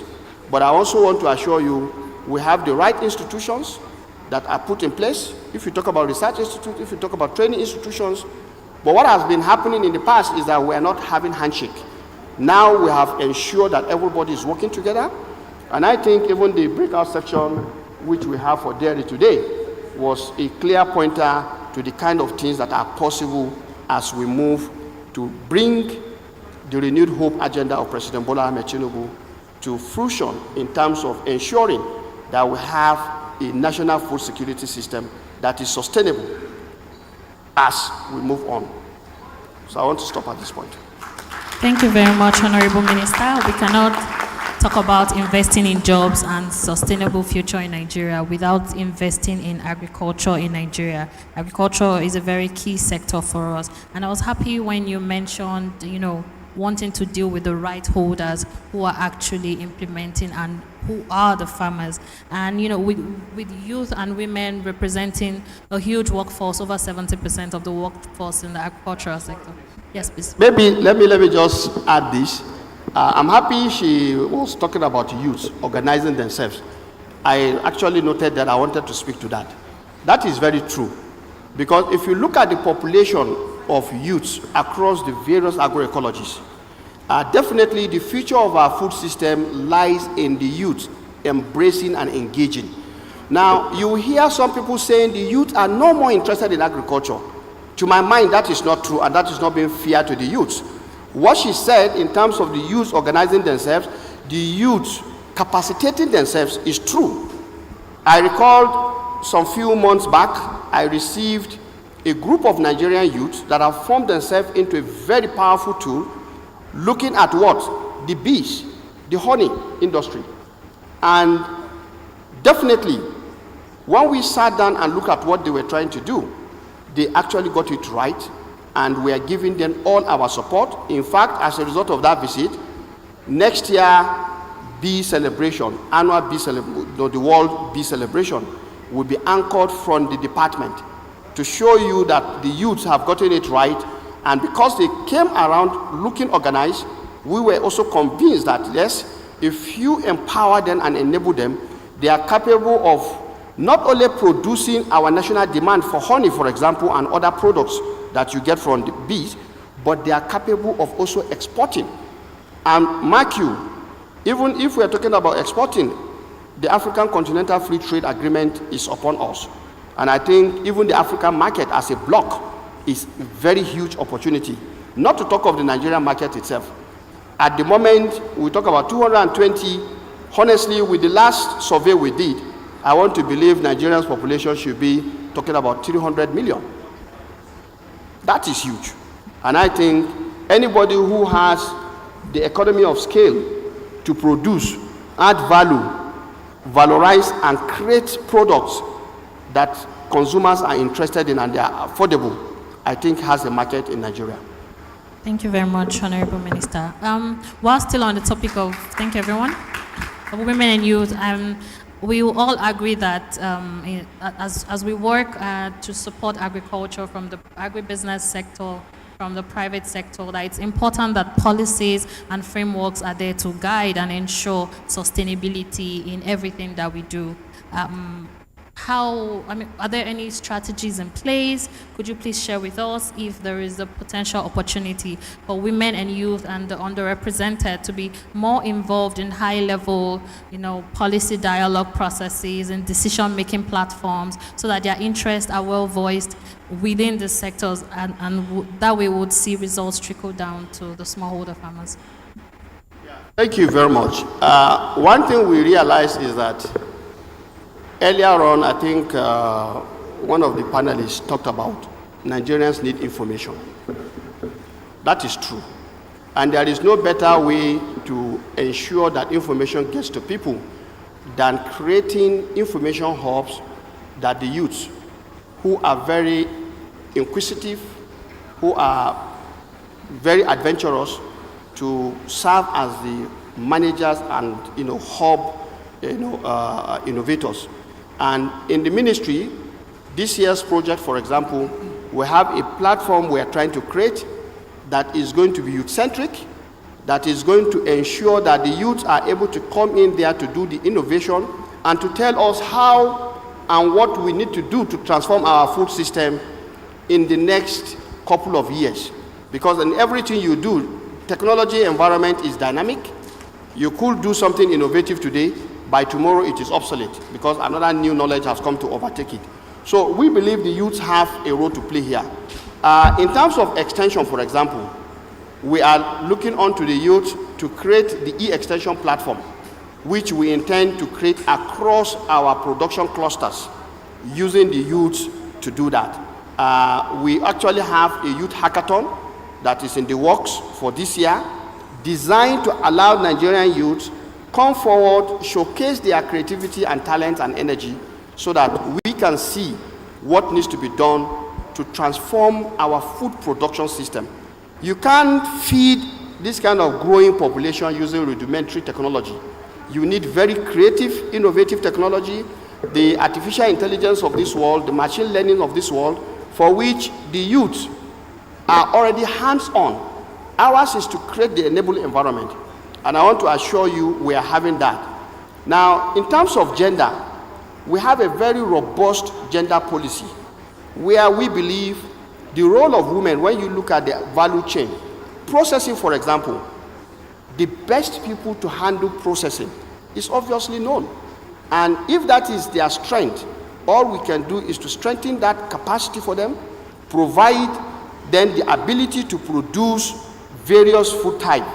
For example, under the nutrition program, we are aware we have serious nutrition crisis in the country, where survey has shown clearly that women and children are having deficiencies in various micronutrients and so.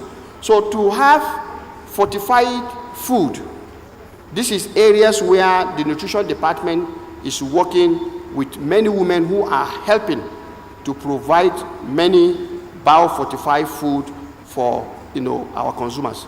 And I think if we strengthen them, like you have rightly pointed out, we are going to achieve that. We have value chain development programs. We have projects that are funded like appeals.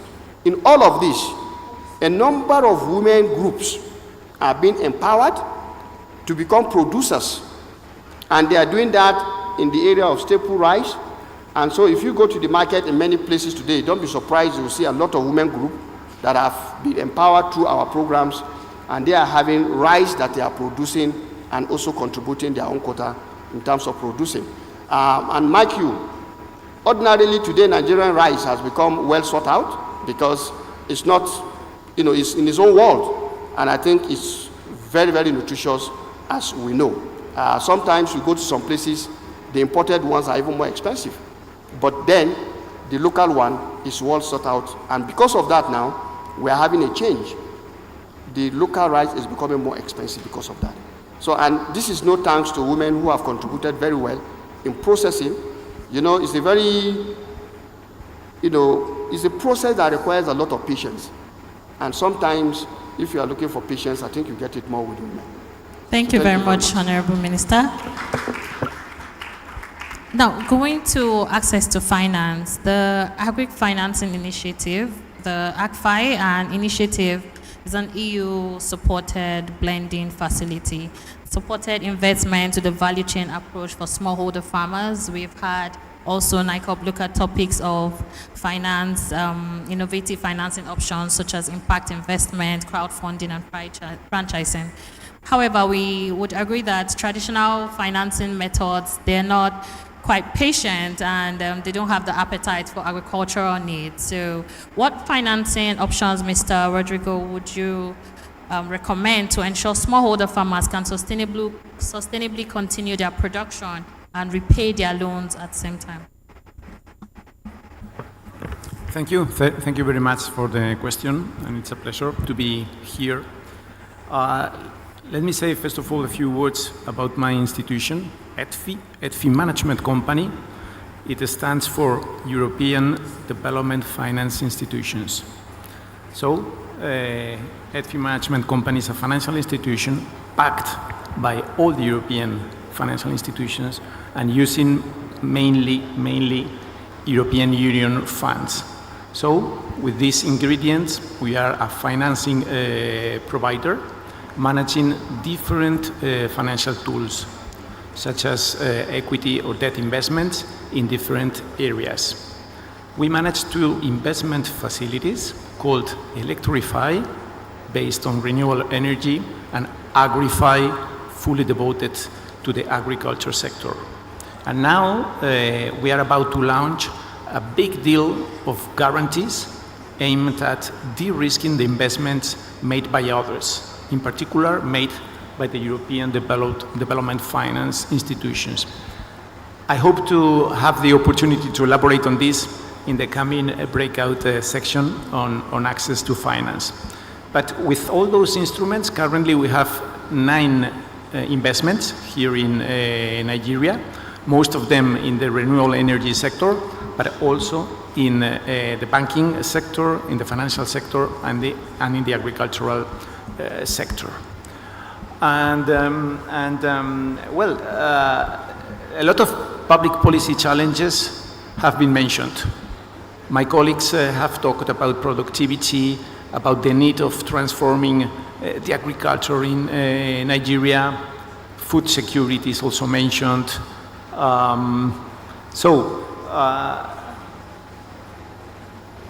Let me share, well, obviously I don't have the magic bullet, and actually I don't think it exists, the magic bullet to address all those big challenges. But, well, I could share some, from my external point of view, I could share some experiences.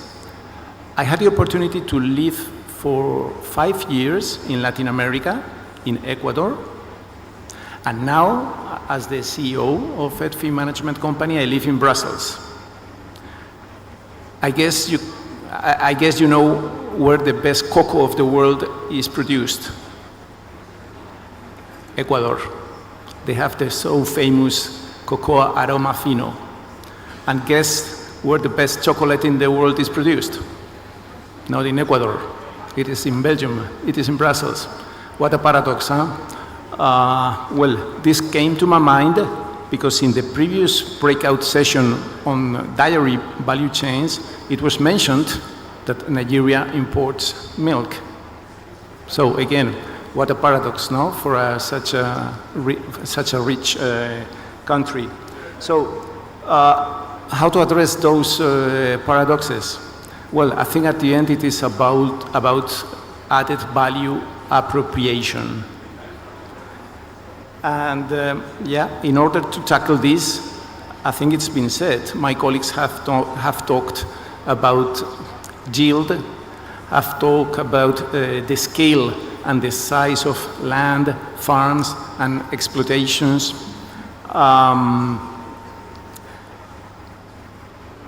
But in order to tackle this, I think it is also a necessary ingredient to add other factors. And I'm referring to CapEx. And if local companies want to appropriate a higher part of the value of the added value of the chain, they need to incur CapEx. They need to invest in factories. They need to invest in machinery. They need to invest in upgrading knowledge. And this is where ETFI Management Company, managing this Agri-Fi financing facility sponsored by the European Union, can be useful. What we offer and what we put on the table is patient capital with a very high risk appetite. We are looking for MSMEs, companies in the Nigerian agricultural sector to provide them with this patient capital to help them in the path towards commercial and sustainable agriculture. This is what we offer right now, and if I am invited next year, I hope to have the opportunity to celebrate a new facility for Nigeria. We call it Nexus, and Nexus is a mix of both, Agri-Fi and Electrify. It will be a 20 million euro facility, investing in both sectors, or what is more important from my point of view, the mix of them. That is to say, the electrification of agriculture, which is another key to transform the sector, to improve productivity, and at the end, to increase the living standards. So hopefully, next year, we can be celebrating the first investments of this new facility, Nexus Nigeria. Thank you very much. A round of applause for him. I would like to appreciate my esteemed panelists for providing these valuable inputs. I'll take 2 questions from the audience, 2 questions, and we're out of time. Please, can someone pass the microphone?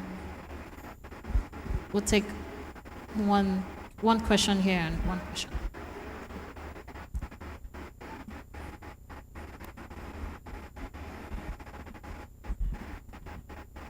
Access to inputs. My question is for the Honorable Minister.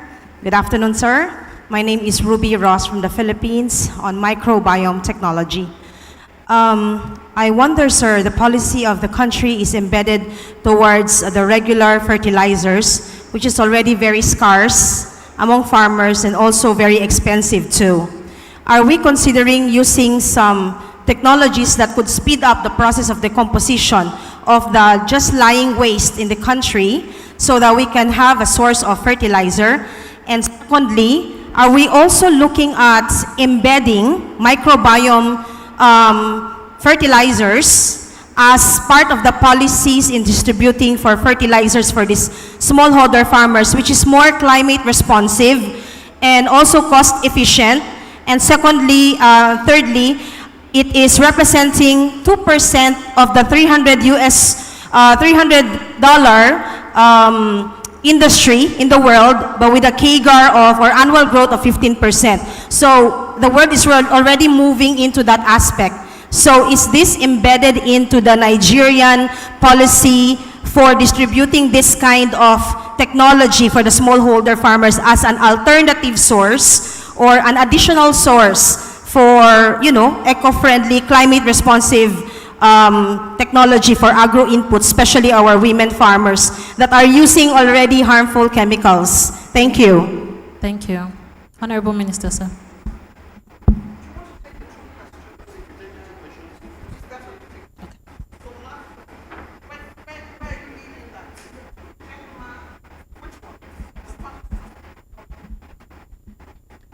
Good afternoon, all. My name is Daniel Black. I represent Growth for Sustainable Agriculture Initiative. Okay, thank you. Growth for Sustainable Agriculture Initiative.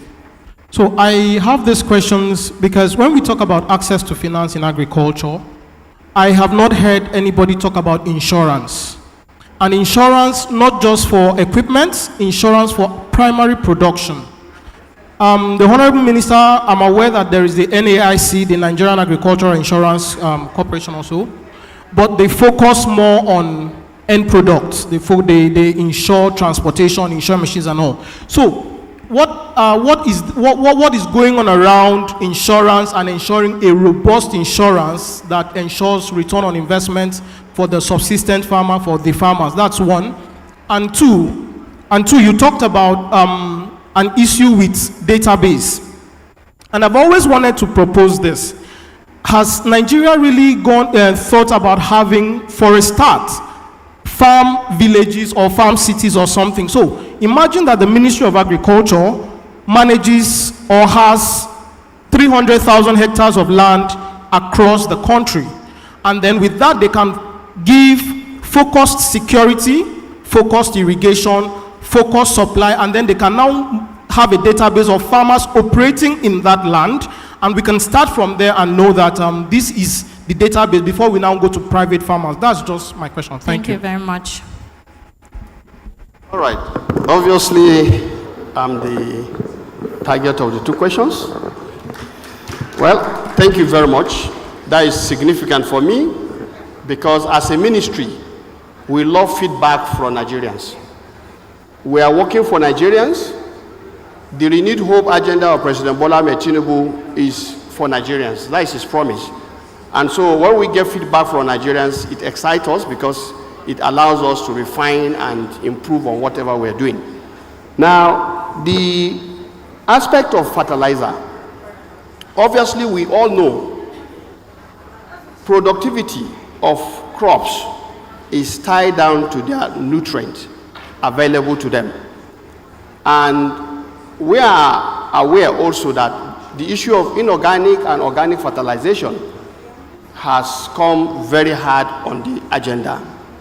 Just recently, the African Union held a conference, a summit on fertilizer and soil health. And so, as a ministry, we are having a program on soil health. The whole idea is for us to be able to advise farmers on the right mineralization for their farms. So the idea of looking at biofertilizers or organic fertilizers, as many people want to call it, whether through degraded waste or the like, is definitely a welcome idea. And I want to assure you that it's already happening in the country. But like they said, the more the merrier. So if you have products, you are welcome on board. But then you need to know that we also have laws. When you are bringing your product, it has to go through the doctrine of our laws. The fertilizer, what do they call it? Farm input, department, supply department fees is there. You need to take your product. We need to do multi-locational trials across the 6 agroecology to ascertain that what you are having as a product is going to do what you said it is going to do to Nigerian farmers. Because we also have a responsibility to our farmers to prevent them from sharp practices of people who will come with poor products. So we have laws and we have a very powerful team of experts who are across the field to ensure that the right quality inputs are available to Nigerian farmers. That is the first one. Now, the second aspect is the young man asking about insurance. Sorry, the young man is on phone. You've asked a question. I guess this is to you, so I would like you to listen, please. Now, we have the National Agricultural Insurance Corporation, and they do insurance of regular farms, not the end product like you are trying to say. And they are involved in many massive programs of government where insurance cover is being provided. And they've gone so far into even getting people who have large farms to insure their farms with them. So I want you to know that is happening. If you need more information on their kind of products, I think their office is right here, and I'm sure you can get more information from that. But then you talked about maybe the issue of data. The way you put it is too simplistic. The federal government does not own land. It's the states that own land. What we are doing is to facilitate and promote, because if there is hunger in one state, it will affect the entire nation. And so food security is a national thing. It doesn't, it does not matter where the food is produced. What is important is that every Nigerian has to be guaranteed a right to a decent meal. And President Bola Ahmed Tinubu is upbeat about it, that his vision for Nigeria is for us to have a country where no man goes to bed hungry. That is the overall end point we are working for. And I want to assure Nigerians that we are not resting on our horse. We are working very hard with the very hard-working Nigerian farmers. In fact, maybe before we close, we've not saluted the Nigerian farmers. We've been talking so much about them, but we've not congratulated them. We've not said kudos to them for what they are doing. And right now we are in the rainy season. I'm sure that may explain why you will not see many of them showing fish, because they are actually in the farm right now. So if you will permit, if you can just stand up and salute Nigerian farmers, I think that will be a way to go in terms of appreciating the very good work they are doing, whether at small level, mid-sized level, like you rightly pointed out, or large scale. In fact, we must also know there is a changing pattern in the so-called little hectarage of Nigerian farmers. We are now having more mid-sized Nigerian farmers with 3 hectares, 5 hectares, than we are having those with half hectares and 1 hectare. A study has confirmed that right now. So I think we should salute Nigerian farmers. They are trying their best, and this is, we should encourage them to do that. Thank you. We'll definitely give kudos to our farmers before we're over with this session. Mr. Rodrigo, I'd like you to provide inputs to the question on insurance for access to finance, and give us in 30 seconds your final words that you would like the audience to leave here with today. Well, a few more words from my side. I was pleased to be here, and well, as I say earlier, the best news for us will be deploying more capital in Nigeria, and our vocation is very clear.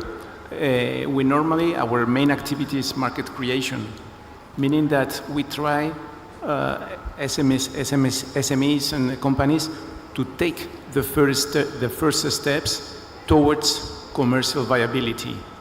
If we manage to do that, which is the most important first steps towards sustainable development, then we are very happy to hand over to other institutions, international financial institutions or commercial banks. This is our role. So thank you very much. Thank you very much. Mr. Vincent, can we hear from you in 30 seconds? Takeaways for the audience.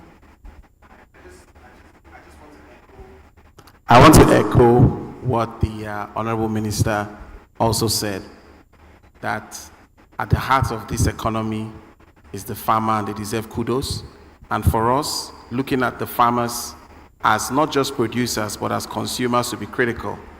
And so everything we do to raise their productivity levels would be not just good for raising the production of the actual food, but also increase the purchasing power of 35% of the population. So thank you very much. Thank you very much, Mr. Olakunle. I think agriculture will be the leading revolution for economic development in Nigeria. They will play a very significant role addressing malnutrition, food security, and then having a platform to express the opportunity as where I work for Danone, to say we are basically passionate about our growth in Nigeria, not growing Nigeria, but growing with Nigeria, and ensuring we support the federal government on food security agenda. Thank you very much, Ms. Aisha. Thank you very much. And I would like to say, as we are making plans for investing in our agribusiness sector, we should not forget about the next generation, the future custodians of our food security. There are hundreds and thousands of students in the university studying agriculture or some variation of that subject, who, I don't want to vex any professors or academicians, but the curriculum has not yet caught up with the reality. And we need to target them with investment so that they understand what opportunities lie in agriculture. Thank you very much. And Mr. Roland? All right. Thank you very much. I want to say that in the next few minutes, we're going to be receiving the EU-Nigeria Agribusiness Platform. We look forward to working with the government and the EU on the EU side to serve you, the SMEs, with market information, market intelligence, opportunities for trade and investment between Nigeria and the EU in terms of the SMEs, and even research and development as well. So we look forward to working with all of you. I'm sure in the next 1 month, we're going to unveil the platform and give you opportunities to use the platform to connect with the EU market. Thank you very much. Thank you very much, Mr. Roland and Honorable Minister. Thank you very much. I think mine is to appreciate the panelists. I'm going to leave here well informed with some of their suggestions. But I think just to maybe perhaps pass an information. She talked about curriculum not being responsive. That issue has been recognized by the ministry, and this year the Federal Ministry of Agriculture and Food Security, in partnership with the Ministry of Education and other authority regulatory like the NUC, MBTE, we have a plan this year that is already in the works to review the agricultural curriculum of all our institutions at the tertiary level, universities, NCE, NDE, because we realized you need to bring technology in the hands of the young generation. In fact, they want to sit down and control the tools in their farms while the farm is being seen on the screen. When we are talking about mechanization, this year, this program is not sufficient for us to unveil to you what we are doing, but we just try to summarize. We have mechanization program, and one of the youth said, "Oga Minister, please make sure the caterpillar is going to have AC, because I want to put on my tie while watching something, so that is the mentality. And if you want to get them to be passionate about it, then you need to do that. And remember, the hydroponic revolution in this country is not yet seen, but something is happening, and the ministry is informed. We are working together with most of these partners because the youth want to support the food security.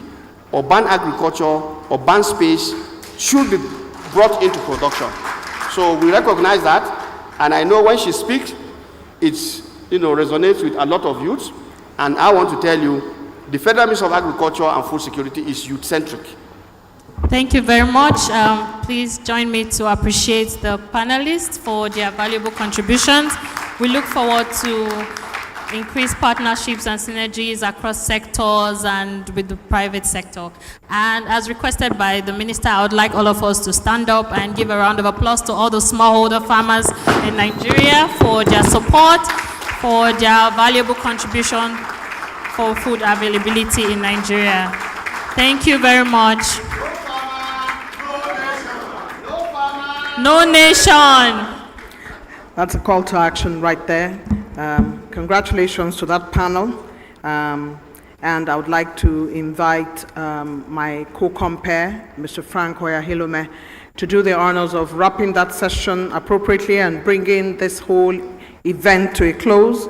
You're being here live at the 9th edition of the Nigeria EU Business Forum 2024, which has been very successful, investing in jobs and sustainable future as the theme. Frank?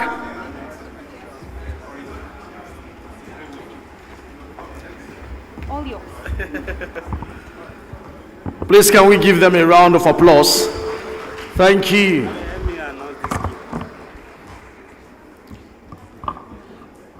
Please, the moderator of this last panel we have, Mrs. Oladoyin Olawaye. Please, a round of applause for her. Nice, thank you. She did a very great job.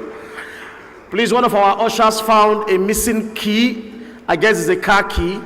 Please, if you have a missing car key, please, you see our organizers so they can hand it over to you. We are going to be waiting for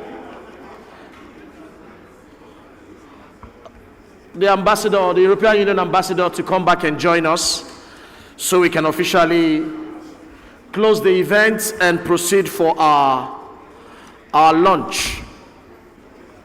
So we wait for the minister to have a seat before we proceed with this event. Thank you.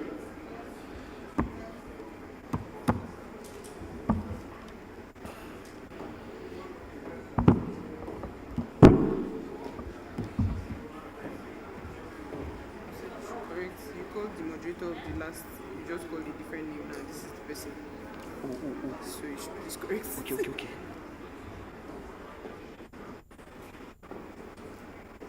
So sorry, Ms. Precious, Jack Domi, Technical Advisor, Advocacy, International Exchange, Gender and Communication, GIS Global Package. Thank you very much for a job well done, moderator. Thank you.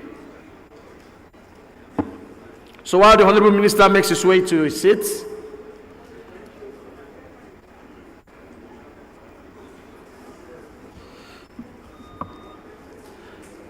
and also we have the European Union ambassador attending to the press. As soon as they are done with that, they'll be coming in to join us so we can have the closing session for this event.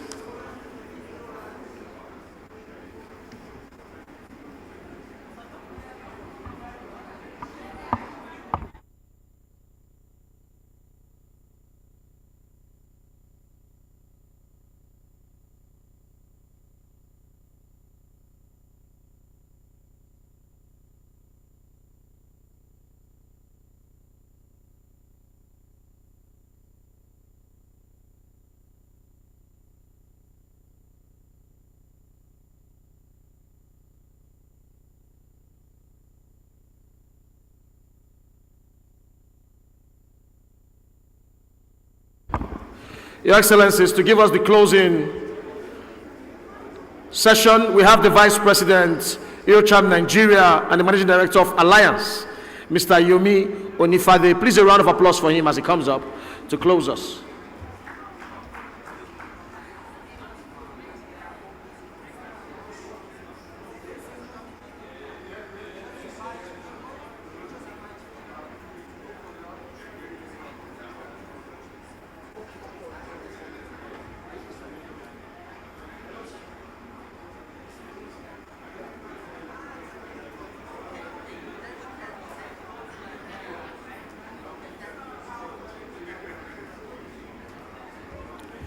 Thank you. Mr. Yomi is here, so he'll be coming up to do us the honors. The Vice President, EUCHAM Nigeria, Managing Director, Alliance.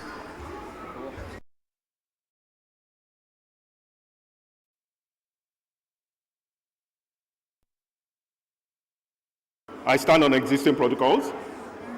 On behalf of the EU delegation in Nigeria, and EUROCHAM and all organizers of this event, I'd like to thank everybody that participated in today's event.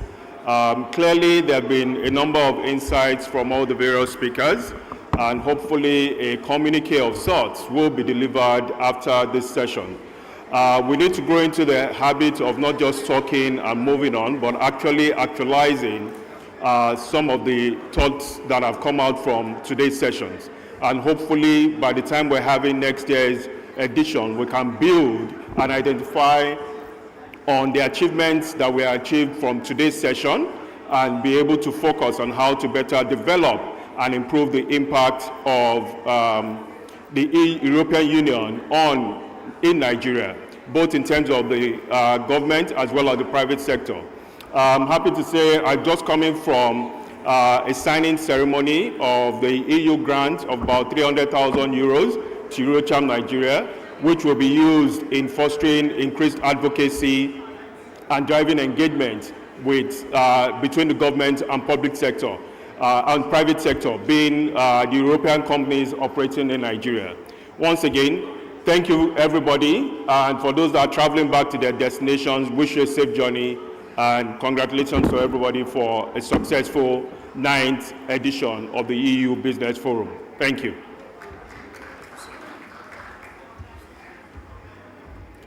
Thank you very much, Mr. Yomi Onifade. Please, on behalf of the Compare, the legendary Eugenia Abu, and my humble self, Franco Yakilome Richard, we want to say thank you. Please, we have lunch taking place in the other parts of where we're seated, but you have to have your tags on to be able to be served lunch. If you don't have your participant tag on, you might not be attended to. Thank you and good afternoon.